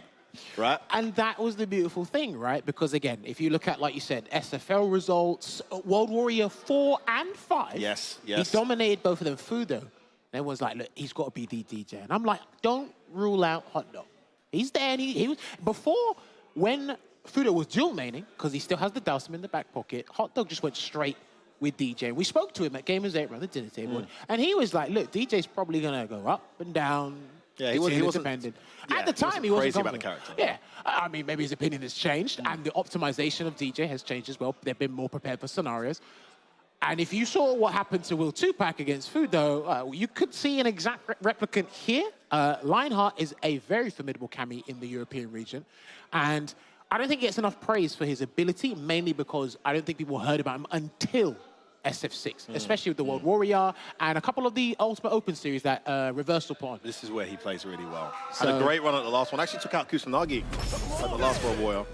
And here he is now going up against... Oh, what an interruption. Straight away to jab there after the dark hit was checked. Yeah, I'm kind of... and dive kick. Got to watch out for those. Because up close, when DJ loses his turn, Cammy players tend to just dive kick immediately because he's not going to charge. And they take advantage of the sway. We saw Fudo doing that, right? Fudo takes advantage of any chance to use sway if you're trying to take your turn back. Oh, don't throw me too many times, says Lionheart. Almost got it. He went for the grab. Yeah. Trying to think he throw him off with the dive kick a bit too much. Too high. Going to get punished. Well punished there. Nice 3-piece to the jackknife here. That's going to be like plus $1 billion. Throw. To close this out here. Going to go in for the finish. Oh, he had it. Yeah. Ready. All right, he's clocked at the range he's doing it because Lionheart's doing it relatively close. You can still space in there, but you got to do with the light version, I believe. You want to get the maximum frame advantage, but he's been a bit too obvious at this point. That's safe. Good check. Actually tried to press the button afterwards. Yeah, it's better because it doesn't do double sway. Yeah, so. Exactly. It's actually incredible that move is safe. Wow, just the raw drill after the protect. Gets hit with a crouch heavy. And the strike, he's in the corner. Just lost his Oki though, missed his dive kick. Would have connected that crouch heavy punch. All right, there you go. That's a relatively safe. Cammy can't really do much about that here. And he's going to go straight away into Super Art 3 from the quick spin knuckle. Interesting choice here, because if he doesn't capitalize on this, Hot Dog can actually take this round. Oh, he anticipated it. The jab on wake up from Hot Dog. Tick throw. Hot Dog just needs one hit though. One hit and this is over. There it is. Oh no, he got the jab. It was the jab. He committed to the throw. No, you don't. Oh, actually, I like that. No. Yeah, he knew exactly. Lionheart knew exactly what he's doing. I like that. No, Exactly what he he's also does jab into back roundhouse, doesn't he? Yes. All right, he's in there. Heavy so back for the mix-up, and he knew it. He's caught him 2 for 2 in that scenario, F1. This time he went for the over. This time he anti-airs. He's not had any luck with the hooligan. It's a legit mix-up. If you've got anti-airs like that, just go to it. And he goes into the drive impact. Oh, he's done. He's going to be dead here. That's game. Oh, he dropped. He missed the so back. He missed his counter. The counter, he actually saved her. Side switch. Yes, she does. Meaty throw. What a turnaround for Lionheart. He's back alive. French crowd getting behind him here. He can't. Oh, he got with a dive kick. Oh, the delay in the ground's heavy. I can't believe how late that was. All right. Of all the buttons to press point blank as well. I mean, it is an extremely fast normal considering his strength. But I was actually worried about that dive kick Lionheart did. I was about to say he can't do another one, but he did. And he got away with it, yeah. And he had down charge. Hot Dog had down charge. Jackknife Max with the vertical hitbox on that is stupendous. Oh, yeah, you think the string's over. Here comes the Sobat. Wakes up with a slash. Air slash is in there. Oh, he got the whip punish as well. Put him there. Again, that rage. Nice trade, he'll take it. That's such a good draft rush in. +2 at best. Respect. Perfect parry, though, to change the game. Okay. He does get it. You can't guess right every single time. No level 1, though. I think he could have burnt out Hot Dog. Would have been close. Yeah. Chose not to spend it. Oh, there's a big neutral. Not quite. Nice jump back. Missed his dive kick again. Should be able to kill here with the... Oh, he's going to go level 2. He's not going to mess around. Yeah, he's playing it safe here. Just make sure. All right. He's missed a couple dive kicks, Jammers, that has cost him dearly. Huge. And I think that's because of the pace and the intensity of the match. That's why he's missing them. You got to give credit to Hot Dog, though. Ready to catch that trip recovery on the landing frames. Space. So back kick here. It's an absolute nuisance for Hotcat. Yeah, he wanted another so back. Didn't come. Tried to jump in. Jab, jab, jab, so back. Perfect parry back throw. Yes, he does. Let's see what he does from this though. Can he stick in another throw? No, he wants to go for the 3-piece. Stand jab. Yeah, should have gone stand light kick. Yeah, he missed it. Nice check. So ready. Hot Dog looking to close this out now. Lionheart's got a mountain to climb. Plus. That is plus extra on crouching opponents. So bad. Okay, gets an open. He's going to spend. Nice. Oh, he's going to side swap. Didn't even do that. Gets the hit. Again, doesn't go to level 3. It's not a CA yet. Wow, he's brought this all the way back. Backs off. Ooh, what button was that? He jumped in. Throw. That was a delayed throw at that as well. And that's, yeah, air slash fates are coming now because there's level 3s there. Oh, my goodness. Yeah, he knows. Oh, the Sobat goes in. Ah, he catches her low. It wasn't even a combo. It was a reset off the jab. Wonderful in and out, weaving and bobbing. Defensive, offensive play from Hot Dog. Just too slippery for Lionheart and one step ahead. And a couple of execution errors costing Lionheart momentum, which is so key in this matchup for Cammy. And able to reset the pressure. Great play. Hot Dog takes it and strengthens his case. Jammers, for what you're saying, could be, you know, in your opinion, maybe a challenger for the #1 DJ in the world. There's definitely, again, different play styles. And again, I see Fudo a little bit more aggressive, especially when Fudo finds something to abuse, he will do it. And he's done it with a swear. I've seen it in multiple scenarios. I see people trying to take their turn back, and he's getting 35% for you trying to take your turn back. He spaced it really well. Again, when you try to escape him in the corner, what he did to Will 2-Pack, Will 2-Pack kept resorting to walk away, and like, you didn't learn from the first one. Yep. So, and we could see it here, right? Lionheart actually took the initiative. And I got to give him credit. Despite him losing, every time he did EX dive kick on wake up, it worked. So he did actually have that there for about 30-odd%. He was very smart in a lot of the tactics. He knew the situation really well, so great situation awareness. Challenges muscle memory there with that drive impact. I think obviously, like you said, what let him down was execution on dive kicks and still being stubborn to do dive kicks to get anti-ed. That was another thing that was letting him down as well. And I think at times where he should have burnt Hot Dog out, he didn't. But again, that's just expensive. That's having you have the assumption you know what to do in the scenario, not me as the backup dancer. And that's a huge situation now. You're 1 round up, set point, you know. And then there you have it there, getting it with the level 2, gets the throw here. And now, I remember people telling me that DJ's drive rush check buttons aren't really that good. I do think crouching medium punch is not too bad. I want to look into the button a little bit more, just in general, because I know he can have a sweep, crouch medium punch special cancelable, but normally he's not really doing it because he has to wait and charge jackknife to have a guaranteed answer. But outside of that, I think that matchup, well, at least the last 2 encounters, we've seen it with Fudo and Will 2-Pack and Hot Dog and Lionheart. I think that gives you a nice, like, a nice picture, painting the frame of what you do for that matchup in particular going forward. As DJ, I guess. Yeah, oh no, both. There's more the Cammies could be doing. Yeah, of course. I feel both of them. not quite playing to their maximum potential, but we have, oh, we got a man on main. There you have it. And how appropriate that the man on main is our first female player today. Hey. I do not know her. A lady representing France here coming on. This is winners final, right? So she's made it to winners final, rocking that man on. I saw her in the crowd earlier with the arcade stick, going up against another fellow French player, maining Luke. Oh, well, I remember this guy from SF5. He attended UFA, sorry, last year. I think I remember seeing him there as well. Oh, no, that's not the Ryu Bestlem, player. yeah, no, Bestlem, he went from Ryu to Akuma. But that Ryu player was and then totally different. I don't recognize him at all. Is that him? I mean, some Oh, people, yeah, some people grow their hair. Efforts. Yeah, some people grow their hair. Yeah, well, I wouldn't know what that. I wouldn't be able to relate, mate. I don't know what that's like. Wait, hold on a second. You're telling me your hair can grow? I don't know. What are you talking about, son? May have to get a couple of like flower seeds. And You're pulling my legs, surely. Anyway, mate. But no, it's great to see. This guy had one of the most exciting Ryus in Street Fighter 5. Very rarely turned up to the offline events, but when he did, you could guarantee you'd see some juicy matches, some unique Ryu tech as well. I really was a big fan of this guy when he played. So he's actually playing SF5. He's rocking the Luke, which makes sense if you're a Ryu main. Honestly, if you mained Ryu in Street Fighter 5, you might as well main Ryu in Street Fighter. I think it's probably a stronger character. There is an argument, because the same thing that whatever argument for Ryu in 5, exactly, you can make the exact same argument in 6. But I'm saying it because if you played Ryu, why don't you play Luke in 5? You can make the exact same argument. Why didn't you play Kane in 5? Yeah, there you go. There you go. But yes, no, the one we have on stream. You know what? We forgot one thing actually, Jammers. When he was playing Ryu in 5, there wasn't $2 million cash money. He's still playing regardless, so I think that's the main thing. So I think that might have influenced his decision a little bit here. So 1007 is the name of the female player. Yes. Rocking the Manon. Representing France. Loving this. Manon will be featured. Oh, no, there was one earlier, I think, when I saw Logan and Finn commentate. I think I saw a Manon. Not James 2088. His opponent. It was against him. Yes, Chabi or something. TCH something. So actually, there has been some Manon representation. Chang, that's it. You. Yes, Chang. Thank you. Voice of reason. Voice of reason speaking into our ears. Yeah. Chang. Yeah, so we have had some Manon representation. We've got more Manon representation now. I'm pretty excited for this one. Don't know what to expect, but pretty excited to see how this one goes down. If Bestlem is playing Luke, I've been actually advocating this for a little while now. I do feel Manon can fight Luke. Manon does pretty well against, not well, but fights Shoto's quite well. And we have a couple of the characters that are underrepresented do that part really well. Quite well. They have a few flaws here and there as a character if you're looking at the individual terms. But when it comes to certain matchups, they can go toe-to-toe when it comes to the footsies and the anti-air. But then obviously when they're put on their backside, it's a little bit of a different story. But yes, we're going to have Manon go up against Luke. So yeah, if you want to play at the mid-range here, where Luke's going to use set the pace or set the tone with stand medium kick, crouching medium punch and whatnot, she can actually press her buttons and get a level up from that situation. But we don't have enough data on 1007, so I want to see how she fares. Man, 1007, you're probably right. I was saying 1007. It could be 1007, it could be 1007, I'm not sure. It could be a few. It could be a pin code to an ATM machine, I don't know. Oh, what?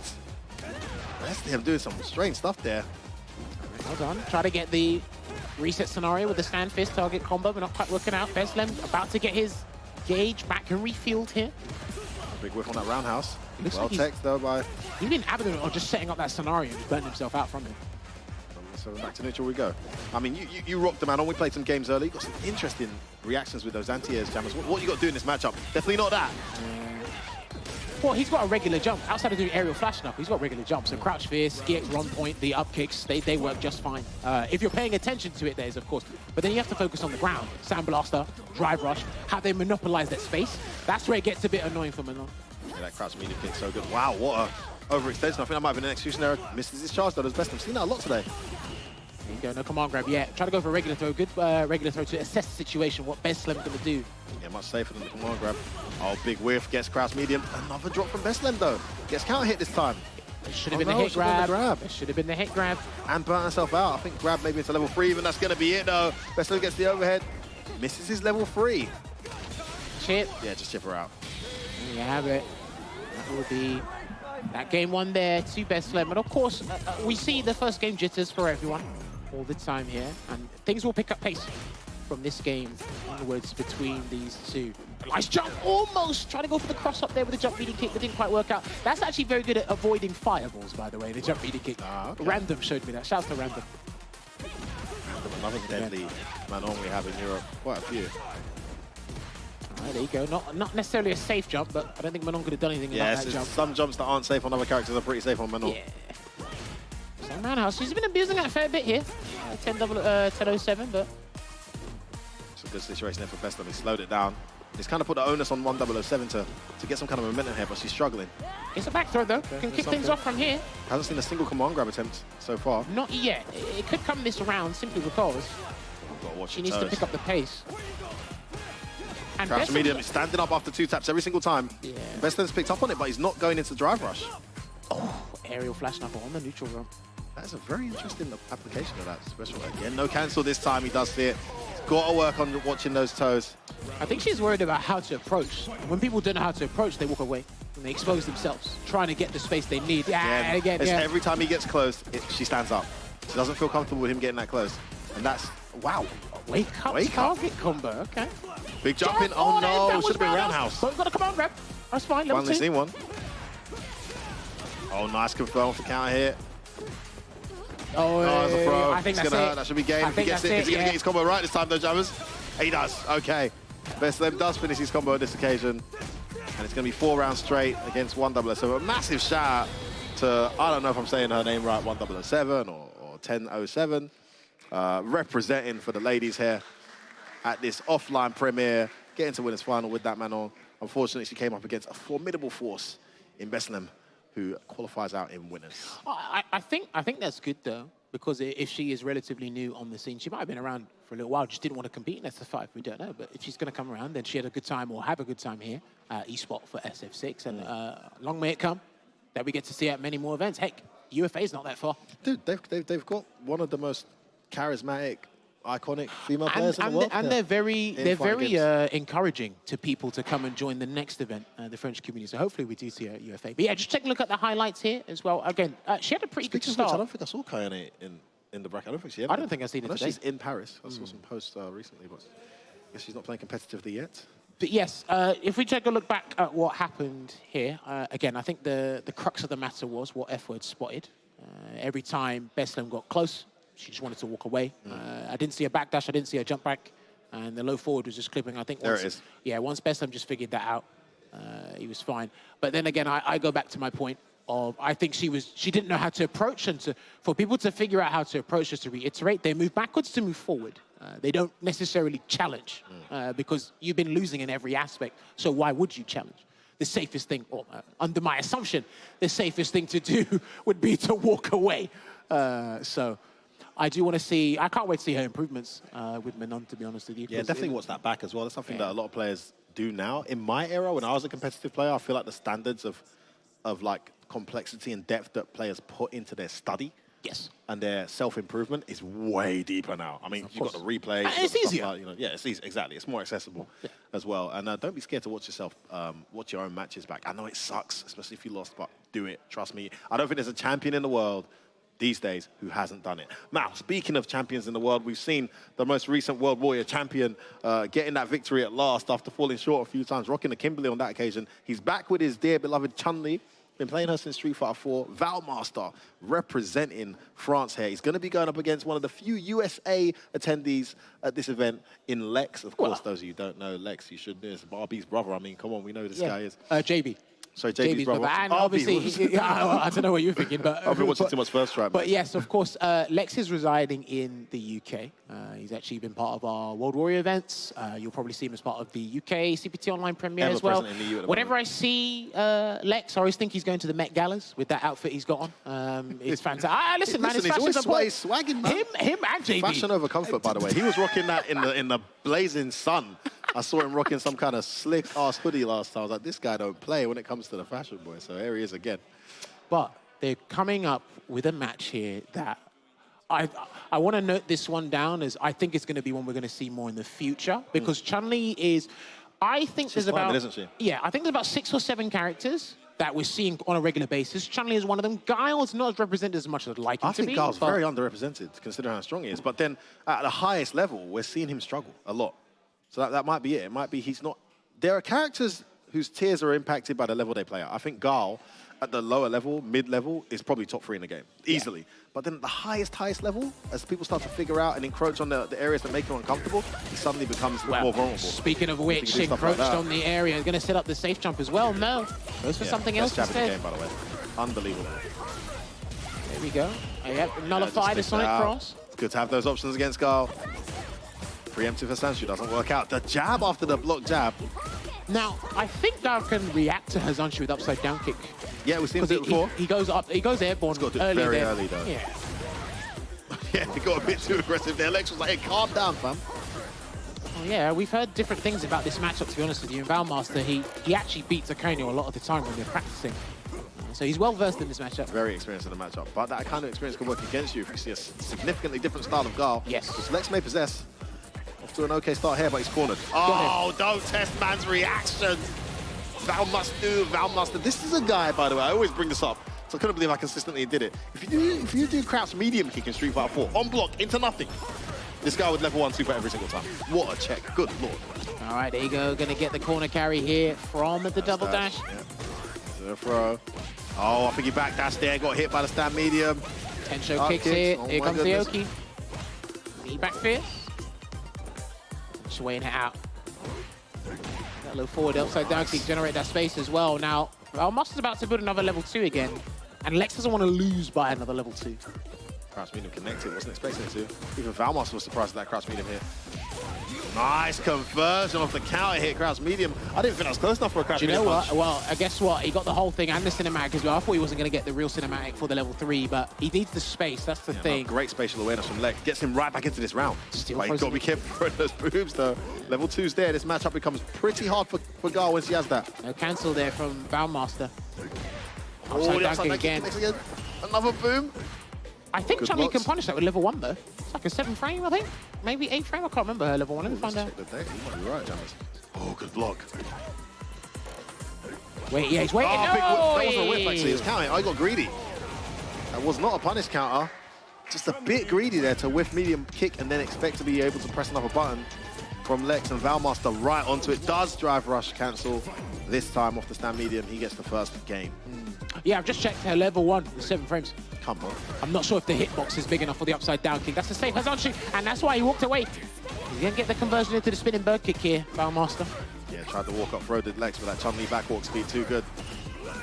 He's allowed to throw Sonic boost for a little while until Hasanshu comes into play, but... Yeah, don't get me started when level 2 comes in. Then he can't throw. Oh, nice. Someone's changed on the boom. Using that Serenity Chun-Li stream. privileges. Yeah, she's low enough. Perfect parry. Trying to take his turn back there. He tried to whiff punish. It wasn't the right button he thought it was. Safe jump. No, just going to go for the meaty.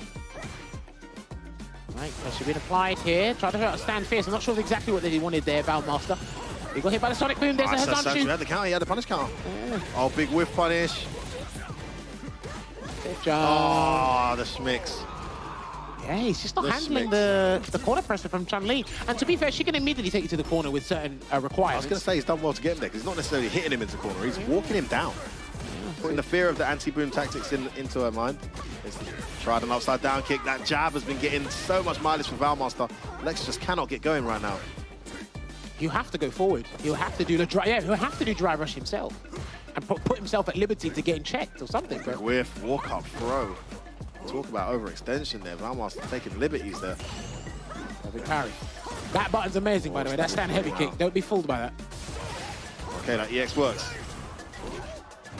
You know, he's got to respect it. Doesn't want to throw too many booms, but that allows Chun-Li to walk forward. And just backing up here. Yeah, he's waiting for a Sonic Boom, or anticipating it before he goes into level 3. Or maybe level 2, sorry. Just closing it down. Closing him down here. Cancel. Oh, had the whiff punish. Oh, a boom. He tried, didn't he? Got hit. Had the buffer ready. I think he's just waiting for any old conversion here, and he might actually go into the level 3 from this point onwards. Because he's at 45% health here now, Lex. Lex fighting for his winner's bracket life here. Valmaster on match point. Still waiting. He's been in this corner the whole set, Lex. 30 seconds on the clock. Oh, he's got a slight life deficit as well. Oh, he gets hit. No confirm. And he's waiting for one clean 20 seconds. Oh, he's down going to go for the level 2. Charge Level 1, it, sorry. and he's got to hold it. He's just got to hold his position. And he doesn't want Valmas to be too close to the level 2. Oh, no! Oi. What's a confirm? Valmas, I think he might do the whole thing into level 1. Yeah, he's going to do the whole thing into level 1. Absolutely should. Why not? It should be able to kill as well. How clutch was that? Somebody clipped that. Not only was he ready to convert, but he was ready to convert with the most appropriate space execution choice with the level 2, not panicking, saw the fireball connect, had already drive rushed, went straight into that level 2, ready for it. Beautiful play. And then, of course, the optimization with the drive rushes into those juggle combos into the level 1 to kill. That was very clean. I think that was 4 rounds straight. A very slow 4 rounds straight, but 4 rounds straight, nevertheless, very impressive from Valmas. I mean, let that be, you know, the epitome of the perfect example of, you know, the optimization, the spatial awareness, and not being afraid to put yourself in burnout when you know you're about to get the round. Because again, putting yourself in burnout will allow you to gain, what, an extra 10, 15% of your meter because of the hits you're landing. He had the level 1 in advance anyway. But again, it's just that awareness there with the drive gauge. You could see it. So we did see a couple of things working out here for Lex, the sonic booms until that point. And that's I think that's the fastest EX projectile, or one of them. In terms of startup. So the fact that he got that relatively close to him. Close, man. And then you have to remember as well, Chun-Li's level 2 has more invincibility than a level 3. So that was the perfect choice with the screen carry, the juggle points, of the safe jump afterwards.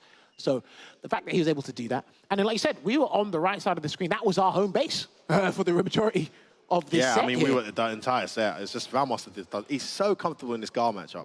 I'm really keen to see how someone like a KnuckleDu, who is here, by the way, KnuckleDu is in the building. As well. Daikoku's here as well, some incredible Gar representation. I mean, we saw Daikoku obliterating JPs last week. And there's that wonderful confirm. Somebody clipped that and tagged me. Beautiful play there from Valmaster to close it out with the execution to perfection to get himself that win. 4 rounds straight, but no slouch performance there from Lex. He was very much in that, but just that slight edge and experience in the matchup and spatial awareness and the ability to anticipate his opponent's wants and needs just made Valmaster stand out and get that victory. He stays through in winners, and we'll see him tomorrow. Yeah, and do you know what? Just bringing back to the matchup thing as well, that's probably going to separate the men from the boys and be a really key thing here, because some regions are going to be exposed to not just the top tier bracket, but a couple more characters than other people, because I was actually talking to Ending Walker before, which we might see him on stream in a little bit. I think we'll definitely see Ending Walker on stream. Well, there we go. And then what it was they said, we don't have that much Luke representation here in Europe. And I was like, oh, you're right. And then he's got to go up and play, I believe it is Kawano. Oh, really? We got Kusanagi, we got but it's not as much as you'd like it to be as, say, like maybe and maybe not as accessible. Yeah, in comparison to other regions as well, on that frequent basis. I mean, Luke is very common in the other regions, especially US and Japan. Wow. Guys, we're going to take a break. Before we do that, though, oh my goodness, we're going to have Luffy after the break, Daikoku, Kawano's coming up against Ending Walker next. We've also got Mizuha's here as well. Yeah. The list goes on. So many more deadly players to see. Guys, grab your popcorn, grab yourself a nice hot drink. Don't go anywhere. We'll be back in a few more minutes for a bit more Street Fighter 6.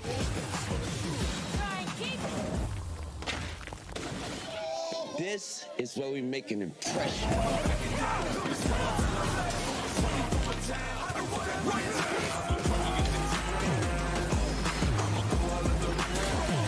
This is where we make our masterpiece.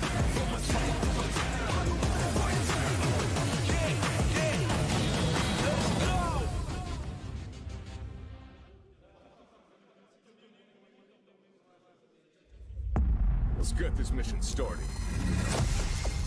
KnuckleDu is your Capcom champion. He is your 2018 champion. We got more Street Fighter League. I know you can smell the tension in the air. We back in the field, back.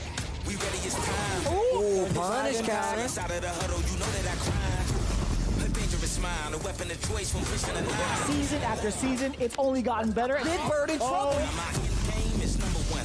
Bet it all, give me my cash. Some team game can't stop it. Take off like a rocket. Bring it back, don't bend mine. I'm the one now, you can't hide. What an upset. What an upset. Fight with all your heart. This is our moment.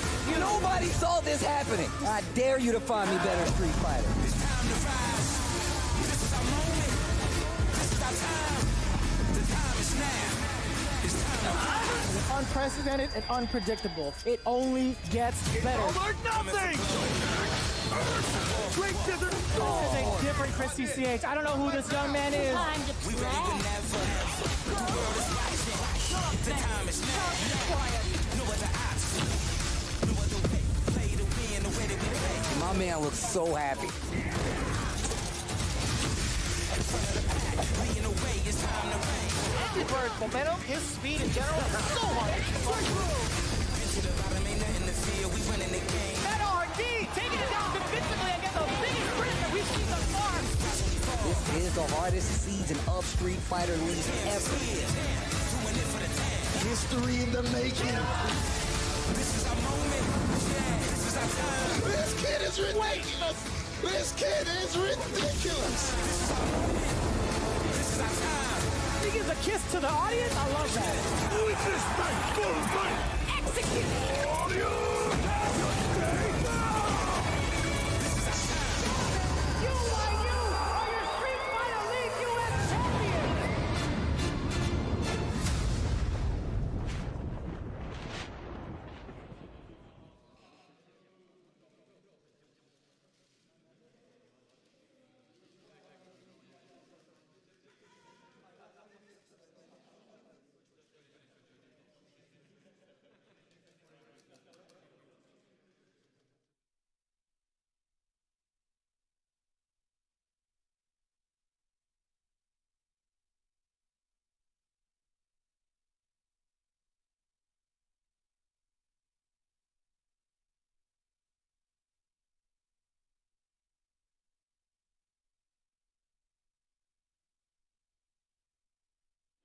All right, everyone, and welcome back to the offline premiere here in CPT France. Day one, as we are trying to breeze through the pools and determine a top 64 for you guys tomorrow. Again, you can check the bracket, exclamation mark bracket in the chat, or head on over to Start GG, and it should take you straight there when you type in CPT France 2023.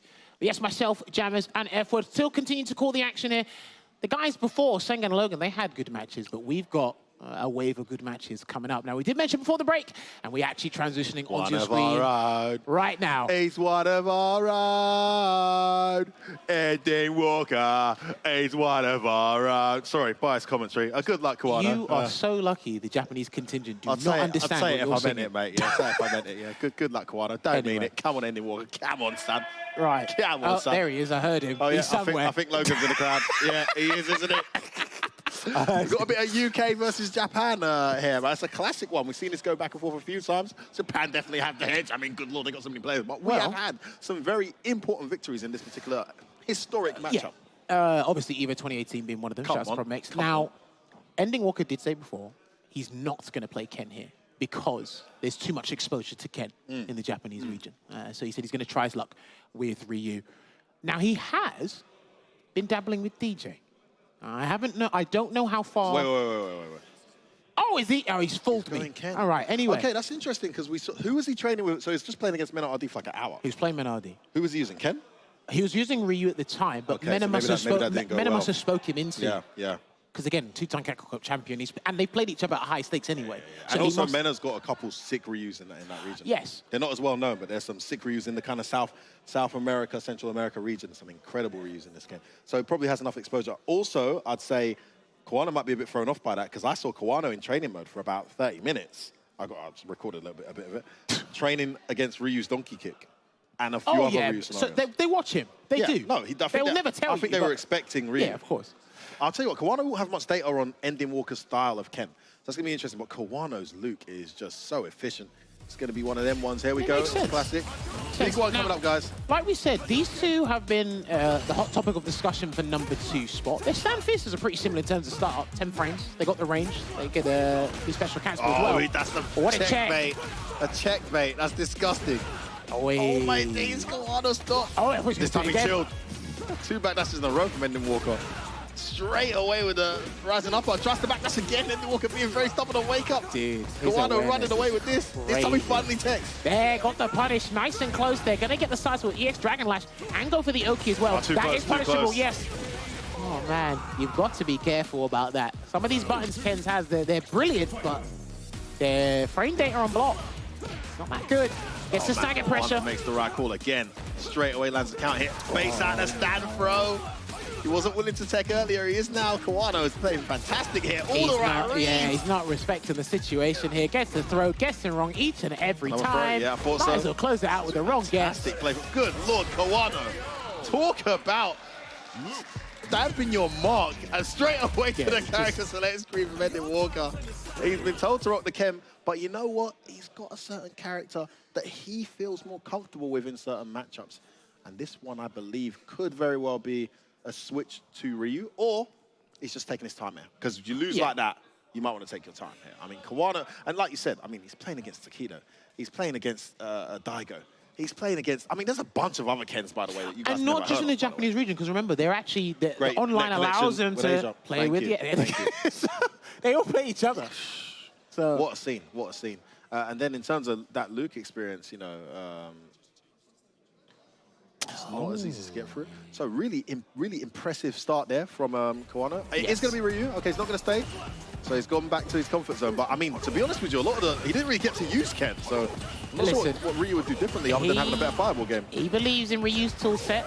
And you just got to work a little bit harder, but the tool set is there. He says he does everything for the occasion. And it might be more comfortable for him to perfect parry and get the punishes against Sandblaster. Yeah, that's what he was training for. Yeah. Didn't see it coming this time, though. Nice check. Could have been suppressor, though, again. We saw that earlier. I mean, he only went for the Hadouken knockdown there, and that was not what he wanted. It's going to be big here for Ending Walker. Goes for the regular grab. And another one. Big damage there. Tries to jump out where you go in, says Ending Walker. Wake up, rise it up. Good parry. There you go. Put himself out there with that attempt. Now, there is a better punish against aerial flash knuckle. We have to be ready, because you can actually throw a fireball and catch a landing frames in drive rush. We've seen Phenom do it. But you can't do it on reaction. No, but he was reacting to the jump. Yeah, exactly. Oh, nice. Caught him trying to press a button. He thought he was going to delay. It's another good start from He's had the read on Ending Walker on Wake Up. Missed his meaty, though. Good drive reversal. Drive reversal. And you get Oki from that as well. Which is so good in this game. And it's the Throw City again. Oh, what? Faye has been so good at calling out Ending Walker's defensive tendencies. He's definitely watched a bunch of him. Yeah, the moment the brackets came out, I could tell he was already on YouTube or CFN something. He's been watching him. Drive rushes in. Not worried about those parries there. Try to get a dash in. Didn't get the drive rush. Yeah. Actually got the perfect parry. Didn't get the cancel. He's probably going to need like a... Yeah. Oh, that's the whip he's been trying. Didn't work the first time round, but again, let that be an indication he's looking for that. Punish from Ryu. Overhead connects. He's going to go to level 3. No. Not yet. He tried it again. Backs out. Doesn't want to risk getting put in the corner. He needs his drive gauge to come back. He needs the ogre to be over 3 bars. I think that's dead. No, he's still alive. No, he's still alive. 3, 4, only 4 hits. He should be still alive. See? I think just about. Yeah, just about. Yeah, plenty of health here. He's got to be careful, though, because Kawano's going to run in. I mean, but Kawano's had the right read without that. Oh, my goodness. Kawano. Come on, son. Come on. Sorry. Behave yourself. Logan can do it, you can't. Anyway. Neutral commentary, come on now. But listen. Get in. Sorry. We saw the flash knuckle charged. Yes. I had a feeling he was going to bulldoze his way, and he had no health left. You have nothing to lose at that point. He's one apiece. Listen, man, I feel like people underestimate character synergy, man. I totally agree you should have a Ken in his pocket, but the Ryu clearly is the more comfortable pick for the kid. Dude, he's got to be careful of certain heavies here, Ending Walker, because the way Kawano's been playing, good throw tech there, back to the neutral. Makes the right read on that occasion. Oh, he had the whip punish. That's fine, though. He still gets the bar. So when he gets this next whip punish, or the low forward, he'll convert. Oh, now it's Ending Walker making the right calls. Catches him trying to jump forward. Kawano looking less comfortable than he did earlier. All right, there you go. Stand medium, and then the against the light. Where you going? He cannot breathe. Oh, what immediate throw. We've seen the Japanese doing that. He's got to hold back here, just for a little bit before he goes back in. He might be looking for a perfect parry sweep.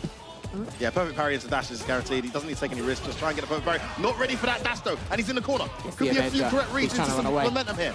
This is not looking too good, situation here. No! He's lost the game. He's lost the game. Walker! Oh, Kawano makes the call. And the EXTP gets baited out. Kawano set point. What a treat we got here, Jabbers. Yeah, we do indeed here. But how's Ending Walker going to turn this around here? A couple of bad decisions. Oh, yeah, he's done one too many parries to the drive rush. Text this time.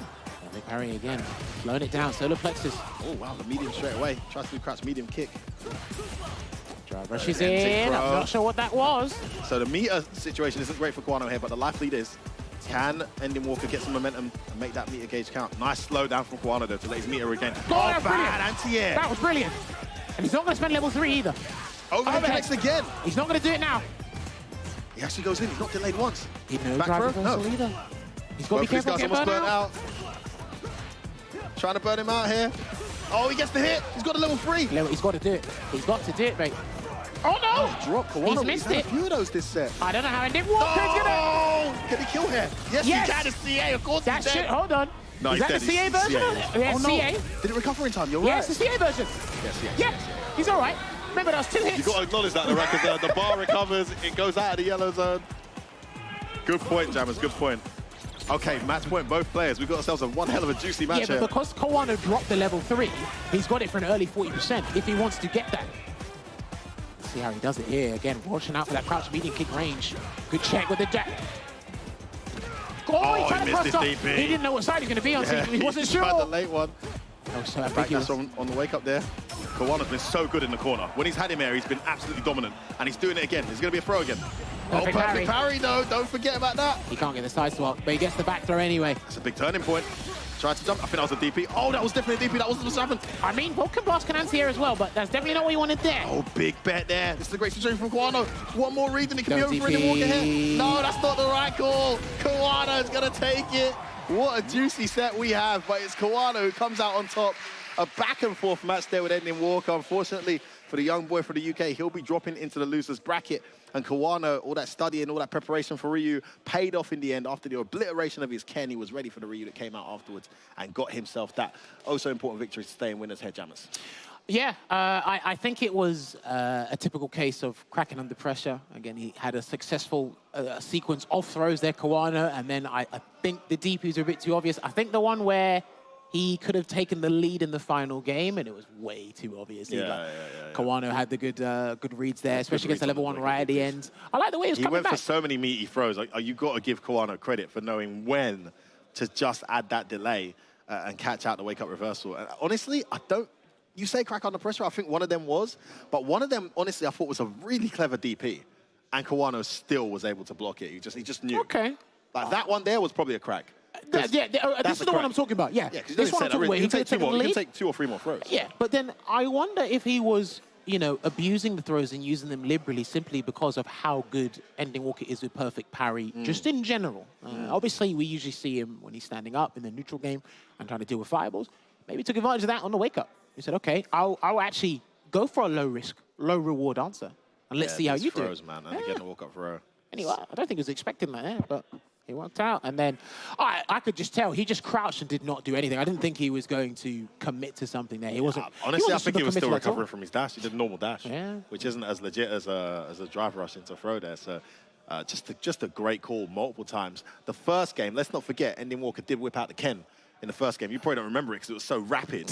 But the amount of correct reads, we didn't even get to see the Ken get going. The amount of correct reads we saw from Kawano just clearly had done his homework. It just begs the question, should you pick Ryu from the start? And then if you wanted to change it to the DJ, which I highly doubt was going to happen, were you going to do that? But I think, again, I'd love to see those guys the first to 3 or first to 10 in that. Come on. Because that would be beautiful. That would be amazing. That would be amazing. Sometimes first to 2s don't tell the whole story, but hey, we're in a tournament here. We need to find a winner. And obviously we get Kawano advanced to the next bracket.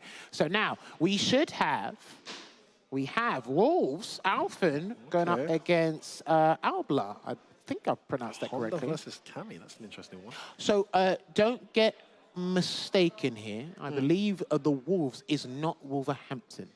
No, it's not. We know what the Wolverhampton kit looks like. So. Yes. No, it's not that. It might be another kind of team from Wolves. So this is what? Is this French on French? Yes, French on French crime. After this, we're going to have, who's that? So Aliho, Ken, taking on Daikoku. We're going to have Daikoku coming up. Man, I love that guy's guile, man. So sick. Then Gyogun Mizuha is here. He is in the building. I've seen him a few times. Going up against Luffy, the Pride of France. Juicy match coming up there as well. Solijin versus Lex in the losers. Are we dropping to losers after this? I think we are. Yeah. Okay, so after that Luffy match, we'll have a few more people who've been on stream earlier coming back to stream. And it looks like Ending Walker has booked himself a match with Gino De Campo. Oh, so that will be Blanca. He might actually go Ryu there again, actually. Interesting. Shout out to Gino for coming down, by the way. Yeah, big up Gino, man. Fellow UK brethren. He's based in Germany. Born, but he's based in Germany. He's based in Germany now. And he's actually, I think he speaks Greek, he speaks English, he's speaking German now. What language does he not speak is the question. Yeah, very impressive individual. Those of you who don't know, he was rocking Laura in Street Fighter 5, then Ibuki, but did famously play Seth in Street Fighter 4, a very troll-like Seth back in the day. Big up Gino. Great. This is the great thing about being offline. I mean, I've seen Kyungster's a good old friend of ours. He played as well, didn't he? It's always nice bumping into Luffy, old rival but good friend. I love these offline events, and of course, it's great to see some of these USA guys coming down. Zafarino, Alex Smith, we're taking you guys out tonight, yeah? Make sure. All right, so you got Albla here going up against Alphen. Now, Alphen's another solid Kami player we have in the French region here in Europe, causing trouble online. Let's see if he can transition that gameplay to offline here. Good start, though. I like that jab, confirm into the medium. That's always a good sign of an aware player. He's got to be careful with those dive kicks, though, especially when Alba's charging. A nice parry there. Now, I was looking into this before. Kami's roundhouse is the button that takes off the most dry gauge when you block it. It takes up like two-thirds. No, from her toolset. Takes up like two-thirds. It's unbelievable. And it's like -4, something like that. It's crazy. Why is it -4? I don't understand why that move's -4. It's so good. Come on, grab. That might be the round, actually. Not quite. Still alive. Perfect parry. Okay, momentum changer. Burns him out too. Reset into stun. That is a massive turning point. That might have been too early. He's gonna get the mix up here. That'll do.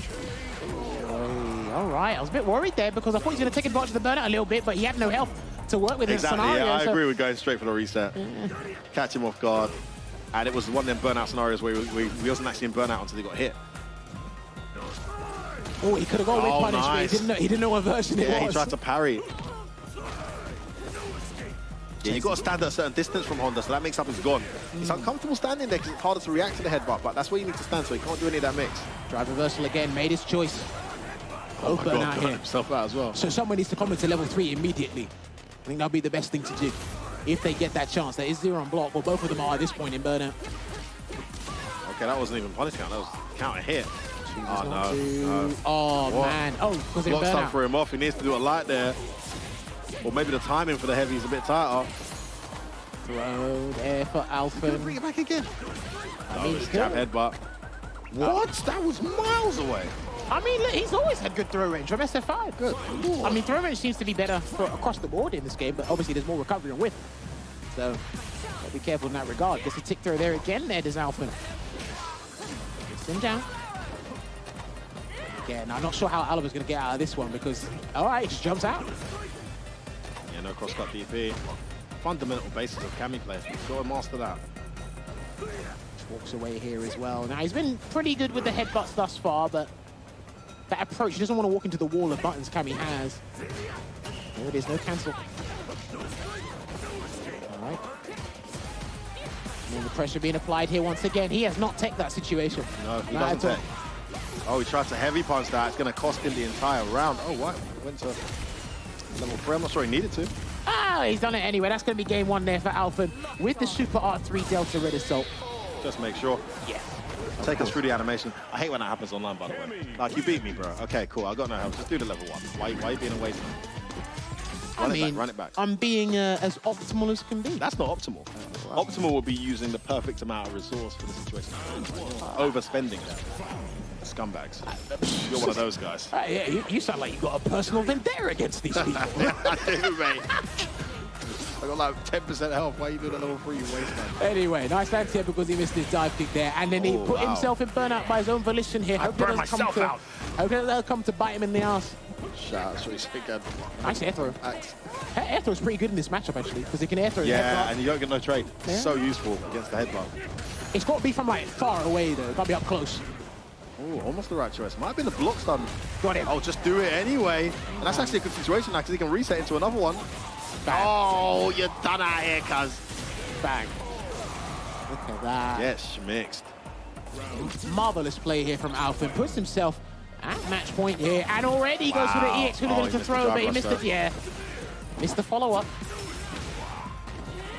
Chase him down. That is safe on block. And he thought he was going to cross up, but it's not working out here. Is he going to wake up with something? Yes, he does. Oh, bad call. Reset. So clever. Again, gets him stunned. That should be it. Level 3? Yeah, I think that's it. 10.5k, but I think that scenario, that combo route in general, should do it. Pull out the sniper rifle and there you go. Done at S. Good play there from Albla. Gets it. Sorry, not Albla, it was the other guy that won. Alphen. Alphen. Names are very similar. Looks like they know each other quite well. Hugs, good respect between the two. Not out. I think that was still winners, right? I might be yes, because we're doing winners final. Because I know there's some losers matches actually coming up. Yeah, we'll be getting them soon. So still winners, great. We're not in losers yet. All right. So yeah, good stuff there. Played it as clinically as can be. But like I said, with these brackets, it only gets harder here. And making sure you're optimal in any given scenario, whether it be level 1 or level 3, just make sure you get it done, of course. Yeah. And then I'm getting a little bit... Remember that scene when Naruto and Sakura were supposed to do the shadow clone, and Naruto used like 90% of his Sakura for something that's to take 10? Well, anyway. Who was the more efficient student? Okay, there you go. That's my point. Wastemans, yeah? Don't be killing me with level 3 when I've got no health. Okay. All of you guys. Anyway. You know who you are. I know you. It seems like you still watch Naruto late at night. Anyway. We're going back to the highlights here. And I do get worried a bit for the Cami players now because some of the ones, at least the ones we've seen here from France, they are dropping the dive kick at crucial times. And you're in a punish counter state. A little bit worrying. But these guys are closing it out in the fashion they need to be here. Alaba, I like the neutral game. I think he just wasn't sure what to do when he earned a knockdown, if he got one, because again, pressing the buttons, abusing the headbutt. I think when he was in Burnout, I think he was still trying to play the exact same way as if he wasn't in Burnout. Your mindset has to change a little bit. You have to be a little bit more defensive and then find that window of opportunity and say, hey, Burnout basically means I can still play the game how I want to. Well, you can, but you can get stunned a lot quicker than before. So I think he just needs to be a little bit more self-aware of that scenario. I'm sure he is, but that was that there. So well played to Alphen. He's going to be booking his place in the winner's side of top 64 for day 2 tomorrow. Now, up next, as we do set this up, we have a Ken and Guile matchup with, I believe, Daikoku. That's correct. The Guile player. And we got Swalio from France using the Ken.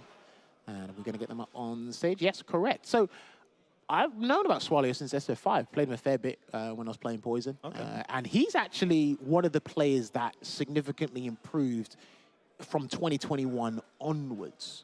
Because obviously all the players were at home, so he got to be exposed to them on a much frequent basis. He entered more tournaments, and then of course he got better. And then this is what's beautiful about those players who developed during lockdown. Because when SF6 came out, you reset, everyone resets, you still start at square one and you hit the ground running. I think he's had a pretty successful time with Ken thus far in terms of learning the character. Has he been attending a lot of these online events that we've been covering? I've seen a few, but I think he's kind of been preserving things just to make sure he's comfortable in the tournament play, of course. He's here now. Thank you very much for joining us here at the French premiere. Now, Daikoku, jeez, man, like I was not expecting him to go with Guile from Birdie. Obviously, he was traveling a fair bit in the early days of SF5 with the Birdie pick. I'm not sure who he played at the end of SF5, but it doesn't really matter now. That's neither here nor there. He's playing Guile now, and he showed me some very interesting conversions when I watch replays of him with the sweep into Guile high kick target combo. He cancels the flash kick, especially in the corner as well. I love his control. The Guile players are becoming a little bit more obstinate in the JP matchup. I think he's not necessarily the pioneer. I was going to say he's one of the better examples. You think he's okay? Did you not see him at Singapore, bro? Yeah, no, I did, of course. Took out 2 JPs, bro. I'm not sure if it's him that's like, right, I feel that Guile can do this, or he's seen whoever started it and then believed in it. Because even Rain Pro, when we spoke to him on sets on Capcom Fighters, he believes in the Guile JP matchup as well. That Guile can, he prefers to fight over Cammy, of course. There we go. Daikoku taking on Swalio. There you go. You got to be careful. There's a distance Ken wants to be at in this matchup before he misses the shimmy there. There's a distance Ken wants to be at for the EX Fireball to work and blow through the Sonic boom so that he can actually get the conversion. But it is expensive, though. It's pretty expensive. That's advantage guaranteed. Burnt himself out, though, in the process. All right, there you go. Shin One kick. of the best sequences when you're in Burnout. But they toned it down. They make it so you recover from Burnout quicker because of that sequence. Thank heaven. I think it's when After came out, they changed it a little bit. Back throw there for Daikoku. That's a Burnout Swalio here if he's not careful. Yeah, and actually he didn't get too much out of that Burnout situation. Overhead. Burns himself out, trying to close this out here, Swalio. Again. All right, he's done. Great. He didn't get chipped out. I don't know how he gets out of this. Yeah, he's done. He just... Dragon Lash. He done Dragon Lash. Was it Dragon Lash? Yeah, it was Dragon Lash. It looked like a dash. It was like, screw it. I don't want to play this round anymore. Mate, it was inevitable. He knew as well. I know, Angry Bird still says this match was pretty difficult for Ken. Yeah, but Angry Bird is the biggest Ken down player in the world, despite him being the best. right, that was safe. Nice flash kick there. Drive rushes in with a crouch medium kick. He's got some of these guys got to be careful with those buttons, man, because that button, I'm not sure if it's punishable with Sonic Hurricane, but spaced incorrectly, you can get punished. There we go, throw. And then jumps out there. That was supposed to be, yeah. And he's lost the corner, and he's lost health. It's a great situation for Daikoku. Well, tech though. Daikoku's comfortable with this position though. Yeah, not too much to risk here. It has to be a perfect parry to a raw jump. He's got to be closer to do it. He's using a lot of drive gauge here, F-Word. At least he gets, he punches himself out though to get in. Keeps on doing that Jinrai. And it's another... again, I love that option. It's almost another checkmate scenario. This is that, isn't it? Those moves are taking a lot of chip, and they're not really recovering that much gauge as well. Yeah, but I think he wants to get his drive gauge back. I mean, he'll be dead at this point. Yeah, again, it's a bad habit. You get away with it in every other matchup. Just do the Jinrai, but not against Scar. And because he's getting perfect flash kick every time, he's got a slightly bigger hitbox, so it's guaranteed every time. So just press the button or don't do it at all. Actually, if you press this crouch medium kick, I'm not sure if it's -6. So I'm not sure if he's committed to the situation. That's 8, isn't it? Jinrai. When Ken does crouch medium kick by itself, so if he doesn't cancel into Jinrai, is it still punishable? Oh, crouch medium kick. Yeah. Nice one in that -5 or 6. Okay. Well, flash kick is pretty... But he's doing it after the Jinrai, you can just see it. Yeah, of course. He's had the corner a few times. Wow, wake up, delayed crouch, medium punch, into drive rush, random sweep connects, everything working for Daikoku. He's had some good momentum. He's out. He had the jump in. He actually had the jump in. Damn. Has he been conditioned that hard that he doesn't believe in his own jump-ins no more? He just wanted to get out of the corner, didn't he? There we go, backs away there with the so back kick. Parry again. He's looking for a perfect parry, or at least to close the distance here. That's punishable. That was punishable. You can do the stand beating kick. It pretty much hits it every time, I believe. Yeah, that was way too close. Some matchup awareness. One familiarity here. Push him down. He had the frame trap there, but you believe. He goes for the Jinrai. I wonder if he knows that that's guaranteed. Do you think he's just getting hit randomly? You know, it's hard to stop a habit if you've been winning with it. Oh, of course. He can't jump.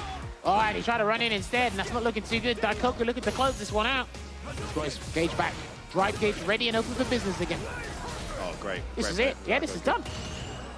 No level 2? He hasn't burnt out. Don't even need to. Oh, okay. Oh, that flew from a boom, actually. Tried the OD Dragon Lash. That's not going to work. And 4 rounds straight. The victory goes to Daikoku. Some good momentum from Ho, but wasn't able to keep his opponent in the corner. Hesitated at the wrong times. Couldn't get the read on the beat of the wake-ups from Daikoku. And the Jinrai lost him a ton of health as well. Some matchup familiarity he needs to study. Some muscle memory he needs to train himself out of. Daikoku marches on in winner's side. Yeah, he probably needs to check as well. All the reversals. I know the charge reversals have a good time against Jinrai, so jackknife and flash kick. I think they have a good time against that when you just do it by itself. So we're looking back at it here. Again, he had some good moments, but I think, like you said, when he just resorted to bad habits or just naturally just using the Jinrai, flash kick is just guaranteed against it all the time, whether you commit to it or not. And then this is basically, I like that the Gao players are starting to use solid puncher a little bit more now, especially for chip scenarios or to put the guys in burnout, because it actually takes an absurd amount of drive gauge on block when you set it up correctly. One of the things I was talking about before was if Swallow was going to go for that string again, but only do crouch media kick, not cancel into the Jinrai, right? Because it looks like crouch media kick is -6. So if he just done crouch media kick by himself at a poorly spaced range, flash kick would get that every time. So that situation, he just have to change it. I don't think I really saw much of him, him abusing stand hard punch up close much with Ken. I thought that would have been a good shout. Even when he had the shimmy in the first round, he went for a crouch heavy punch and it was too far away. Yeah. I mean, that's such a good button. Confirmable, tons of active frames, huge hitbox. You've got to introduce that. Stuff the booms on startup, catch the buttons on startup. Just intimidate the Gao. Wasn't able to do that. Wasn't able to encroach in space that makes Gao uncomfortable, and just really good play from Daikoku in the end to close it out. Yeah. I'm not sure how many more juicy matches we've got, but I do believe the hometown hero is going to be coming up next, Jammers. I believe we have, and if you're a Cammy fan, I mean, you were treated to some interesting play there from Cammy a moment ago, but you got a next level Cammy coming up in one of my favorite Cammys, I must say, in the world right now. Mizuha rocking the Cammy is coming up. He's going to be going up against Luffy. That's one hell of a game, Jammers. It will be indeed, but I've got to keep the people upstairs happy. We're going to take another short break. And when we come back, as F-Word alluded to, it will be Luffy going up against Mizuha. See you in a couple of minutes. Peggy 12. Poison's on the menu.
Yo.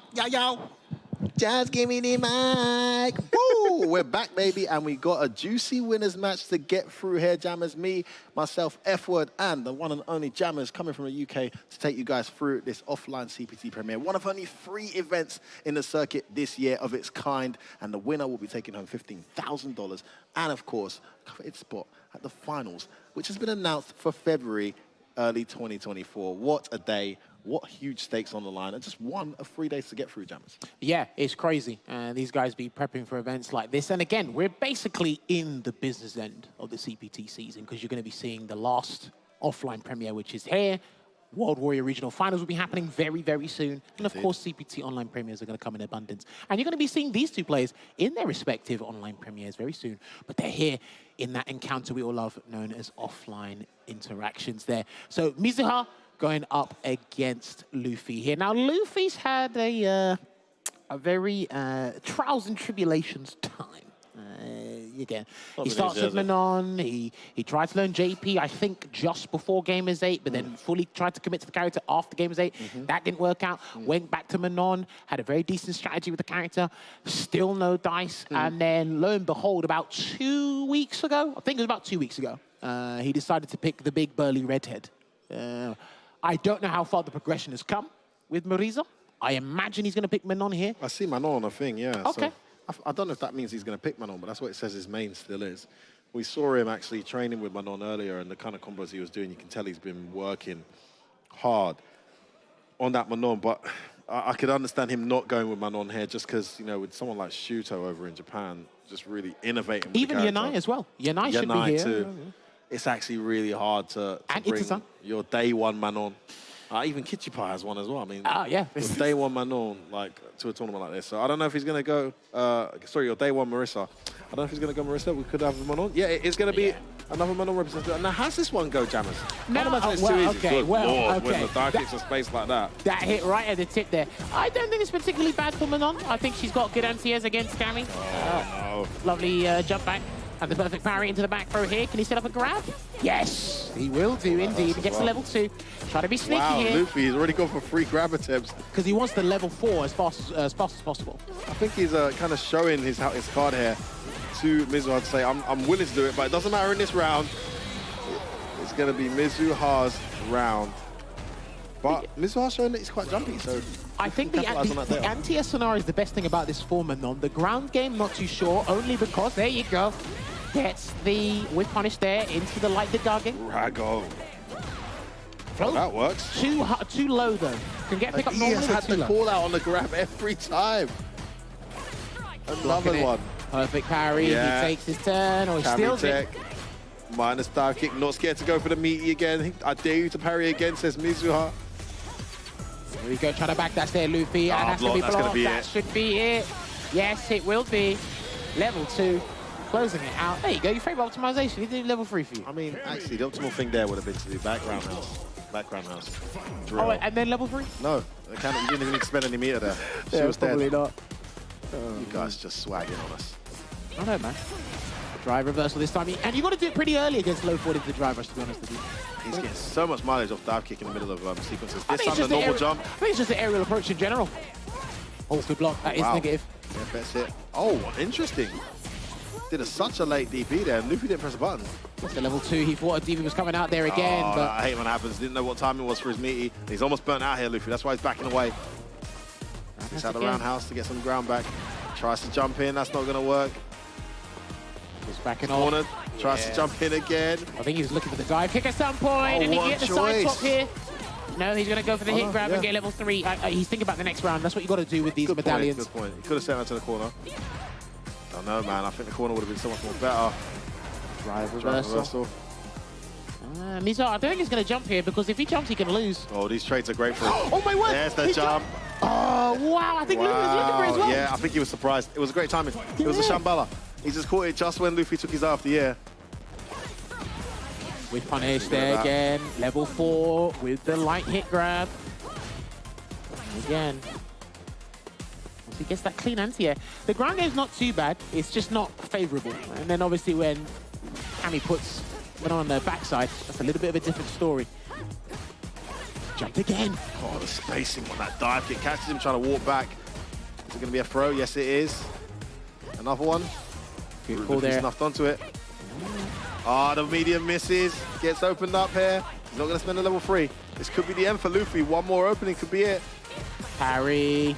And there's another grab. He can take one more grab. Another dive kick. No, he's waiting. Button. He's going to level 3. Yes, he is. It's a CA as well. Big damage incoming. He's going to recover some gauge. Yeah, but he's been called out with that dive kick on Mizuha's wake up a few times. I think Luffy's going to have to slow it down here. But knowing Luffy... Yeah, he should slow down. Yeah, slow it down. Oh. No! Oh, man. And that's one of the ways to deal with that scenario there with the drive version. We done it a tad bit too late. And the Executioner takes it there 2-0. Unfortunate there for Luffy. Well played to Mizuha in that set. Again, I do think Cammy wins that one. But I do think Menard has a couple of things going for I him. saw some promise. I saw some good use of the walk speed into stand medium whiff. the anti-airs are quite reliable unless she does the really early one that can stuff your crouch medium on counter hit, but then she can always do the EX. He didn't try that one. As well, and he didn't get a chance to try that, but you've got to be looking for it really hard. What's the area of invincibility frame? Frame 5? Frame 5. Frame but 5. Again, when you see Cammy jump, for the most part, he'll catch it. Yeah. But then again, if he does the jump, stays at the apex and does an extremely delayed dive kick from that point, you will get the counter hit. It will say punish counter, but I believe she will not be able to combo from it. Oh, okay. Because you do have that sometimes. But then, of course, it's one of those things where if you're too fixated towards the aerial approach, you allow Cammy to disrespect you on the ground. And you don't necessarily want to do that. You're already losing on the ground anyway. So you don't want to lose to someone that's already excelling in that area and then start to be disrespectful. And again, a lot of the time, I think what Luffy's getting caught out by the most, at least for me, was when he thought he could play footsies and try and throw out stand medium punch. Mizuha was already in the air, ready to do the dive kick. And the other thing I let him down, which is just a timing thing, if they do speed up drive reversals in the future, that would be great. But yeah, he done drive reversal in the right situation. Just too slow. And then, of course, they're -8. And when you're not in burnout, and that gives Mizuha a full punish there. So it's very unfortunate there for Luffy. Well played to Mizuha.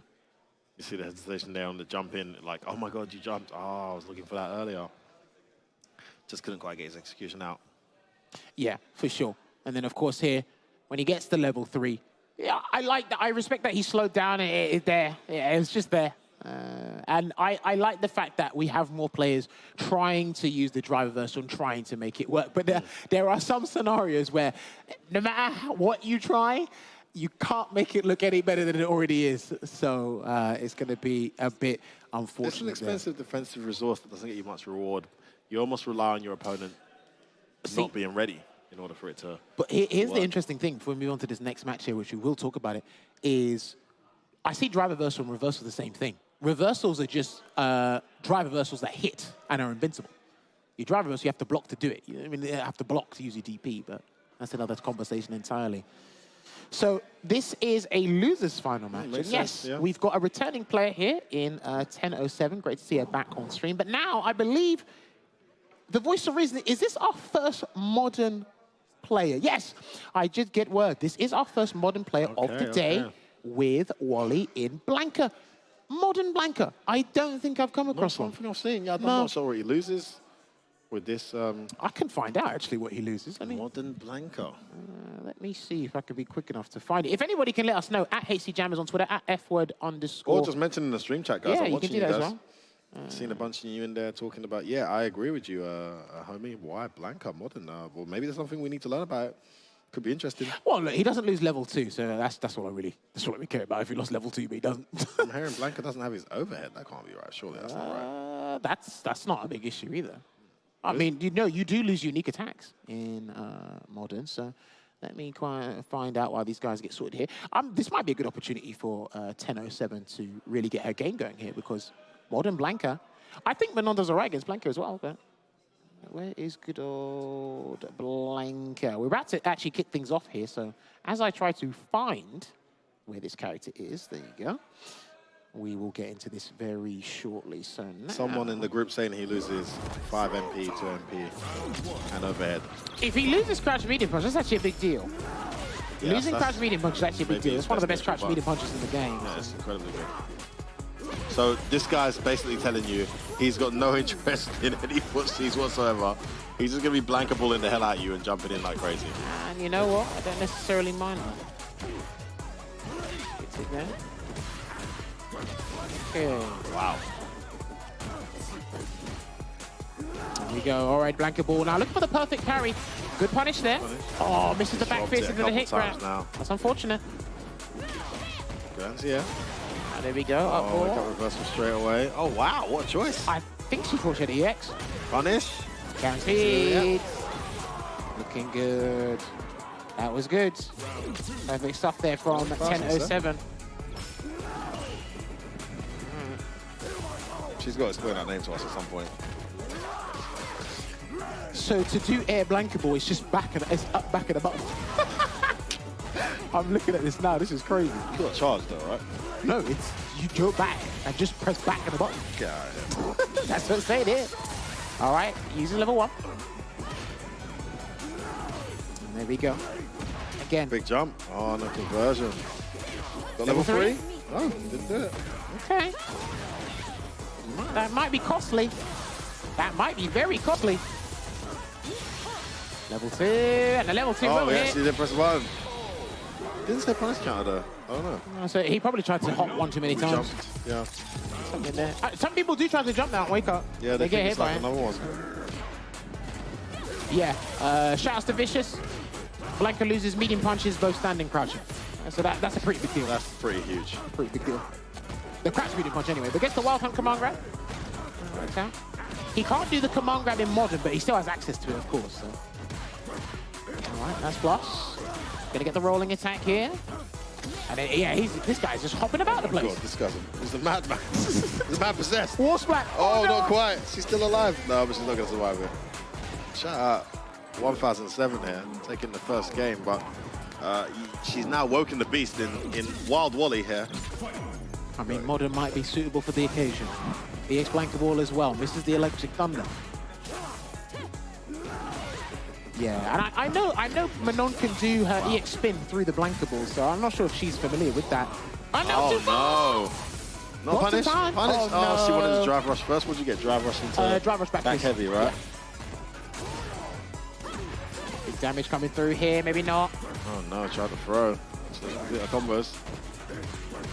Oh my god, that was disgusting. Where is he? Where is he? No, God. He can activate level 2 if he gets close enough, but it looks like he's going to do a throw here. I don't think this guy's got any level 2 tech. What are you talking about? I mean, hey, listen, I'm so used to seeing it. Wow. What? Was that jump cancel? Why did that work? I don't think you could jump cancel that. I think it was just a missed time throw. What? If you can jump cancel electricity, then boy, we've been looking at this character wrong. You don't even need to do that when you got the jump back bullshit nonsense. Well, I mean, listen. For example, speaking of the devil, wow, this guy's a madman. He must have bust someone was upset, man. Definitely. He bust someone's head in winners. That's what Modern's there to do, yeah. I've been watching that Justin Wong stream on Modern. It's too funny, man. What? Sweet. Nice. He's a burnout, but he doesn't care. I mean, if 1007 here just blocks, she'll be good. Yeah, she just needs to chill. She's almost got a meter back. There it is. Whoa, okay. And listen, Manon's mediums at checking out that Blanca Ball are phenomenal. Stand medium punch and crouch medium punch. You get the cancel as well. Hops through. Double hop. There you go. Get a bit too happy here, and then keeps the punish simple. Try to read a jump. There you go. No pickup though. Yeah. Oh wow. Wake up, Rainbow. Oh my god. I thought he was gonna do up ball. Wow. I guess he's doing different inputs on the Modern. Oh, cross up and a reset. Damn. Alright, this guy is going in. And that's not gonna work. Baited. Oh, that's level 3. And that's not gonna. Oh no! What? Oh dear, he can lose! Oh no, she didn't convert the whole thing! She could have won the game! One more hit. Oh god, Blanca Balls. Oh, she tried to check it again. Match point both players, man. I know the crowd is rooting for 1007 here, but she's in trouble. Oh, dash forward drive impact. You gotta be kidding me. Yeah, you're right. She's missing a meaties. Oh, that command grab's got 100% hit rate. Needs to do it more. Hops again and went the wrong way here. No air Blanca Ball. You can do it, but simple inputs. Waiting for another Blanca Ball to set up. Yeah, there you go. Oh, they're trying to do that fake Blanca Ball from Ball. Wow, that worked. Level 3, is that? Okay, it was. Okay. Thought I was going to miss. Don't know why I thought I was going to miss. Same, I've never really seen it that high up. Big life lead. 1007 heading out of the tournament. She can't slow down this Blanca mayhem. I thought he was going to wake up reversal too. He makes me as well. Oh, the hell electric. This could be the end. That should be it. Wally with the Modern Blanca gets the victory. And unfortunately for our, I believe our lone female representative here at this CPC offline 1007, a valiant effort, but she bows out of the tournament. This is loser's bracket.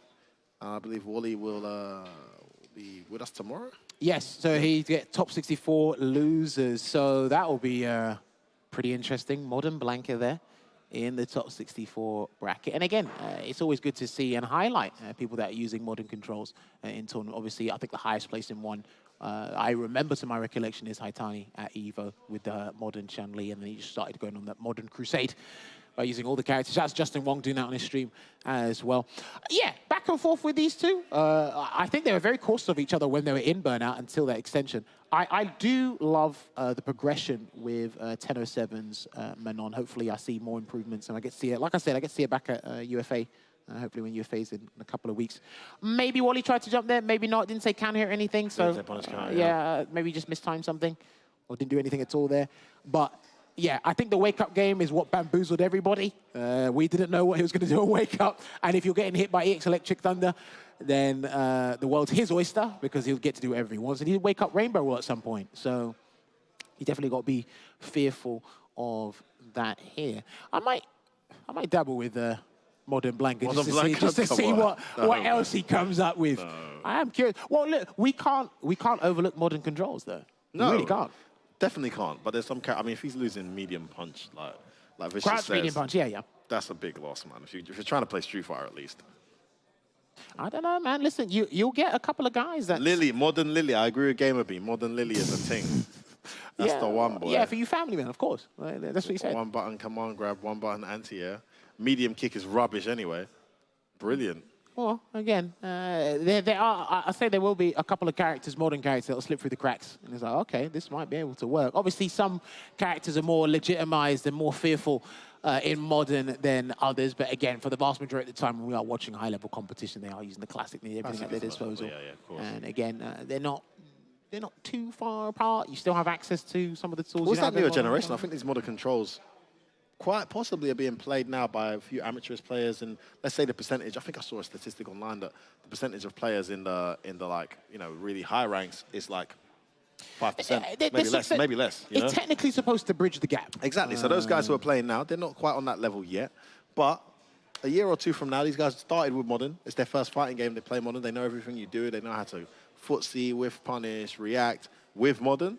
We could be seeing, like, 2-3 modern players in the top 16 for all we know, man. We'll see. It's early days. Man, massive shout out to one of my favorite claw players from Street Fighter 4, Solid Jin.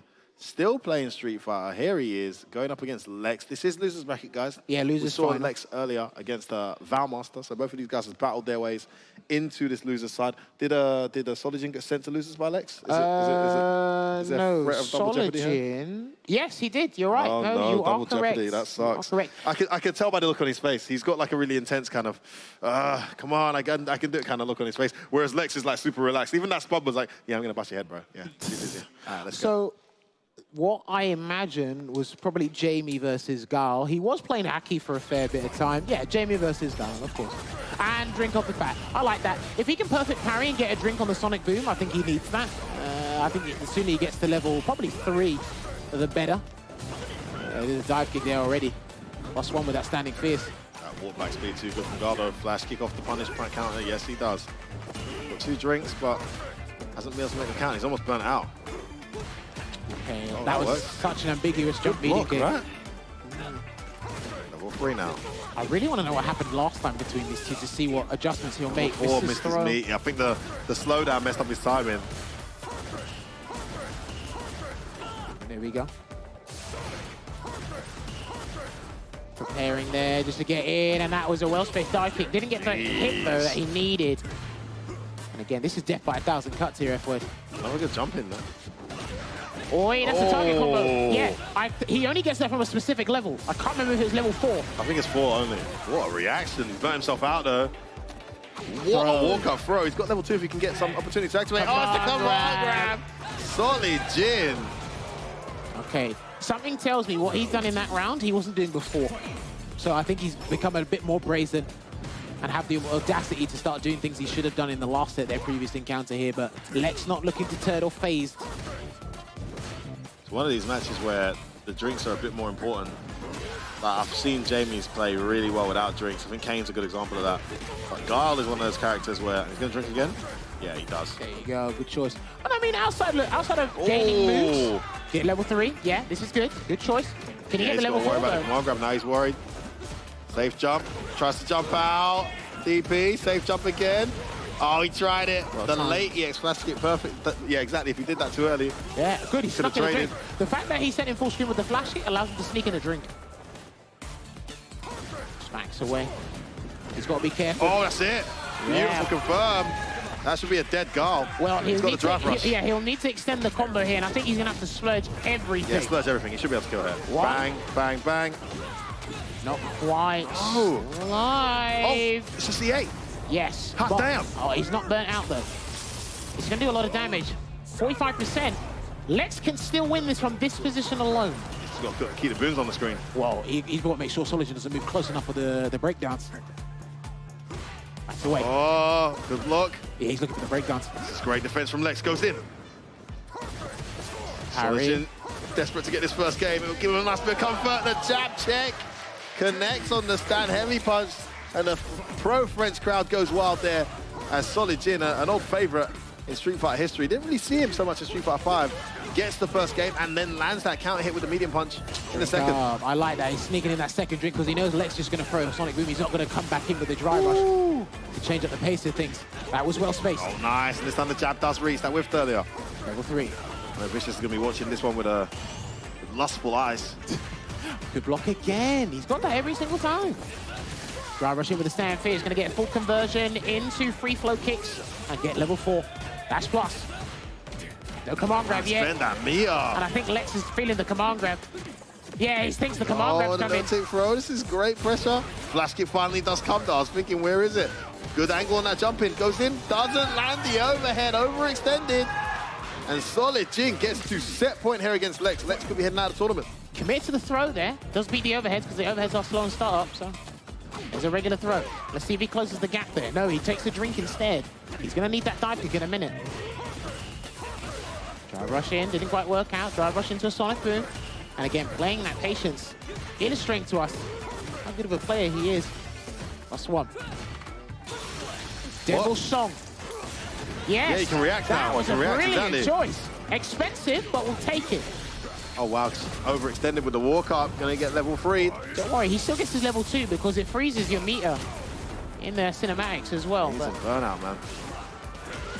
Oh, this is huge for Lex. Empty jump, heavy punch. What a choice. Still level 2 here, but you can't make advantage of it from there. It's a great situation here. Even though there's a level 4 Jamie in front of him, it doesn't matter. The burnout, too expensive. Lex saves himself 1 match point, but it is still match point for the hometown boy, Solid Jin. Empty jump throw connects. What a choice. You know, guys like to do parry when you perfect jump their boom and they can block. 2 drinks there available. He's still got 2 more in the tank there. And now we look like Lex trying to close the gap. There's his 3rd drink there, F1. He got a lot of drinks here with hardly any health done. He's still trying to drive rush stand fierce in there. Maybe with a command grab. Oh, the range. I mean, the hurt box on that dive kick. Tries to drink up again. No, you don't, says Lex. Oh, this is a great change up in pace from Lex. Swaying it, holding it down. And yeah. Full control. Boom, boom, city. Lex brings it to 1 apiece. And now it's up to Miho's Solid Jin to make the adjustment. And he's trying to do the light version of his dive kick so he can try and make the flash kick with, but the hurt box is too abysmal on that move. Oh, it's massive. So I understand the intention's there, but the execution not going to quite work out for you. Drive rush cancel. Tries to get the pressure there. Good blocks from Lex. Almost. Throw again. Great jumping. Space. Nice. That was very last minute. Yeah, because he had the button recovering. I think Lex could have blocked if he didn't press the button. Uh-oh. Oh, Lex, so every young boy reactions, don't you dare. Yes, and he needs to side swap. Is he going to get it? Yes. No, he missed it. He missed his hop. That was supposed to be Bazooka knee. Oh, beautiful flash kick. Yes, he gets it. He's losing ground here and mental ground here, F-word. Oh, bad jump. This is looking so good for Lex. That tries to drink. Don't you dare. As he gets the scythe up and puts it in with the fierce, he's got himself match point here, Jammers. It's interesting because he put out Sonic Blade this time instead of a boom and a slow one to allow Solid to drink. He's just like, I'll catch you this time. They're trying to drink past the reasonable hours. Lex has adjusted well here, looking to double jeopardy for Solid Jin. Almost could have got the whip punish there in that stand roundhouse there, Lex, but didn't quite work out. Slowly closing the gap here. Trying to just badger him into the corner. Yeah, it's just working. So he puts it away and he throws out a 2-hit projectile or the Sonic Blade. You're seeing a lack of patience here from Solid Jin as well. Bends the meter, gets the counter here. Gonna get 1 drink up. Has it all to do here. No. Oh, and you'd that's rather take good. that Yeah, Sonic take that. I was gonna say the crouch heavy would have hurt big time. I don't know how he's going to close the gap here. Solid Punch activates. Okay. If Solid Jin gets close. Oh, what a choice. He tried to come towards him. The preemptive crouch medium into the booms. And it is Lex who's going to march on at the expense of Solid Jin. He bows out of the tournament. Had match point twice there, Jammers, but wasn't able to close it out. Great adjustment and adaptation from Lex to bring that all the way back and get himself that victory there. Yes. Well played there to Lex, illustrating to us how to adapt in the Jamie matchup there. It's looking a bit bleak at the start, but I think you can say that about a lot of matchups against guys. Like, right, I have the game plan. Maybe if tournaments were a game and a half, everyone would be winning. You can't. It's got to be a full first to two or a full first to three here. So what was very interesting at the start is when he had the opportunity to kind of counter or anti-projectile tool, use an anti-projectile tool against Sonic Boom, he used it. When Lex sent in full screen, what did he do? He took a drink. He took advantage of the situation. But then over time, Lex clocked onto that and started doing EX Boom, Sonic Blade, and turning it into Sonic Cross, and then stopping him from getting the drinks there.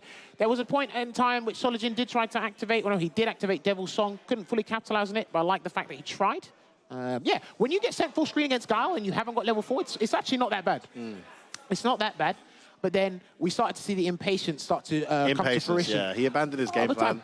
And credit to Lex for that, because Lex changed it up, but we didn't see that third layer, or fourth layer even, from Solid Jin to kind of counter Lex's counter. And we just saw him end up running into booms and impatiently jumping forward, and unfortunately Lex caught onto it. Yeah, and then there was that time as well. We tried to jump over the Sonic Booms with the dive kick there, but again, like I said, to reiterate, the hurt box on Jamie's dive kick is not the greatest, and as you can see, it gets anti-ed there as well. There was also another interaction at the very last minute, outside of Solid Jin drive rushing into trouble, because he wanted to get drive rush forward hard kick, drive rush stand fierce to get those plus frames.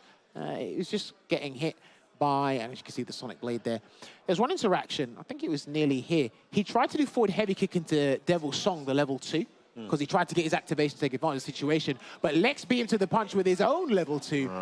And you saw how rapidly his health dissipated in that scenario there, Solid Jin. So unlucky, he's no longer in the tournament. I don't know much. He gets Guile experience. I don't know, because I don't think you want to use Aki in that matchup in future either. No, I like Jamie for a lot of these core players, like Bolt Strike as well. Claw player traditionally rocking the Jamie too. It's that walk speed, isn't it, and that mobility that they like. So I like Jamie from Solid Jin. I like the way he played it. He just needs to work on maintaining his game plan and adjusting it, and not kind of like crumbling there as his opponent adjusts to what has been working. It was just great play from Lex to adjust, but Solid Jin didn't have that third, fourth layer. That's all he's got to work on. Super impressive play. And it can be difficult to adjust to those layers in a short period of time, especially with your, like, what, probably their French CPT is like, what, not their online one, but their World Warrior. They've still got one or two more, I think. No, one more, I think, and then the regional final. But it's all within a short space of time. Are you going to get that overnight and get the required practice against the guy you're probably going to be fighting in the bracket anyway? So it's what happens here or there. But yes, his journey comes to a conclusion. But as far as I'm aware, this is where our block comes to a conclusion. And we'll be taking another break here. But when we come back, again, like I always like to say, there's more high-level action on the way. You don't want to miss this next one. I'm not going to spoil it for you. We'll see you on the other side of this break. Peggy 12. Poison's on the menu.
Mega Man Battle Network Legacy Collection.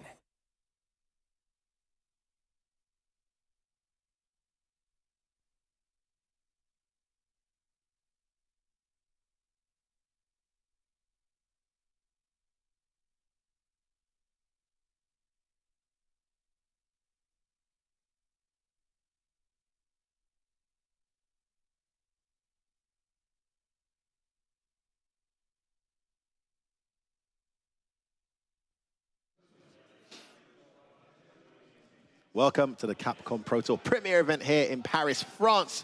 More juicy games to get through. There are still winners to get through, but while we have a bit of time ahead of schedule, we're going to get some more losers matches up before we get to that final block. So closing out Block C here to see who qualifies for tomorrow on the loser side. The winners have been confirmed, Jammers. And you mentioned before the break that we were switching out. You baited the audience there, mate. I'm kind of baited me too. But no complaining. Quite enjoying myself over here. So let's stick around and see what's going on next. Hey, production said we're doing that good of a job that we're going to delay Logan Sama's games. Yeah. It's that Logan Sama guy. They didn't want to see him or him, right? They said that biased Cockney commentary. They weren't interested in none of that, you know? No, that's brilliant. So up next, we should be setting up Swalio back on the stream. Okay, he lost to Daikoku before, but now he's going to be going up against Ken Mira, I believe. Yeah, going up against Mopulapo. So Mopulapo, to me, is quite the character. If you guys watched him, he had an interview. Shout out to Elliot, one of the EGX hosts that had SA6 happening. Elliot interviewed him, and he said, follow me at the wrong Twitter account. Oh, no. He did that. He gave him the wrong Twitter account. Now, that was funny to me. I don't know how many people he actually got following that account. If you did, then, well, hook, line, and sinker. I don't know. Apparently, he's got more than one Twitter account. I don't know why you've got more than one, unless it's for business purposes, but you don't. But he sent them the wrong account. Anyway, me and you have spoken about this a fair bit. Yeah. His character choice. I don't necessarily agree with it, but somehow he's been making it work. It works. It's effective, but it's not gonna. That's not a Mopulapo It's like he's character. using 60–70% of the character's capability. Okay. In my opinion, I understand. the way he plays it. But it's effective, you know, and he plays the mirror match quite well. He's just got. His Ken is extremely dry. He had a dry playstyle in SFI, which worked out. That was the character. Which is brilliant for certain characters. His blocks are dry with those random bursts of raggoness. It was really good. The damage output complemented that. In this game, you get rewarded for being offensive and really piling on the pressure to your opponent. Pretty much 3/4 of the game. I guess we're punished there. Into the top, straight to the corner here. I think Swalio will just be Swalio will just be happy he can do Jim Ryan again. Wouldn't stop against Lex. Yeah. Well, obviously got to space him against Ken, but still, for the most part. This is it, right? And sometimes, like we said, we do think the passive defensive playstyle of Mopulapo works against him. You get punished for blocking or being defensive a bit too much in this game. So you're lucky it's not a negative penalty. All right, there you go. Good check there. There's the shin kick there from the Jinron. Nice punish. Too close, well punished. Chased him down from the snap kick there.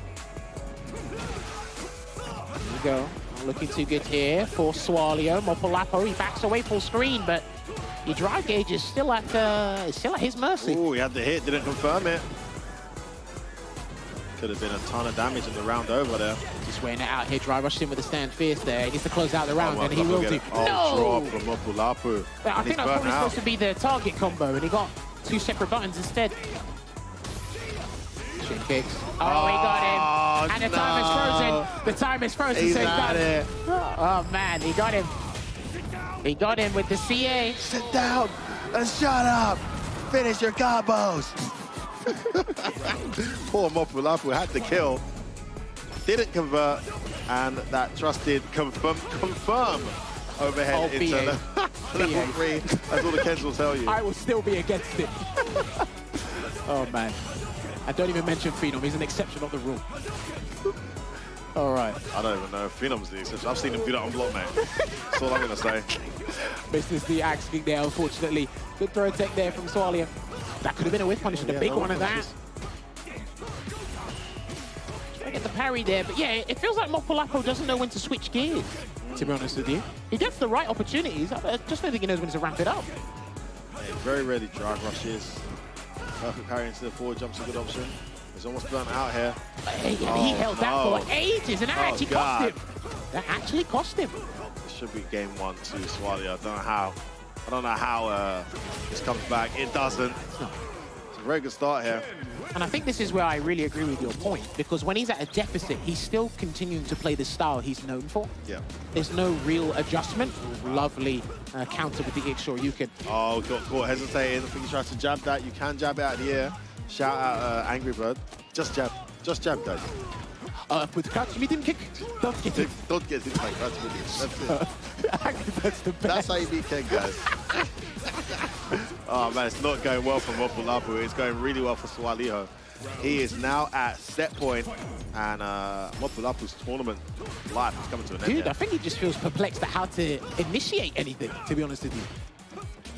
Yeah, again, he's not testing the reactions. Well, maybe he is now with that. Both of these guys dropping combos now, though. No target combo. Almost got the whip punch with the stand fist there, Mopulapu, but now he sits there and waits in patience. But again, he's got to go in at some point, man, because again, he's about to go out of the tournament if he doesn't change the way he plays and applies a more aggressive manner to his gameplay. And he gets in. Successful opening with a Shoryuken. Oh no, gets caught standing though. Again, this is the kind of patience I'm talking about. Ooh. He doesn't drive rush in for more Oki, doesn't try to keep the pressure on his opponent, likes to just try and reset and slow down. Maybe play Ryu. Oh, I can see that incredulous head shake on his player cam. That was a beautiful well. trap. Could be the end here. Beautiful safe jump. Takes it. Mopulapu needs a miracle now. Swaliho looking good. Gets knocked down. Places him down. Not looking too good here. Anything will do. Even a jab conversion, I think. There's the throw. He's got CA. He can make the... Oh, he had the crouch medium. Went for the run stop something. Looks at his control pad as if just something didn't come out. It's too little too late for Mopulapu, and Swaliho gets that victory. Keeps himself in the tournament at the expense of Mopulapu. Mopulapu still based in the UK these days? Yes, I believe so. He speaks a few languages. I believe so. Again, this is not the end of the road in terms of competitive circuit for him. Luckily, obviously, you have the online circuit, so we still have 2 more Warriors, CPT and online. Where is he? He's not too bad on the board, because he's been getting 6th and 7th. Now, we're going to look at the replays very shortly. I think you can keep Ken in the back pocket. Remember, because he actually used to play Honda before Ken. I think he had a little bit more success with Honda, at least in terms of entertainment. Maybe he has an extreme amount of fun with Ken. I just don't see it fully expressed in his gameplay when I'm watching his Ken, because I know he can do that much better as a player. Maybe he might want to try Blanca. I'm surprised he hasn't just gone full-blown DJ, to be honest with you.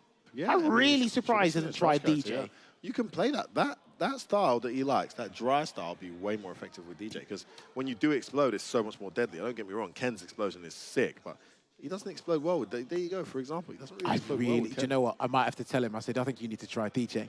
I think it'd be more fitting for you. At least when his competitive road is done, maybe just go nuts with DJ, see what happens. But yeah, Swallow, well played from start to finish. It's a mirror match. I think he's pretty familiar with Mopulapu's style anyway. I think they encounter each other online. They must exchange conversations in tech online, because a lot of the guys are French-speaking players. They do that a lot over the board anywhere there. But unlucky to Mopulapu, Swallow progresses through. Again, into the top 64 losers side. But up next, we have got good old Gino De Campos. Good to see him in person. Wait, he's actually put Germany as his region that he represents. Well, he lives there. Is that how it is, Gino? Damn, all right. Huh? You're one of those guys now, yeah? Don't worry, Gino. They've done it to Ryan. They're going to do it to you now. Traitor. Traitor. Anyway. But he is not one of us. Damn, these guys you guys are really going in right now. No longer one of us. Anyway. He's German now. I'm still a fan. Andy Walker, kill him. That's rude.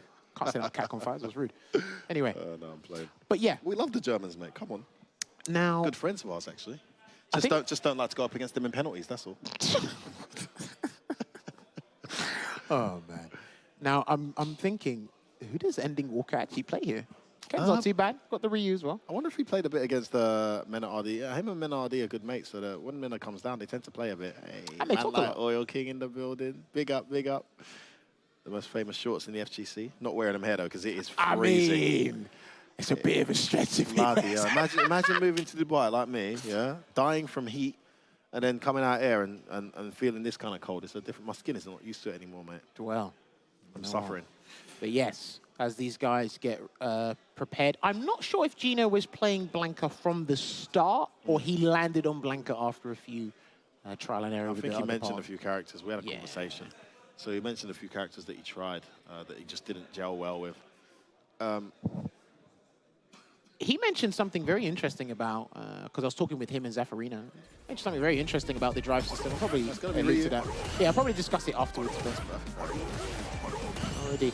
Now, I haven't actually bumped into him a lot online. Oh my days, off the cancel crouch medium. Really, Ending Walker is like that. Nice use of that. Down every punch. Such a good button. We got to remember as well, Ending Walker has ample amount of experience against Problem X's. Blanca, they used to train. Point. Yeah, they play a lot, actually. Yeah. They play troll matches, serious matches. Oh, that's going to hurt. He's going to spend it all? Time. Yeah, level 1. Oh, now that's what I call optimal. Last hit to the wire. And that was a link. Yeah, he did Not the a drive cancel. rush roundhouse. And then he just did level 1. Just level 1. It's like an 8-frame super anyway. So. Interesting. Yeah, you can tell by his spacing alone, and we spoke to Sengai about this as well. Spacing determines a lot of things in this fighting game. And he looks extremely comfortable with the spacing in this matchup. And so, yeah, he's ready. I think he's waiting for the up. Yeah, I think he's waiting for that. Yeah, there you go. So the walk back. Doesn't even want to deal with the blanket mix-up. Just gets out of there. Gino just cannot breathe. Oh, what? He was ready. He got the Tenjin charge as well. Okay, that was a good choice. Right, rush in with the Amazon slide. Oh, no, he's burnt himself out there. Just trying to... I don't think he was looking at his meter there. You can see the surprise. He definitely didn't want that. He's got to that's deal with plus this. infinity. Gets caught low. And he's got to hold this. Oh, it's still alive.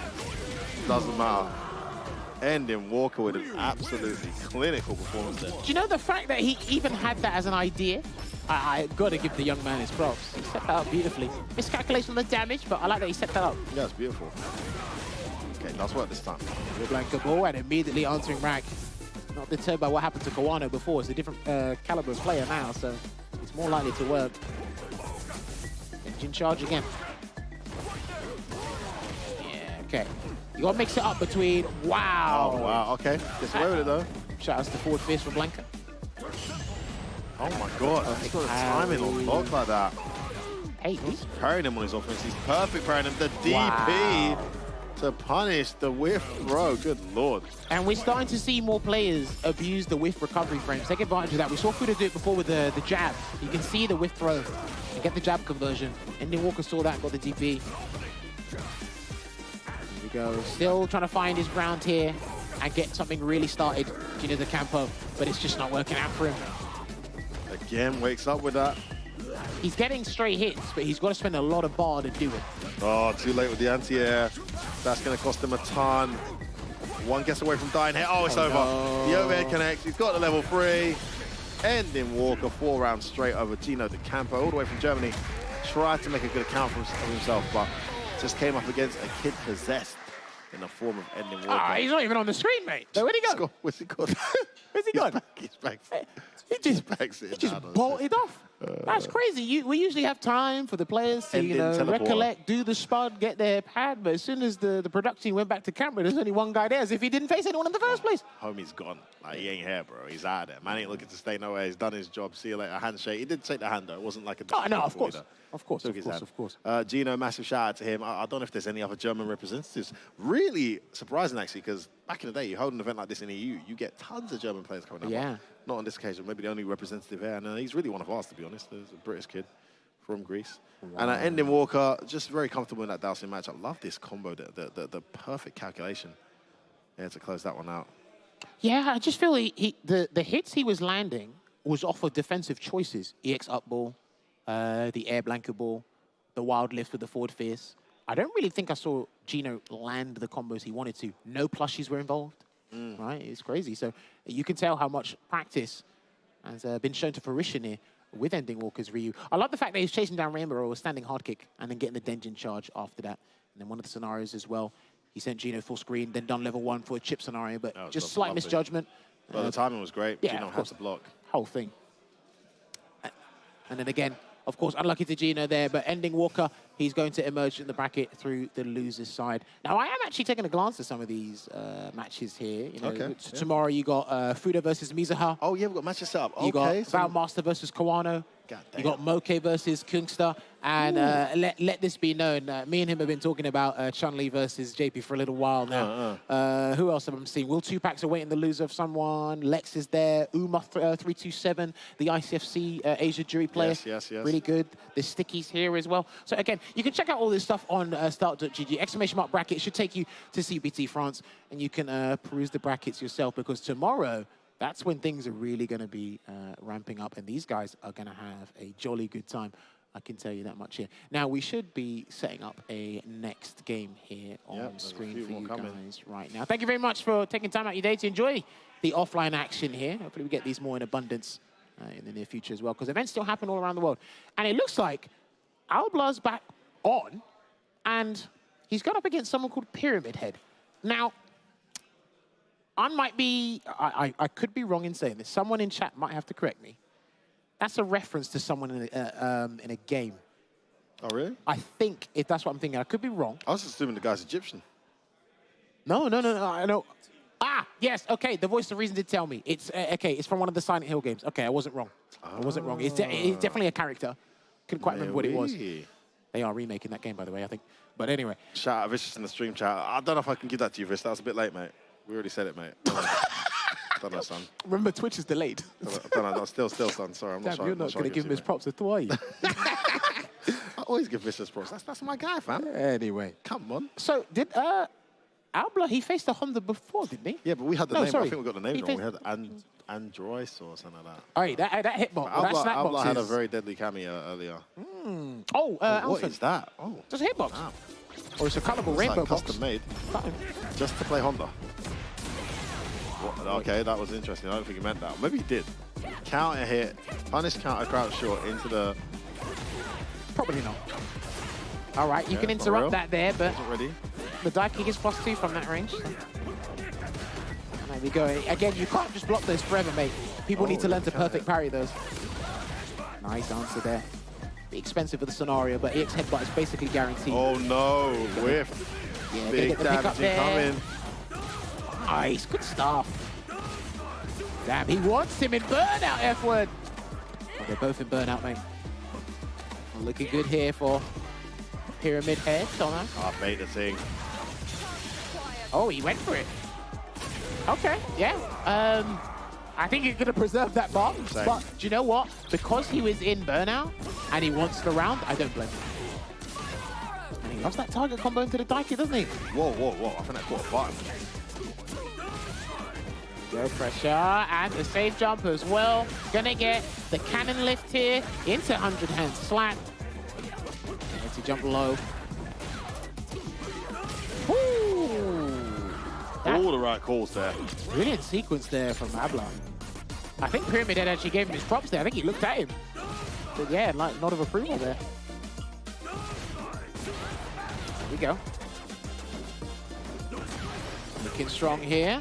Drive rush in for the throw. He's actually he had a huge success with that. And last time we saw him on stream, too far to get the stand fist. Chasing them down here. These guys are not locking each other down right now. Go forward. Is that it? Should be. Yes. Doesn't try to go for the extensions. Keeps it nice and simple into the level 3. And we close out game 1 here. A little bit of nerves there from Pyramid Head. He gets the right conversions, the right scenario. And I've seen that for a couple of the guys here, but maybe there's still that fear factor about Honda people don't like. Could be annoyance. There we go. Throw. That's plus. Good block though. Yeah. Because again, when you block the overhead, that means I could have grabbed you. Face him down there as well. Charges up Sumo's spirit. Wow, okay. He's almost in burnout here, so he's kind of... Oh, that's not the right choice. Menard's supposed to be a DP. Too far anyway. I think he tried to do headbutt to try and punish it. At least he's safe. Yeah, if he tries it, it doesn't work out. Yeah, I get what you mean. Backs away. Oh, that's not a good trade. Oh, too far. I'm not sure what version that was. Really not sure what version of the command grab that was there, but hey, he still managed to get the round there regardless. But again, he's lost 2 bars trying to do something, and then he spends 2 bars. He's almost in burnout here, F-word. down overhead. Gotta respect it. Oh no. He might as well do another one to close it out, to be honest with you. But he's chased him away. Is he charged? No. Oh! All right. And well played to Alba there. I didn't even know there was a frame trap. I don't know if that catches delayed buttons or whatnot, but... That was nasty. Yeah, these guys are just having a friendly chat. That's what you like to see. You don't really get that online. You know, open up the Discord chat and you can type here and there, but you do get that friendly chat after saying, what did you press? Here's what I tried. Again, every time he saw Butt Slam, he tried to do level 1. I'm not sure if he wanted that or did Butt Slam send him the wrong way. And he tried to chase it down, didn't quite work out. Yeah. So A few execution errors maybe, or I'm not sure, but still. Regardless, it's Honda that takes it, and he will march through on the loser's side tomorrow. Take a look at how some of these matches go. That safe jump's really nice. It's just headbutting and forward jump, actually. I don't think Hondas really do that often. yeah, and then again, when you get the safe jump, you're allowed to do empty jump throw, empty jump low. The whole mix-up scenario is there. There's a whole mind game behind the safe jumps now because of the drive system. Again, played it safe there into the Super Art 3 as well. Pyramid Head trying to find his footing. Again, I can kind of tell who's ready for certain matchups depending on, the Honda matchups, say, depending on if you perfect parry or try to perfect parry the headbutts and the sumo splashes. If you don't allow him to take away your drive gauge, then you're going to think Honda's the most annoying character on the planet. I mean, we're all in unison in that regard anyway. But it's going to be 10 times worse if you're not trying to limit his tool set. And I don't think Pyramid Head quite did that. That looked like a wake-up level 1 intentionally. But there's one, I think, another scenario where it looked like an accident, but it was unfortunate there for Pyramid Head, and Albla does take that one there. And it'll be interesting to see him play tomorrow in the top 64. Yeah, we'll see who he's got. We'll probably check out the brackets later, guys. Remember, we're going to be running through all these stuff and giving you guys highlights and breakdowns of what's coming, what's happened, what's next. Of course, this is being whittled down all the way down to 64 players, 32 winners, 32 losers, and that will march on through to the top 8 on Sunday at Paris Games Week. I mean, there's so much on the line this weekend. It's a premier event. You don't get many of those these days. Capcom Cup place at the finals to be secured. And more juicy matches to come. And by the way, we're not done with the winner's side yet. We're just going to cover, I think, one more losers match for myself and Jammers, but we'll be switching out to go through more winners matches, and some of the players in those winners sides have started arriving. I think I saw Oil King giving us a wave there in the window. Yeah. And the other one, was that free? Are we out? Oh, yeah. Well, you just need to check what's coming on, because our other commentators, Sengan and Logan, will basically close things out for the day, I believe. Look at this. Look at this. Yeah. Well, you're saying look at this, but everyone's looking at the back of your phone, mate. We don't know what's going on. He's just lost in action. Mal dominant, Nasim. Okay, there we go. Right, anyway. Oil King, yes. As he's trying to figure out what to do. I'm just reading the names, mate. Yeah, you're reading it to yourself. You're like, yeah, everyone, look at this. Well, I look was letting you finish talking, man. I don't want to talk over you, mate. You know, my name's not Logan Sama. I'll let you finish your sentence first, then I'll start talking. Yeah, it's a common courteous commentary, mate. Ah, yes. Good job today. Good job today. Anyway. Not too bad yourself, son. Yeah? Right. We all bicker amongst ourselves during this break. It's going to be about 3 to 5 minutes. When we come back, you'll get more juicy matches from the winner's side, and I think 1 or 2 spicy matches from the loser's side. Ones too. So keep an eye out for that. We'll see you in a couple of minutes. I'll see you guys tomorrow.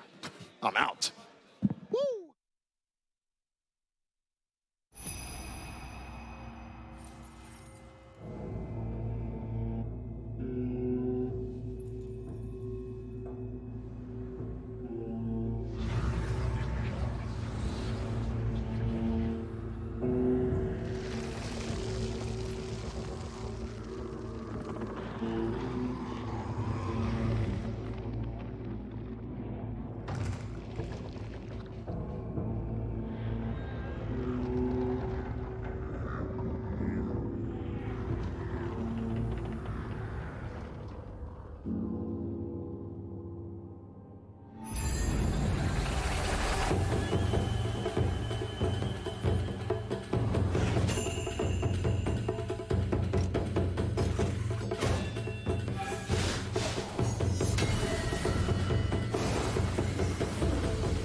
Welcome back to CPT Premiere Offline here in France. It is myself, Shuri Seng, and back again with Logan Sama. How you doing, sir?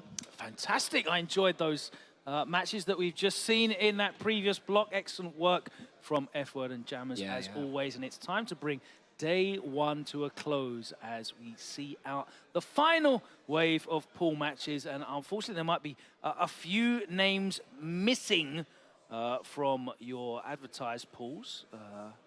However, we have got lots and lots of fantastic competition to come. One more match from Wave C, and it is the losers final from C8. You saw Luffy taken down by Mizuha. He's going to be going up against Lontery. Oh, very good. Very good. Lontery. I think Lontery is a good stab at it. Yeah.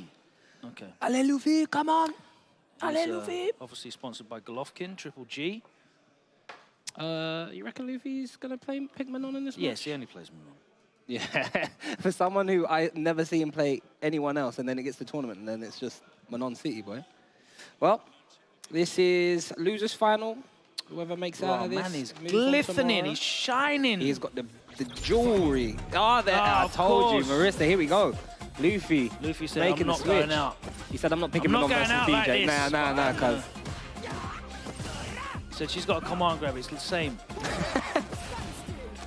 In we go. Luffy, the early, small life lead. Basically, everyone who's playing Street Fighter 6, if you want to command grab anybody, just pick Marissa. Yeah, there's no. Just pick Marissa. Oh my days! Beautiful with punish. Look at that. Yeah. Do you know what Manon gets off that? What does she get? Probably about 180 damage. Yeah. This is horrible for Lontery. Not ready. What?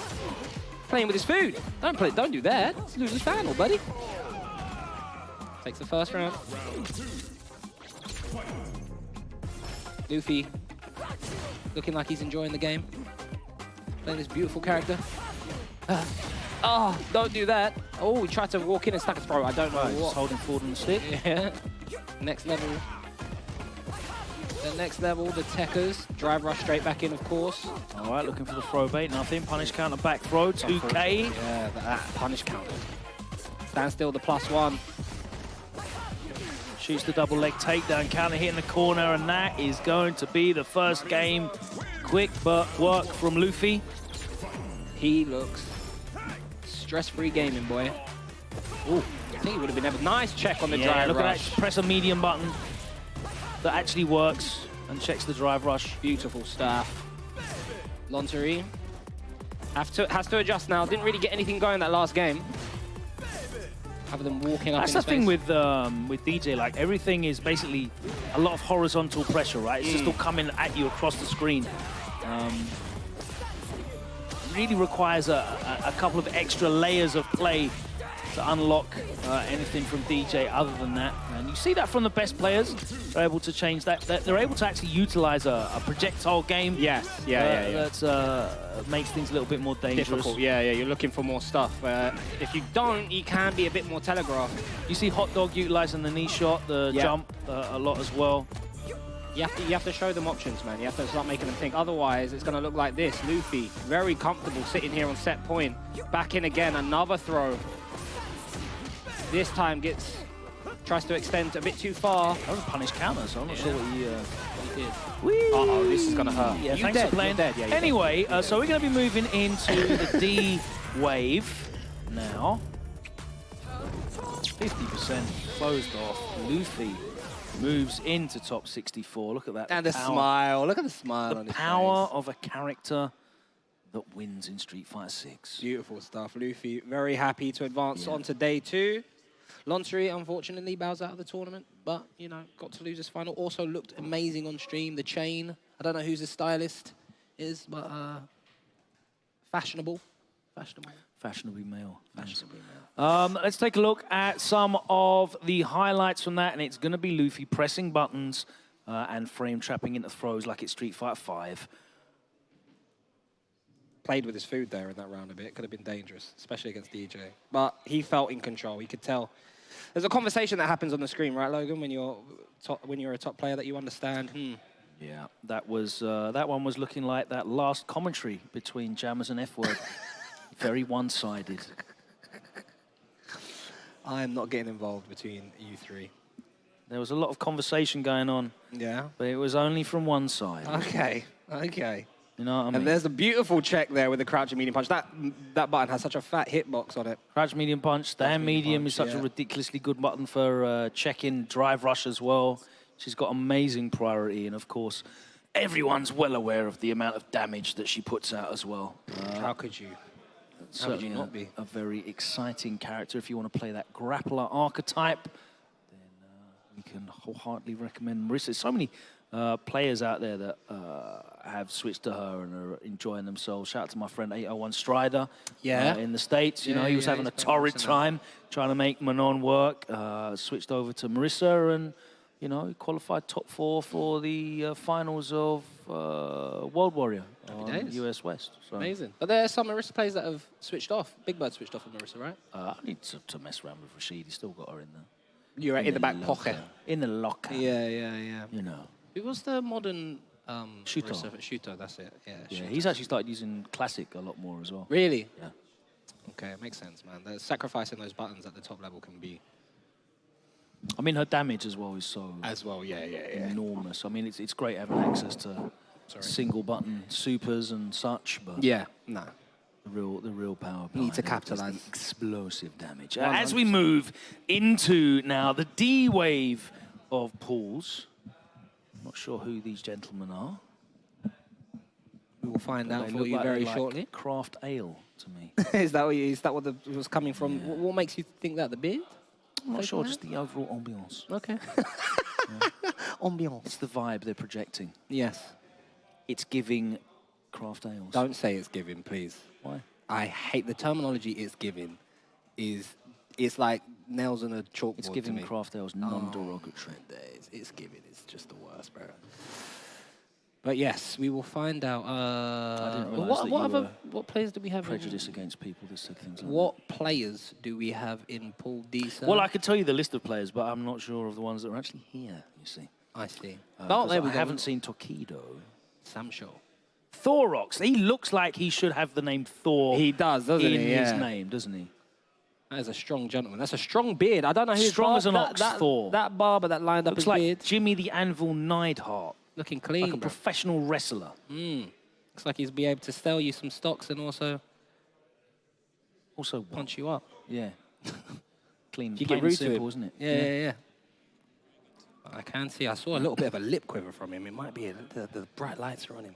Might be nervous. Obviously playing here at eSport, this beautiful stage right in front of an audience, live audience in the building. Can be scary stuff. The bright lights are on you. Nice and close, aren't they, as well? On the they stage? are, very snug. It's All JP versus DJ. Of course, Thorox plays Several Snake. On a stick as well. Come on. Boomer technology. You can see the bezel from here, blood. Oh! Bezel shining. Still managed to punish that. Look at the stones in the bezel. Oh, no, that's going to hurt. You got these, Samsho, yeah? Didn't spend any drive meter behind it. Decent damage.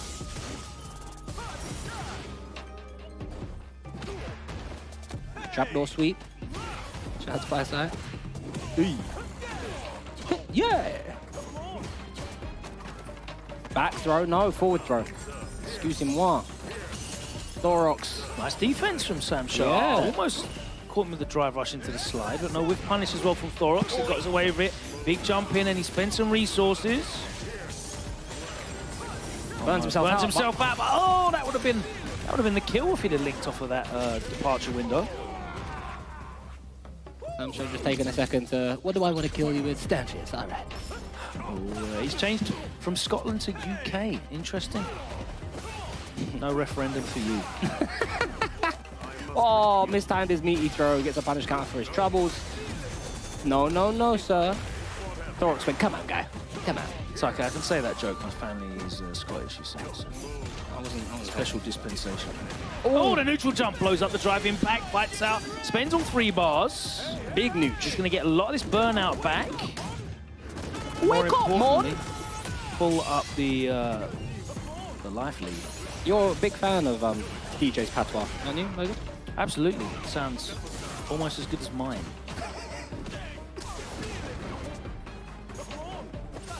We love the blood clot. Oh no, that's a big block. Is that dead? Yeah, it's dead. Got What confused happened to with some boy?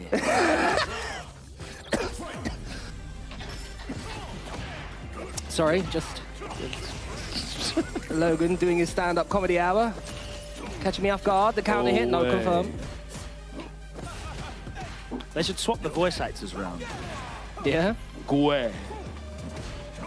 Voila. I don't know about that, but these drive impacts have been hitting money for Samsho. Move from me. Feeling very comfortable here as he's got Thorax in the corner. Messes up. He's messed up that meaty grab a couple times. In my way.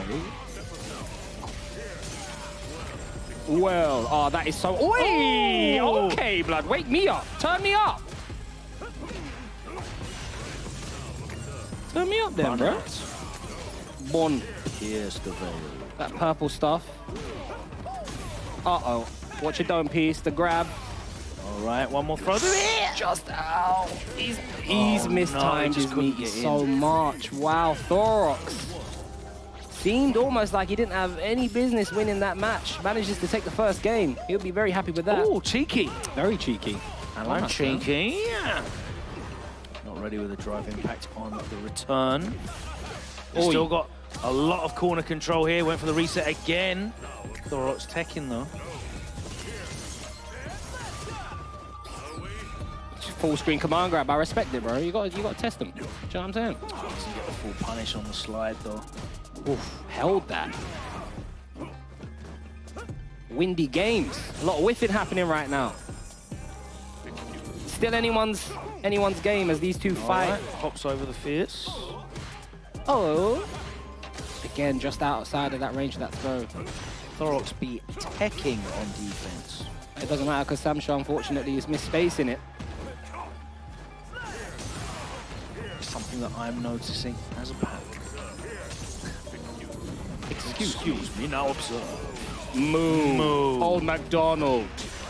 Oh, just committed to it. And now the chip out's there. I'll have a Royale with cheese. Sprite 0. Tech, again, like you said, Logan. You scouted that out. Yeah, boy. The habits, the defensive habits from Thorax. Oi! I respect that Samsho's looking for these. They're not coming off. There we go, finally answers with the drive impact in return. He can spend 3 levels if he wants. Yes, he does. Okay. You got those. Yeah, keep him burned out and get your gauge back. Care to know how this will end? He had it. Oh, asleep at the wheel. Back. Oh, okay. Why do they do that? It's a thing that they do. Like the little maybe the spacing, Do you know what? It's the timing for the portal explosion. I see. Yeah. It makes sense. Makes sense. As soon as I said it, I realised that I said a stupid thing.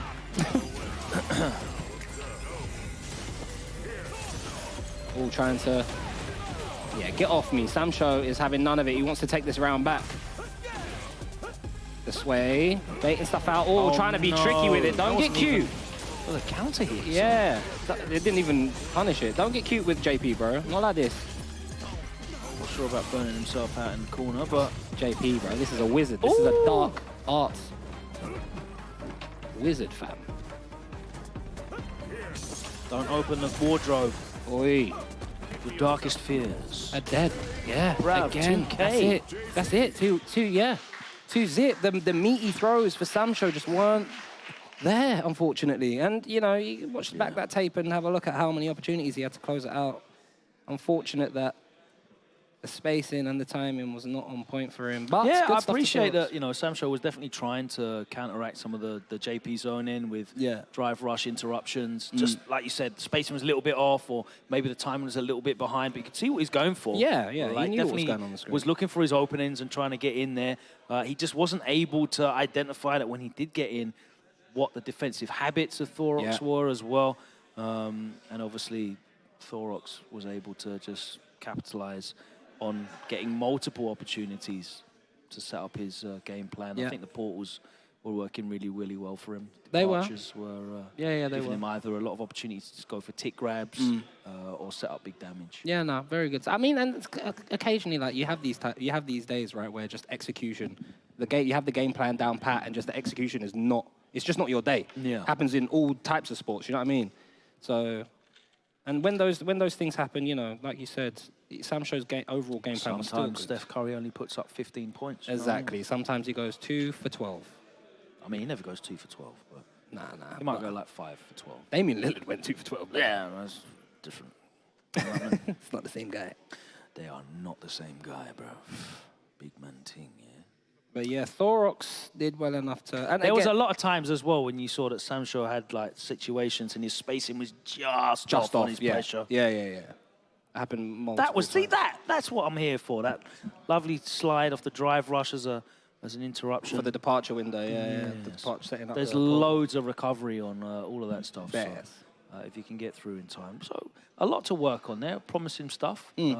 But it's Thorox that advances on, and we're going to carry on advancing as we have our next match setting up. And I cannot see who that is over my shoulder because the camera's a bit blurry. I'm going to turn around because I'm not as professional as you. I don't know. Turn around. Every now and then you... Let's not bless these people with our beautiful voices, huh? Let's save that for tomorrow. Maybe that's what they want.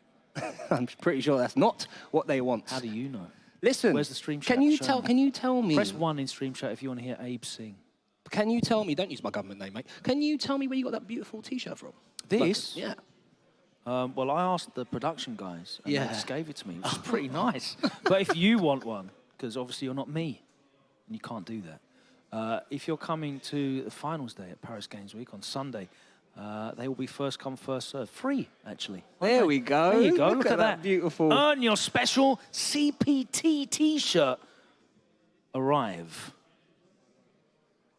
Only there you go. It says at the bottom. They'll be given to the audience at Paris Games Week, November the 5th. First come, first serve. First serve, which means when they run out, they run out. Too late. And I might take 10. You will not take any more. My than the one eBay you account have, is winner stays on. Hey, They'll be available for a moderate price. Jammers or F-word back on, please. Come on. Gotta swap this guy out. All right, it's Baki, looking very different than I remember him from Netflix. Going up against Cafe Gondo. Cafe Gondo. Okay, a Manon. Another Manon. From Japan, 37 and 33, repping the old guard. These are mature, grown men, wise, experienced. They've been on the battlefield. So they're going to be free to drive Impact then? Yes. Yeah. No reactions whatsoever. Street Fighter 2 enthusiast. Drive Impact immediately. All right, let's find out. Who did Baki Hanma use? I forgot. I character knew he was from France, and I know he's 33. But we're about to find out because we're getting into this match right now. Focusing on Cafe Gondo. Between Cafe Gondo. Cafe Kondo. Cafe Gondo. That's easy for you to say. It is very easy for me to say. Versus Baki in the Levi jeans. Jeez, Levi. It's mad. It's Chun-Li, of course. Chunners. Blonde Chun-Li. It's a trans. Oh, nice. We're in. Extensions. Gondo's not mucking about. Okay, nice spacing, backs off. Oh my days, level 2. Medal me up. 2. Yes, please. Per angle. The talisman. And one more thing. Medal me up. Man's fighting him. Oh, we've got to watch out for that. It's an overhead, mate. Bun out low, back throw. 3 medallions. Come on. To the good. Into the second round. Oh, just walk under like that, yeah? Oi. Yeah, not from that far away, mate. I thought you would have got maybe the split kick. Too far away, huh? And now it's long. Now it's long when you got 4 medals. And I'm just going to have level 3 in a minute. Oh, my God. Oh, my days. Oh, my. This is working stress. on a parfait. Here we go. Working on a parfait. Let's go, it's not Baki. parfait. It's all right. Baki's in now. In burnout. Yeah, drive. Splat 'em. Come on. Oh, no. Ooh, It's a reset, fam. It was always a reset. Come on. Hey. Oh, no, Link. Still alive. Oh, the trade. Didn't believe in the DP. It adds so much to Chun-Li as well, having access to those Tensho kicks. Yeah. So much. I know the input's quite awkward. Down. Like, you have to hit true neutral, true down. Yeah. But it's so worth it. Oh, it's fantastic. We were talking, like, off camera, weren't we, before, about the risk reward for, like, pressing slower buttons and how, you know, characters should be punished for that. And I think having access to Tensho kicks just really adds so much to Chun-Li's ability to control the neutral with her buttons and fireballs. Yeah, because you're not as stressed. Of course not. I mean, it's akin to having that 4-frame standing light kick in Street Fighter 5. How she could just mash that out as an anti-air after spamming a hard punch so frequently and back roundhouse. Right now. Okay, jumps out, but gets trapped.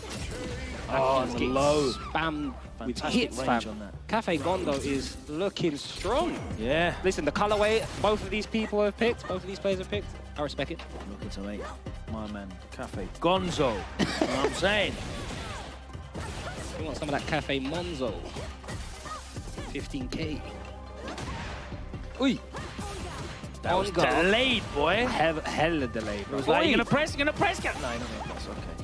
Yeah. Oh, nice air to air. Could have got juggle off that. You've done that too many times. Oi.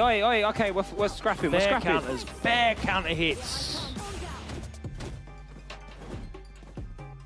Backing up, Baki trying to get the drive meter back. I like Gondo respecting it though. Yeah, he's been walking back and forth. He's not been crouch blocking. All right, we're back in the game. We've got that government bailout. Oh, just the spacing was off. Back in the green. See if we can make it mean something. Gondo still pressuring him. Oh yeah, that's one answer, but that is not a response. And Gondo's going to take that 2-zip. Strong stuff from Gondo. Cafe Gondo advances. Baki sitting there going, what the hell happened? None of you. I'm not quite sure. He jumped at me. I anti-aired with my kick and just got drop kicked in the face, man. The spatial awareness on your anti-airs are very important, especially at this level, bro. When you're facing the top tiers, you need to know. Top tier players, that is. I was going to say, Luffy would come out of it and just, what did you say about my character? But yeah, no. Questioning your employment for a moment. Get him off. Now listen, she's good, you know. No, but it's very important to have spatial awareness down if you anti-air. A close anti-air and someone jumps at you from full screen. That was very apparent in Street Fighter 5. A lot of characters had stuff like that. No, that was the reset. I respected Baki for that, blood. I don't. Could have got the kill as a CA. And then lost the first game. It was downhill from there, boy. Yeah, applying the pressure now. He really got comfortable stopping. Baki went for the, I don't know the move name because I'm not jammers, but the one where Chun-Li flips over you. Hazanshu! Not Hazanshu, the one where her command jump. Oh, sorry, okay. Yeah. You said flip over and I thought... Yeah, Hazanshu was what he came to. I understand it. Yeah, there you go, Hazanshu. And he was neutral jumping. Did he do the wrong one there? Like links? Must have. Or maybe mistimed it.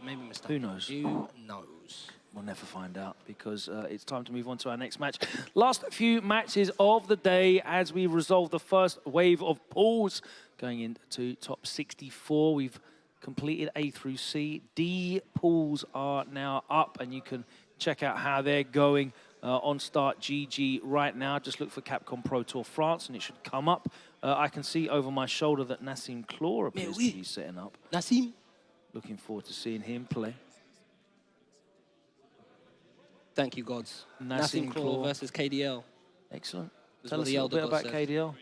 After the break, though. We're going to have a break you've got first, time to go and research. Yeah, you've got time to go. You're going to tell us about KDL, because I know all about Nasim Claw. But don't go anywhere. We'll be back with Nasim Claw versus KDL after this break. I'm just here to look pretty, bro. I don't know about you. You're failing at that already.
行きますよ。もう逃げられないぞ。ここまでだ。まだまだ。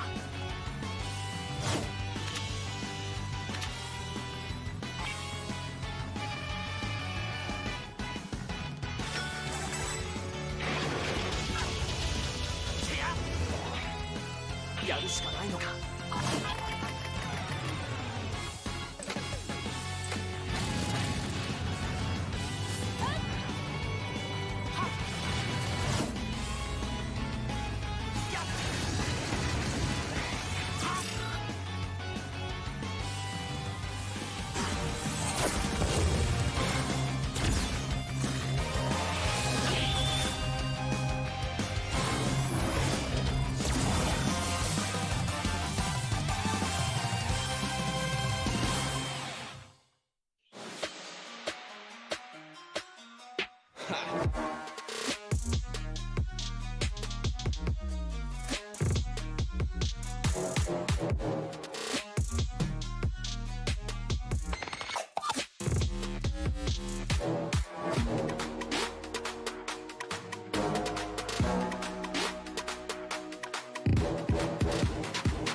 Welcome back to the Capcom Pro Tour Offline Premier France as we move through the last block of pools here as we approach top 64.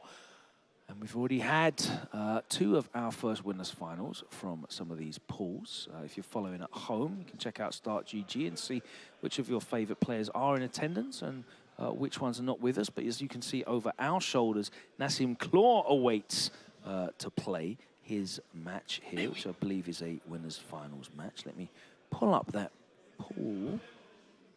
And that is D3. Was it KDL? Yeah, KDL. He's going up against KDL. DJ 22. Okay. Representing the London Shooters. Sensational sports team. Trapstar there, as you see. Yeah, I'm not aware of KDL. Have you heard of KDL on the online? Not familiar. No. Personally, let's find out. Well, he's got his work cut out for him because Nasim Claw is one of the premier Honda players, if not the only Honda player we have here in EU. Drinking that aqua, staying hydrated, healthy stuff. That's why he's got such a beautiful, glistening skin. No spots on Nasim Claw's face. That's the face of a model. Look at that. Oh la la. Oy, oy, oy, oy, oy. He is single, ladies. I don't know that. I've made that up. I don't know if he's single or not.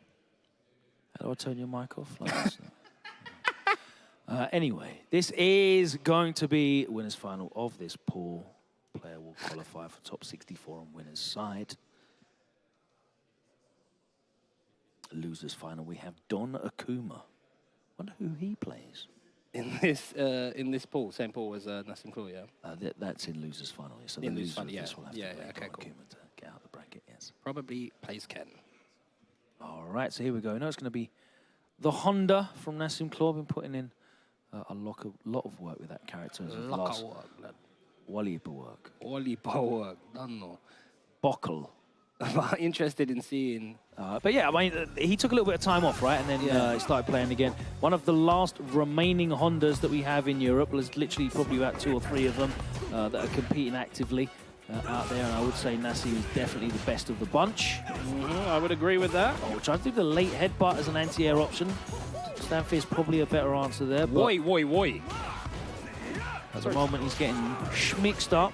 Home field advantage here for KDL on the beach. He's been drinking the finest of rums because this movement and pressure. Ray and his father's sons. Trust me. The man says stop that. Immediate EX wake up. Make it clap. E.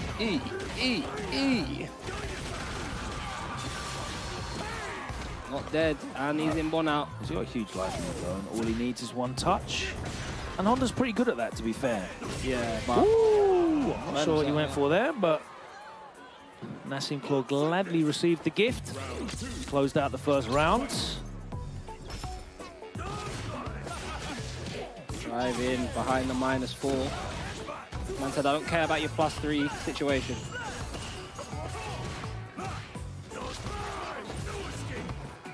Nasim firmly in the driver's seat here. Beautiful extension. Yeah, beautiful. Looking for the throw bait, doesn't come. Trade almost there. KDL. Oh, he baited it out. It and wasn't ready. It was the fake fireball, but wasn't ready with an anti-air option. It wasn't counter hit either, so he literally just crouched into it. Ooh, didn't believe, and Nasim Claw looking very comfy here, taking the first game. Yeah, not really put under any pressure whatsoever. There was a couple of little moments there in the first round when he was in the corner, showing him the feint and such, but then he started waking up with the EX headbutt, and then just from there, it didn't matter what KDL did. He EX headbutted. I feel like KDL's definitely engineered a few situations in neutral as well, but not actually been ready to capitalize on them. Nice though. See if we can get from this. Meterless juggles, because why not? Ooh, okay. Very much in control now. The confidence is there. Okay, rude boy. I just wanna dance with you, mon. You don't like my DJ impression, no? Right, boy. It's pretty on point. Come on, mon. Oh, watch your toes, fam. This is Nasim Claw. You don't do this to me in my city. Grabber. NuckleDu. NuckleDu. Sit down, don't press buttons. No, that try rush got punished, bro. La réponse from Nasim. Don't get perfect. Saves the bar. Oh. All right. PP. Yes, right back at you. Mais oui. Not a tool, man. The mix-up on that target combo, yeah. Backdashes out. What is the second medium on block there? 0, I think. No, it's not. It's hella Or minus. The frame trap is if they press heavy. Nah, you can press it. If you press heavy, you do light. It's not punishable. It's not punishable. Like -3 or something. I swear. Go to the frame data. Have a look. I'm already on my phone. To the frame data. That's hella minus. Oh. Unpunished. KDL slowly worked his way back. He's gained some respect from Nasim.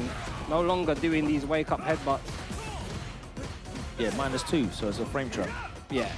You try and take your turn and you get blown up by the heavy. Yeah. But the heavy's -8. Yes. And then the spin is -6. Which is what he did. Level 3. That's not gonna kill him. It's Honda. Big boy damage, but I don't think the extension gonna save him just a piece. Yes, he is in burnout. You do have level 3. Oh, That's he tried to do that as late as possible as well. Yeah. Was he unfortunate. Really tried to do that and hold out, but the autocorrect was not with him. And Nasim Claw advances into the winner's side of top 64 for tomorrow out of D block. KDL woke up a tiny bit too late in that set. Tiny bit too late. Really ran away with it, did Nasim in the first game. Do you feel like the momentum shift of starting the second game with the perfect and then getting perfected back straight away, just like shut him down? Yeah. I mean, that can happen in this game. Perfects come a lot more in this game, I reckon. Don't they? But in tournament, I reckon you feel yourself after you get a perfect. Do you know what I mean? So like he was.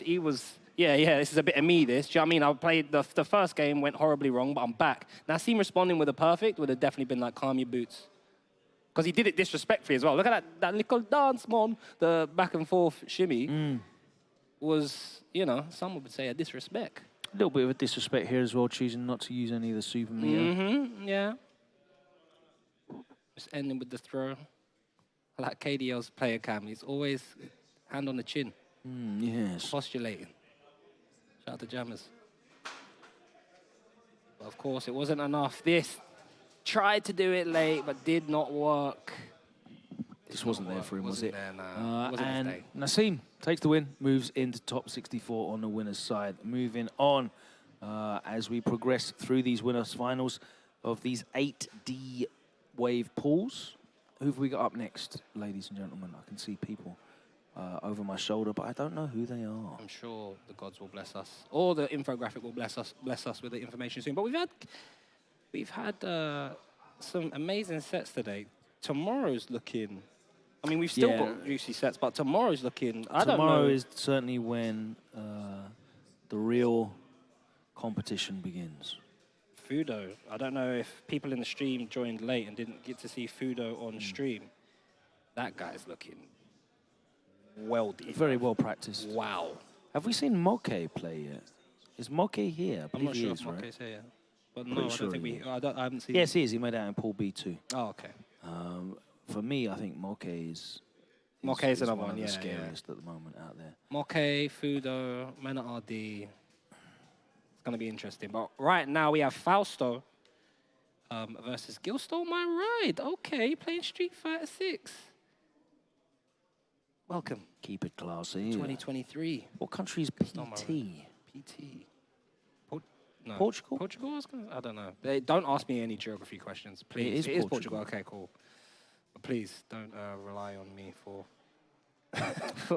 You know what I'm going to do now, don't you? What? Rely on me for geography questions? Every single one. And I'm going to be honest and say, I don't know, mate. I'm not actually sure. No, you have to blag it. No, I'm not one of those people You're not that a blags commentary. it. You don't know how to do commentary. I don't You've got do no any suit on. You're not blagging all of these things. You don't actually know the answer. Wow. I'm very honest. What is that on honest and block? open. I'm not sure. We'll have to check the frame data. I believe it's this, but let's check the frame data right now. And I can 100% tell you, because I wouldn't like to mislead you, Logan, and I certainly wouldn't like to mislead the lovely people at home, our viewing audience who we treasure and cherish. Because we're on a learning journey with them as well, Precisely. aren't we? The game's only 5 months old. Absolutely. It's impossible for us to know everything. Don't put yourself under too much pressure. Come on. All right, now. All right. Fausto, I've heard So this is a Fausto very before. interesting matchup. Talk to me. Terry Tibbs. Because Kimberly has fantastic mobility. Yeah. Of course. And I think that's very difficult for JP to control. But he always has that puncher's chance, doesn't he?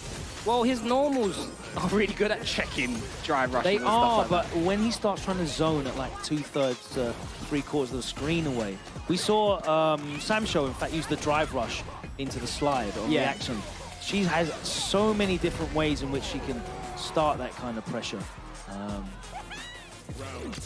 Yeah, definitely. I believe the player's locked in on the wrong side. So Oh, so Gil's the... yeah, Gil JP. is No. the Kimberly. Gil's the Kimberly. Yeah. Fausto's the JP. It's not a mix. Yeah, I'm watching his hands. Yeah. Attackers. Oi! Uh-oh. Gil is definitely the Kimberly. Yeah. You can see. It's going to be big damage into the buff. Turn me up. Yeah. The Walkman is on. Excellent situation to utilize that as well. Huge life lead here in this round.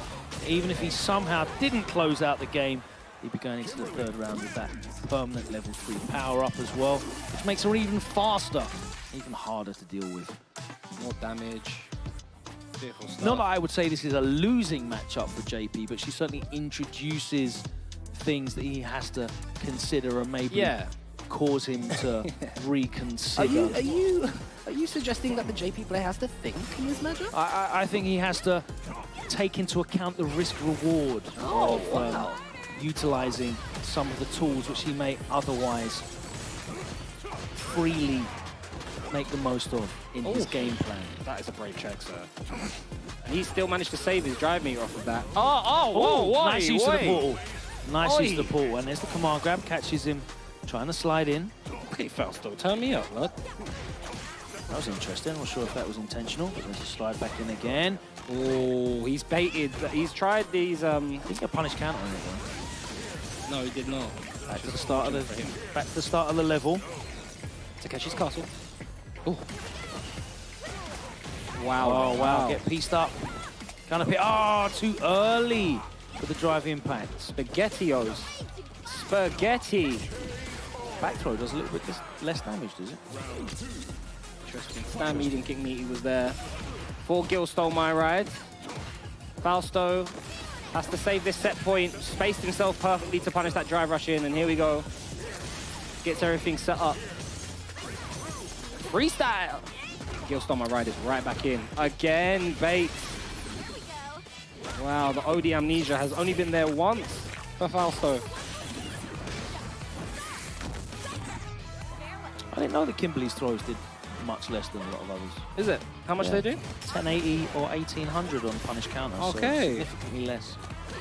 Maybe pushing. Most throws are like 1200 and 2000 on punish counters. Yeah, yeah. The plus. Fascinating. Plus the plaza. I was just wondering why that punish counter back throw didn't kill. Didn't kill, yeah. I wasn't aware of that. I wasn't aware of that. But Gil stole my ride, looking strong so far. Cruise is on. Very solid performance from them. Nice to have him back competing. Very talented player. Did so much fun stuff in Europe with Dudley in Street Fighter 4, of course. And back as many of our lapsed players are in the community, enjoying some Street Fighter 6. Yes, it's good to see, man. It's good to see. We've got Poppy back as well. Kyungster's back. Yep. The return of the Max. I'm back. I mean, you were here anyway. Yeah, I was here anyway. You were here anyway, weren't you? Duffing it up. Straight. Spinning around and all that, you know. Balrog, yeah. He'll be interesting if they put him in the game. I wonder what he would look like. I mean, you'd have to not have tap anymore, wouldn't you? You couldn't really give up buttons in this game. You need them all because of the drive mechanics. and parry, yeah. That'd be interesting. Unless you make them... Were they 2 buttons before? Even if it was 2 buttons, like, it's very hard to... Are there any buttons? There's nothing in this game that's hold down X buttons for this long and then let go. Because it just... It's a huge sacrifice to give up mechanics. So especially modern as well. Of course, absolutely. They would have to make it... Yeah, I have no idea. They'd have to make it a super maybe or something like that. Or tap. Yeah, maybe. Like a like turnaround punch as a level 1. Something like that. Ideas that we are... yeah, but level 1s aren't projectile invincible normally, so probably not. Or tap. Yeah, no, yeah. Probably good idea. Like Gigaton Punch would be like level 1. Tap would be level 2 then? I think level 2 would be the... Dirty ball. Oh, that. Yeah. Raging Buffalo. Bang, bang, bang. Yeah. You know. What would be level 3 then? Some new thing probably. That looks fancy, I'd say. Okay, fair enough. If we're even getting any Shadaloo, possibly. Yes. Who knows? Who knows? Shadaloo's apparently not here anymore. But what is here at the end of the season, that this is all here for, because we're not here for the money, let me tell you that. The players are here for the glory of qualifying for Capcom Cup X, ladies and gentlemen. Save that date. It's not one date. It's a festival of Street Fighter. Listen, there's a lot of discourse about the length of this event, and I, for one, I think it's amazing. am very happy that we are going to have a festival of competitive Street Fighter. It's the Capcom Pro Tour. As it should be, yeah. Come on, bro. We've that whole year. You want it to be over 2 days? It's the Capcom Pro Tour. The people that are going to be there for the last chance qualifiers. You know, it's not a fun day out for enthusiastic amateurs. It's an opportunity for the professionals to make it there at the stage. The main of all stage stages. in Hollywood. Hollywood. Yes. That's Hollywood. Let's move into this one, Pool D5, as we move towards 64. One of those 64 players will be taking a guaranteed immediate spot at Capcom Cup X. That last chance qualifier, you said it's not a place for amateurs. It's also not a fun time for everyone who's qualified, or whoever has to face them seeding-wise. Because normally the last chance qualifier causes some mayhem in the brackets. Well, we are also now in a position where we have kind of round-robin pools, so that mitigates that a little bit rather than the previous. I like that. that. Yeah, absolutely. Again, it's got that World Cup feel. Yeah. You know. round robin pools into an elimination bracket style. That's again as it good should stuff be by Capcom. It's a celebration of competitive Street Fighter. The more of it, the better. And I'm looking forward to that. And of course, Street Fighter League World Championships as well. But let's dial it back a little bit. Rewind. Because we are still in pools. Day 1 of the Capcom Pro Tour. Offline premiere in France. And it's going to be Zeraphis against PHX Vicarious. Camille Marissa. Of course, the man with the... Sorry, go ahead, Logan. What are you going to say? Oh, fully charged. Oh, plus frames. That wasn't even a counter hit. Not sure what happens there. Marissa doing Marissa Ting, boy. Oh, he duffed in the face. Oh, no. My God. Everything's coming up Millhouse. Oh! Hey, he shakes off his hand as well. Yeah, look at loving it. He's chanting. Go on, bro. He's like, hey, guys, you see that? Punch that guy in the face, huh? He walked back on the shimmy attempt and punished. Okay, Zeraphis, I see you, bro. Something about this Marissa player here. Gladiator. Oh my God, Vicarious has not been able to get anything going. The drive reversal. Oh no! Oh, on the full. Look how much damage that did. Blooming heck. I can't believe he blocked that. I would have got hit. Walked back and got hit, counter hit. So I must have walked back and pressed the button, I'm presuming. Checkout's almost there. Smart stuff from Vicarious to get out of it. Can he get the ball splat? Try the drive rush, it didn't work. Oh, and all you got was a punch in the face for your troubles. Great use of Gladius in that matchup by Zeraphis, both defensively and offensively. Yeah. Used it to check, used it to anti-air. Yeah, we saw the EX version used on the defense as both an anti-air and a tool in the corner. We saw it fully charged as a pressure tool as well, getting a frame trap afterwards. Oh, big overhand, windy right hook. Sets this up, quick 40% into the corner, has the DP, and again, the medium hits. A punish. Oh no, just as I said that, got Gladius straight in the jaw side again. Throw in the tail already. Vicarious needs to do something, and needs to do something right now, because Zeraphis is not stressed whatsoever. The jump dive kick doesn't come out. Zeraphis looking so strong right now. -4. Oi! Could this be the start? Throw mid-screen. Oh! OD. Demon flip. Oi. Interesting choice for the punish counter throw. Wake up level 2, says no. Not a kill, but just happens to work out. Vicarious gets on the board. Probably would have liked to have done it cleaner, but we take those. Right, back on the +1 situation. No, wasn't ready to punish. That's the like 3rd or 4th time he's not got his OD dive kick out. Neutral jumping all over the gap. Scared of a Superman punch, maybe? It's the drive rush roundhouse. That's right, Jan. Drive rush fierce. I see. Oh, finally gets this dive kick out and gets Gladius in the face for it.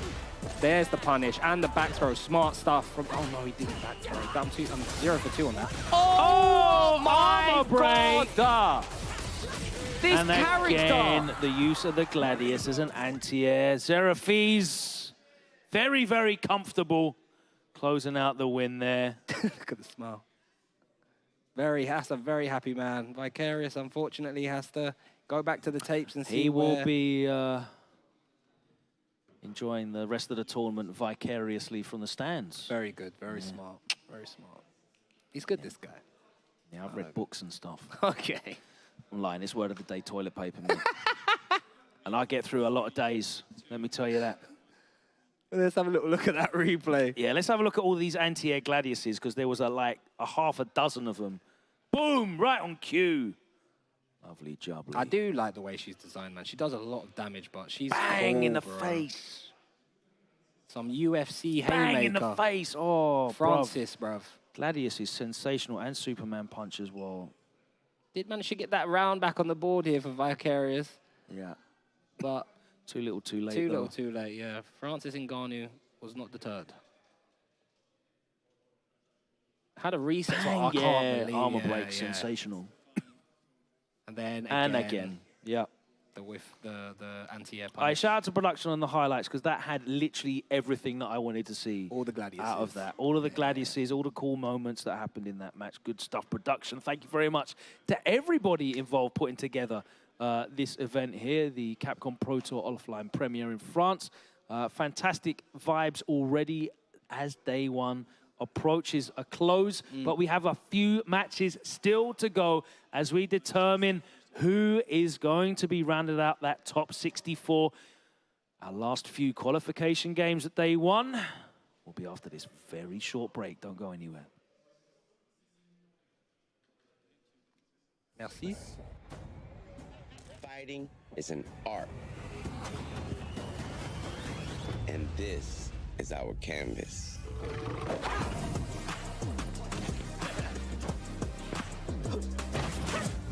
Here, we flex our style, our passion,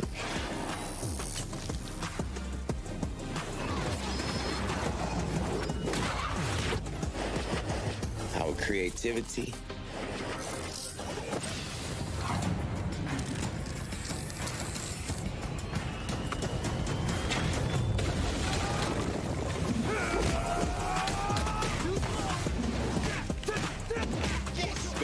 our skills. We come here to break rules, to bend minds, to change the game.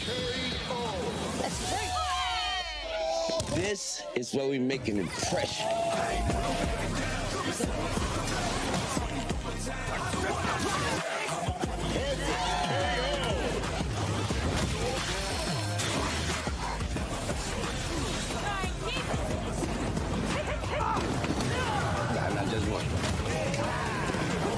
This is where we make our masterpiece.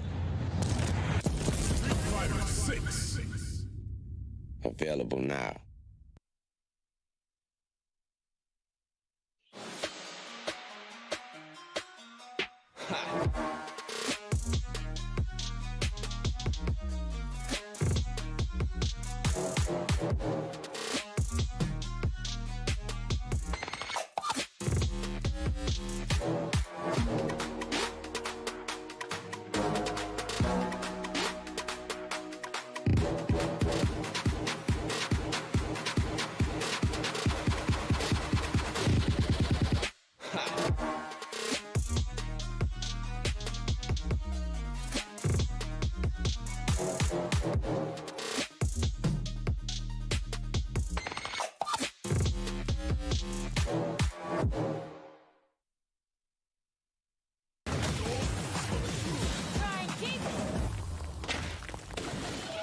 This is where we make an impression.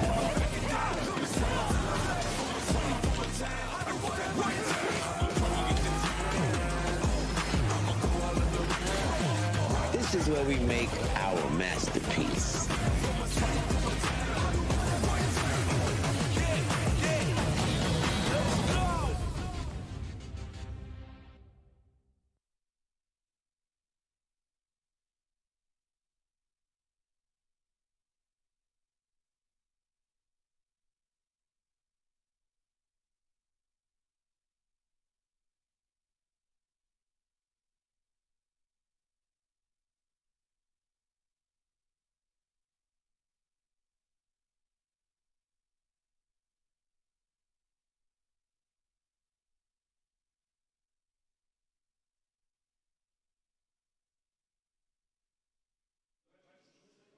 Welcome back to the CPT premiere offline here in the heart of France. We've had a whole day of GG's gourmet games.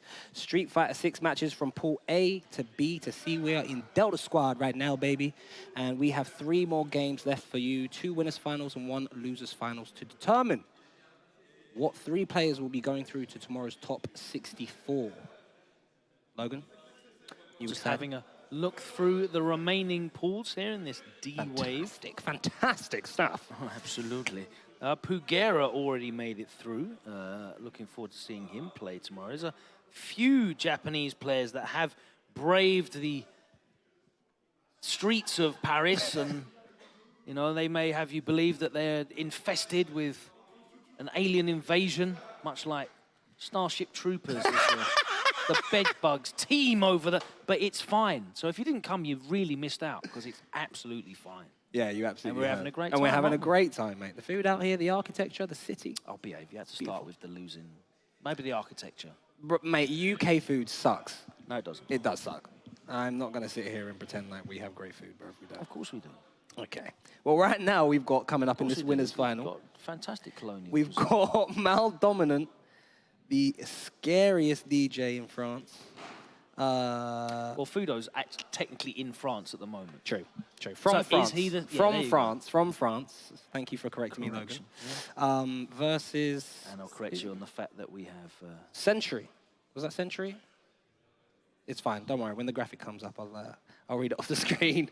But Mal Dominant has, from Street Fighter 5 to Street Fighter 6, made a really good adjustment. Some of the Street Fighter 5 players haven't managed to make the leap as of yet, are still slow in finding their feet. Mal Dominant seems to have gone from strength to strength. He's stronger in this game, arguably, than he was in Street Fighter 5. All right, so as we lead into this, Center Ripe up against Mal Dominant in the winner's side. Thank you, Logan. Center Ripe. Like, imagine century. But with ripe at the end. Ripe at the oh, end. Yeah. It's very smart. Yeah. I love FGC names. I can't talk. Sensational. Mal Dominant gets to use his classic costume too. Oh my word, we got command grab resets as well. Okay, turn me up, Center Central. Ripe is doing everything. Yes, blood. So let me hear the beat in my headphones. Try to perfect parry again. I wonder if Mal Dominant will start scoping it out with punish counter throw. Wow, he's getting hit by everything. And the reason is he has no idea what's coming. Neither do I. Move. Oh, empty what a jump response. punish counter on the parry attempt. And what a huge first round. Mal Dominant unable to get any sort of read on Center Ripe at the moment. Hey, you better wake up, buddy. The jumping was clean. Oh, there we go. There's one Don't worry answer. about parrying it. Get that auto-correct up kicks. Jackknife. Tried to see a shimmy, was not there. The stagger jab. Jeez, react to the green flash. Works every time. Again, trying to bait. Oh, the amnesia. Wow, right in Mal stuffs the air Dominant's head. slasher. Oh, there it is, finally. Oh, that's fortunate. Yeah, I'll take that all day. Pressing a button on the block. Center Ripe with the level 3. One more significant combo is all he requires. Oh! Oh, no, there it is. No! Could have cancelled that, surely. Overhead into the low. Takes that first game. All right. Decided to do it the hard way. Yeah. Strong stuff. Mal Dominant having to go back to character select, recompose, recollect. We said that, haven't we? It's a good choice to make in that situation when you can't really get a read on the momentum and the flow of the game. Yeah. Just to slow it down. And ice out your opponent, slow his momentum down. Also, you have time to take stock in what did I actually get hit by in that game. because I'll be honest with you, there was a lot that was going on. There was a lot going on, and I'm not entirely sure what Center Ripe was doing. A lot of counters. And you get the DJ theme as well, which is... We love DJ theme. Yeah. It's a good day when you get DJ theme. Oi, the brazen walk up. He You'll just walked excuse up. me. He speed walks. He's going straight to talk to the manager. I'm not lining up in any queue. Mal Dominant not able to get anything going here. And this is great stuff by Center Ripe because Mal Dominant is known as someone who just runs his offense at you. Yeah, right about now, it's Center Ripe that's running straight at Mal Dominant. Oh, already. Great use of the OD amnesia. Tried to shimmy him. Ooh. Kept on trying to set up the portal to no avail. Now, oh, my face. Anti-air over. Fierce. Beautiful stuff. Ready. Oh, there's the perfect parry that we saw again, but it was so meaty, he couldn't get punished on it. Do enjoy this.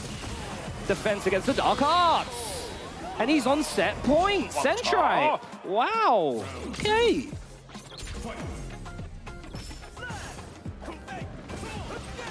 Oh, baited out. No. But not managed to get anything off of it. Still hasn't got anything going here. The jump back was beautiful from Centrite. Oh, I'll take Oki, sir. Oh, not sure what that was. Missed input. Having to jump out. There's the throw from Maldominant. Hopefully we see him... Sentryripe's happy to do that as well. You know, Maldominant spent a lot of bar just to get do the throw. that. Yeah. See, nothing's working out for him right now. No anti-air as well. Yes. Definitely getting caught asleep. And again, gets caught low by the shard. And that wraps it up. And Maldominant sent to losers bracket. Sentryripe with the big win, advances to that top 64 on the winner's side. Looking very strong. Looking very, very strong. Maldominant wasn't able to get anything going. Just a super awkward style of JP. Yeah.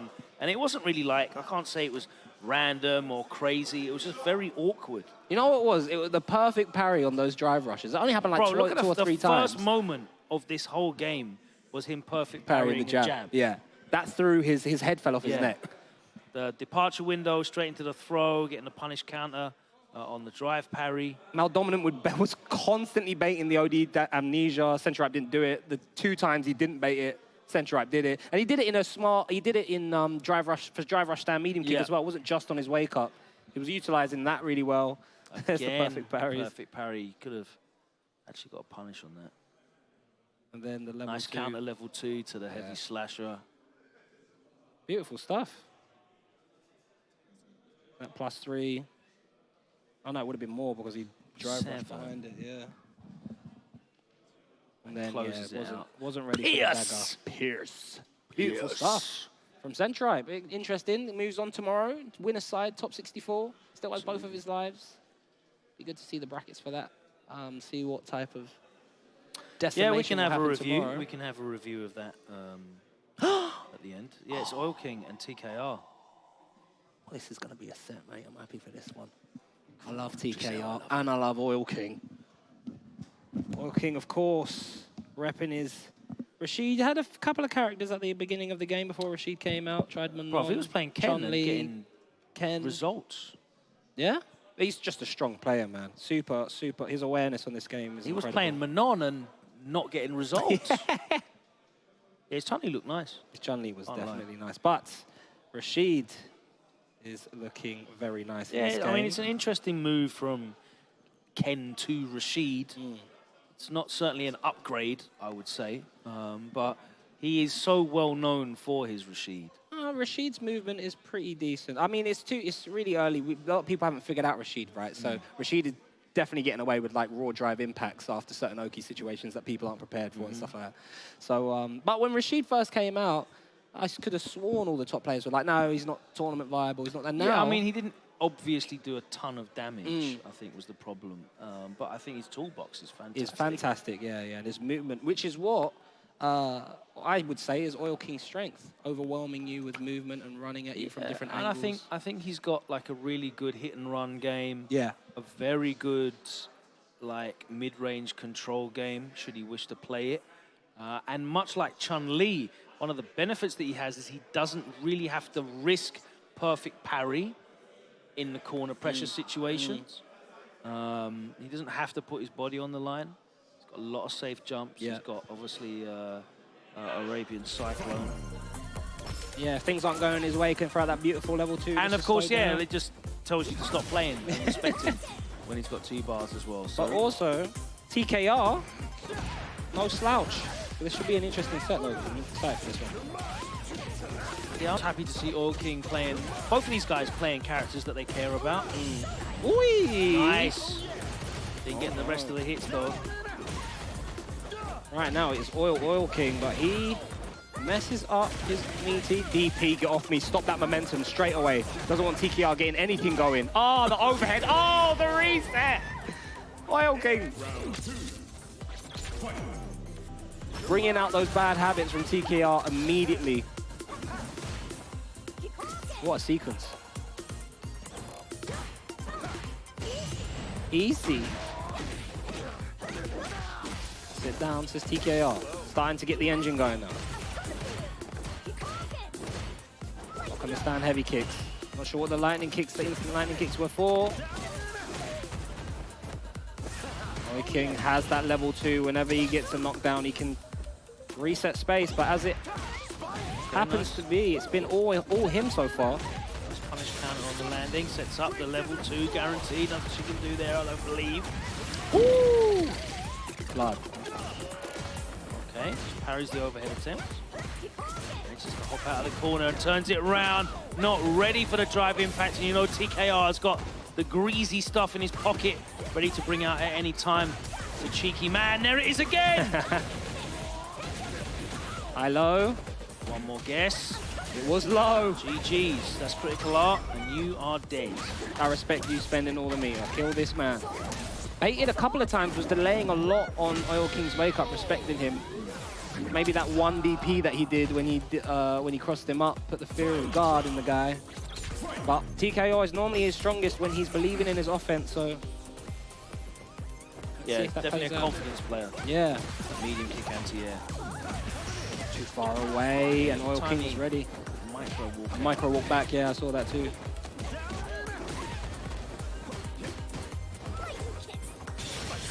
Sets it up, and you're in the corner.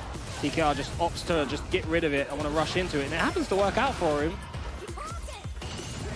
Yeah, I'm not sure if TKR's doing those air legs on the string to look for like a low or a walk back button or something. Crouch like and medium kick or stand fierce maybe, yeah, I'm not sure. Wow! Just as stand medium kick ran out. Still alive though. Oh, and the ODDP was beautiful in the corner, yeah, but hold all this as well. Surely she's got guaranteed ball splat here. Yeah, but setting it up versus this. Look at him. Look at him. All you have to do is tag him with something. Oh. It's Oil King, mate. It's Oil King. That's the thing with the... After the knockdown, though, surely. Yeah, but something it would have burnt him out as well, and he wouldn't have killed. Maybe that's why he decided to keep onto it. I guess so. It's very valid. No drive rush. Decided to just walk out. Wasn't ready. The multiple hits breaks the armor. Yo. DP. Yeah. Safe jump. That's the big thing there. The +2 mix-up mind game there on the safe jumps. Just missed space. Oh, I'm not sure if you can link something to that, but... We have got perfect parries on perfect parries. Burnt out again. There. Oh, no, locked, because it's 2+. This time gets it. Gonna go for a high-low. Yeah, tried to mix up mid-string. Oil King wasn't having it, just holding parry the whole way through. No level 2. Oh my days, he's been hit by every single one of those drive impacts. Beautiful recognition from TKR, and I like that. Just going for it. Yeah, show me. Show me you got the answer. Yeah. I'll keep doing it until you do. Okay, gets the low forward. Heavily scaled. The corner carry is what you want. Try to meet him, yeah. But no. Okay. For that counter hit light punch.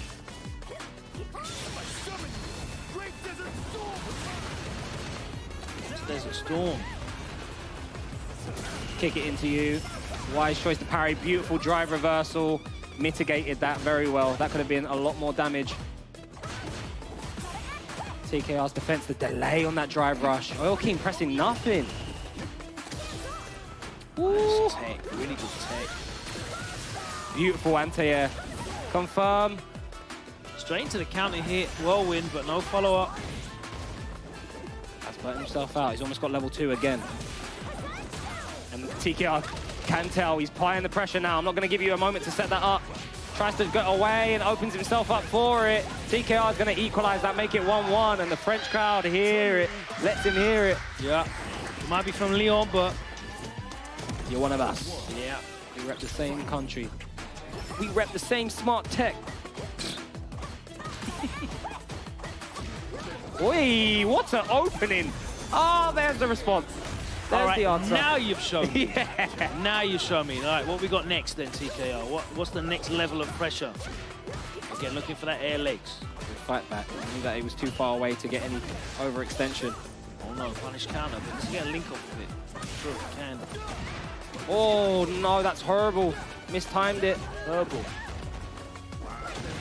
There we go. Finally pays out. Aye, but too late. Oh, and immediately hops out of the corner. Counter hit.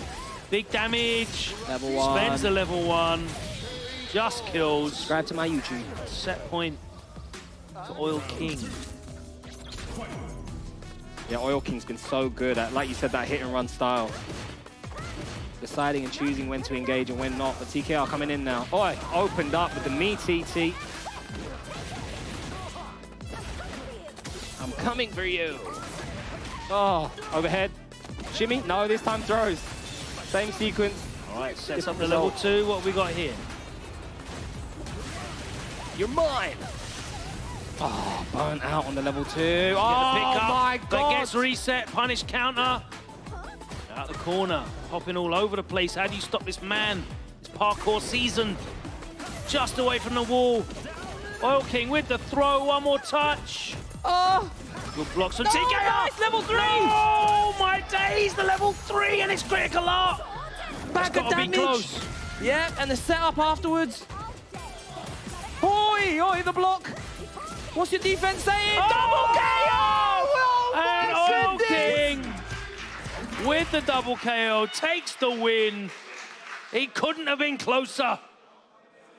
Big chunk of damage off that level 3 and he just wasn't able to get the next hit to close it out. And Oil King is relieved to move on into top 64 on winner's side. Oh my God, what a set, man. Oil King's defense was incredible. There was definitely multiple moments where he's like, I'm going to take all the throws. I'm just holding back. I'm just holding back. Had always the perfect opportunity to either escape or then fight back or make TKR overextend. But that last sequence with the level 3, blocked the crouching medium kick drive rush, blocked it out, blocked it out, blocked it out, blocked it out, just happened to press crouching medium kick at the right time. Double KO, but it was already up around. TKR is out. Let's go to the replay. Let's see that setback. Let's take a look at the key moments of that. TKR did really well to bring it back. Yeah, this is in the second game. Yeah. How many of those drive impacts worked in the corner? Just wasn't able to react to them in time in that second game, and he was able to convert that into significant damage. The range on that Asanshu. Crazy. Nice punish counter on the landing, and spends the bar as well to close out the game and level it up. Just missed there. That was huge. That was very huge. And then immediately jumped out and crossed him up and got the conversion to kill. Got to be ready. They're the type of things that if you see drive impact, someone does it in the corner, you jump out. And here's the level 3. Yeah, this situation blocks the crouching medium kick, blocks out the 3 taps, tap, tap, tap. Even did a stand light punch, even threw out more buttons just in case he was pressing after the 3 string, wasn't pressing anything. Blocked, was it the fireball he blocked and then he threw out the crouch medium kick behind the fireball? I think so. Yeah, yeah. I mean, Chun-Li was always going to press there. I wonder what...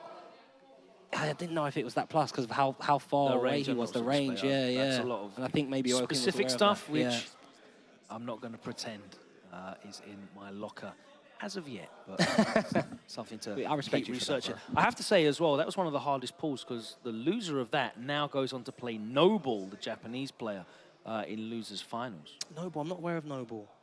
Noble, who does Noble play? Forgive me. Can't remember. We'll find out, but he's decent, yeah. It was a loot. Noble's decent, is what you're telling me. Yeah. Okay, well that definitely does suck for TKR, but he was in winners final for a reason. Did you know who took out Noble to put Noble into losers? Was it Oil King or TKR? I can pull that up for you right now. Thank you very much. While you get that up, we've got losers final of Pool D8, Margin Shinobi versus Scorpion Roder. Both French players. Ken and TKR Ryu. beat him too. TKR beat him too. Okay, so it's the run back, double jeopardy. Fingers crossed. Okay. But you never know if it's going to go the same way. Yeah, never know. Right now, though, Noble plays Luke, says Vicious in the chat. Thank you, Vicious. Always helpful to have, you know. I'm glad. I had a brain fart like I was in. Like, you said Luke. I did say Luke, but I was not. Luke, I believe, but you wasn't. Yeah. Again, you said I believe. I respect that. You put me on the spot, and I was like, I'm pretty sure he plays Luke. Wait a minute. Does he play Luke? So this is the last match of the day, is it? That's right. Qualification match. Okay. And this one is in losers brackets. All right. So one of these unfortunate. Can we have the player card back up again, the side by side? Yeah, it was Margin Shinobu, which is the Ken versus. Are we ready for the game? Okay, we're ready for the game. Okay. Yeah, we'll read that off the... The French accent's beautiful, bro. The dialect. Yeah, Ryu. He plays Ryu. Rodell. So this is a classic. And they've picked the classic. What a fantastic way to end the day. Look at this. No? Ken versus Ryu. Let's all hug. Margin Shinobi versus Scorpion Rodeur. I'm not saying that whole thing every time. Burns himself out. Oh, anti-aero from Margin. There we go. And it was a heavy. That's a heavy. Great. So give me the damage. Big jump in for Margin. Heat it up. There's the stun. Okay. Kept it simple. I respect it. El Classic.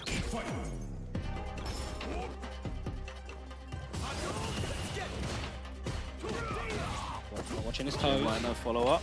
Yeah. Oh, he's Looking parrying, to parry, yeah. He's looking to parry the... whatever follow-up of the Jinrai we get.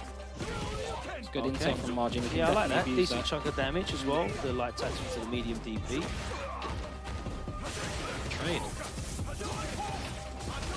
And I like this from Scorpion, getting his fireball games going. Really Yeah, I mean, that's the situation in which he's in advantage, right? Yeah. You don't be swinging it out at close range with Ken. No, not with this version of Ken. Straight back in is Margin, but now Scorpion has the anti-airs have been there. Overextended, the check, the level 3, and Margin takes the first game. Pretty convincingly. But yeah, like you said, I think it is wise for Scorpion maybe to set up a zoning game just to see. I think he got jumped in once on one of his fireballs, and then after that he was like, nah, bro, let's not. And that's the thing, man. Like, it's not just the actual damage you take from the jumping, it's the emotional, psychological damage you take that will put you off playing your game plan. Oh, that'll definitely put you off your game plan. He's like, oh, all right, I'll throw a fireball. OD, full combo. Whoosh. Wow, the late didn't believe it would hit. And again, these OD fireballs from full screen. Thankfully, Scorpion threw that out a bit earlier. Otherwise, that would have been another punish counter combo. But there goes the crouch and medium kick. Conversion in the corner. What we got for me? Definitely not a safe jump. Not a safe. That one was definitely not. But still worked out. There's the... A lot of danger associated with that jump. Oh no, tries to walk in and get greedy. And Margin Shinobi takes that round and a set point. Looking to close out our last set of the day. Is it going to be 4 rounds straight? It's looking like it. It's looking like it. But does Scorpion have something in the tank, in the back pocket, to throw Margin off his game? There's the cross-up. Oh, there's the neutral jump shim-sham. What are you reaching for? What are you reaching for? Has the Denjin. Oh, anti-air, but goes goes in. low forward, burns himself out. So a terrible use of those 3 bars. Now you can take all this Ken pressure. So many Jinrais. He's got a level 3. Yes, there we go. Has to respect the super on wake up, but if he wants to, can drive impact him into the corner. Just decides if he wants to or not. Now does the jab and backs off. There you go. Splat. Be able to get the kill. Bat. No, he won't. I've seen that film before. Oh, and the stand roundhouse. Beautiful stuff from Margin. Might have been able to get the kill off of like a crouch fierce run into a crouch fierce drive run cancel, like in another crouch fierce into heavy Jinrai. Heavy Jinrai always does like the most damage you can. Yeah. I wonder if he was trying to go for to get the 3 drive rushes, because he did the stand fierce into it just micro like walk stand medium scales punch. everything into oblivion. But it is the really most. weird. It is the most if you manage to do it correctly. Was there not we found as well? It was like randomly like medium tattoo or something. Oh, the light tattoo into level 2. The different types of scale. There's loads of different situations with Ken where so much. It's such a fascinating system. Yeah. How the scaling works and how different moves affect scaling differently as well. Depending on what super you want to go into and all of that malarkey. But yeah, for the most part, Ken's most damaging stuff is just crouch fierce, light tattoo, medium DP, which is like 3.1k. But that's without getting into the drive rush mechanics. But here we see these replays. Margin Shinobi he didn't actually opt to do the one hit of Jinrai and then walk forward and parry the throw. He was very comfortable in neutral, just going back to neutral and not overextending. Walked out, had great anti-airs. Yeah. Got his legs clipped, but Scorpion got his legs clipped in return, and then here... Yeah, no, he wouldn't have been able to do 3 anyway because he didn't have enough drive meter. No. Side switch. And then the single hit from the roundhouse as Scorpion Roder walks to his doom and is eliminated from the bracket. Margin Shinobi takes that spot in top 64, which means our first day has come to an end. Yes, it has, but we have plenty more games coming up tomorrow. Top 64 is where the heavy hitters are all waiting for each other. It's split into 4 pools, 16 players. You have the winner's side of the bracket and the loser's side. And then we will be going through all of that tomorrow to hopefully get our top 8, which will be held on Sunday, Paris Games Week. And there are some all-star names in these winner brackets. Talk to me, boy. Pools tomorrow. We've got Chris Wong Pugera, Senor Power versus GamerBee, Gondo versus Oil King, KnuckleDu, and Centuripe, who was fascinating. Okay, but that JP. That's a horrible pick for him. Yeah. E2, let's take a quick look as well. Thorox gets to play Human Bomb. That's his reward. Daigo and Akainu. Splendid. Can't wait for that one. Our Lord Daigo. Zafarino is rewarded with Phenom. You can show us that matchup. Oh, yeah. That's very interesting. Yeah, all right. Looking forward to that one Looking tomorrow. forward to that one, yeah. And then in the second half of it, we have got Hot Dog going up against Daikoku. There's going to be a lot of plasma on screen there. Kilzyou versus Mr. Crimson. A team kill. We've got Menard versus Chang. Beslam versus Kichipa. That's all in F1. And then in F2, let's take a look who else is on winner's side. Fudo and Mizuha. Oh, my goodness. Bro, this one is a madness. Tell me. Fudo Mizuha, Foulmaster Kawano, Moke Kyungstar, all in the same pool F2 tomorrow. And Nasim Claw up against Alphen. That is on the winner's side. If you want to take a look at the brackets, oh my God, my hair looks Your hair looks lovely. Like no, it looks lovely. I can't go out like that one. There we go. Lovely, darling. If you want to take a look at what brackets you can enjoy tomorrow, day 2 at the Capcom Pro Tour offline premiere here in France, have a look on Start GG. Get amped up because tomorrow the action is going to build to the crescendo of Sunday, finals day at Paris Games Week. But that's enough from us. They're playing the music. They're giving me the Oscars. Get home music. It's time for us to go out for some dinner here in Paris. Abe's going to show me how great the cuisine is. Dinner's on him. And I hope you guys have a fantastic time at home. We'll see you here tomorrow morning, bright and early, for more action here from the CPT offline premiere in France.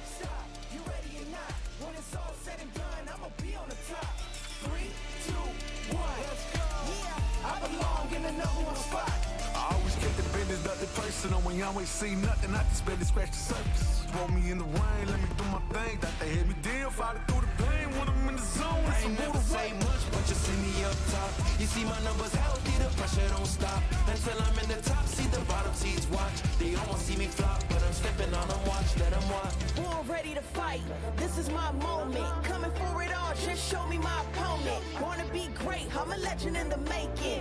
And this is mine for the taking. Cause I got what it takes to be on top. I'm #1 cause I don't stop.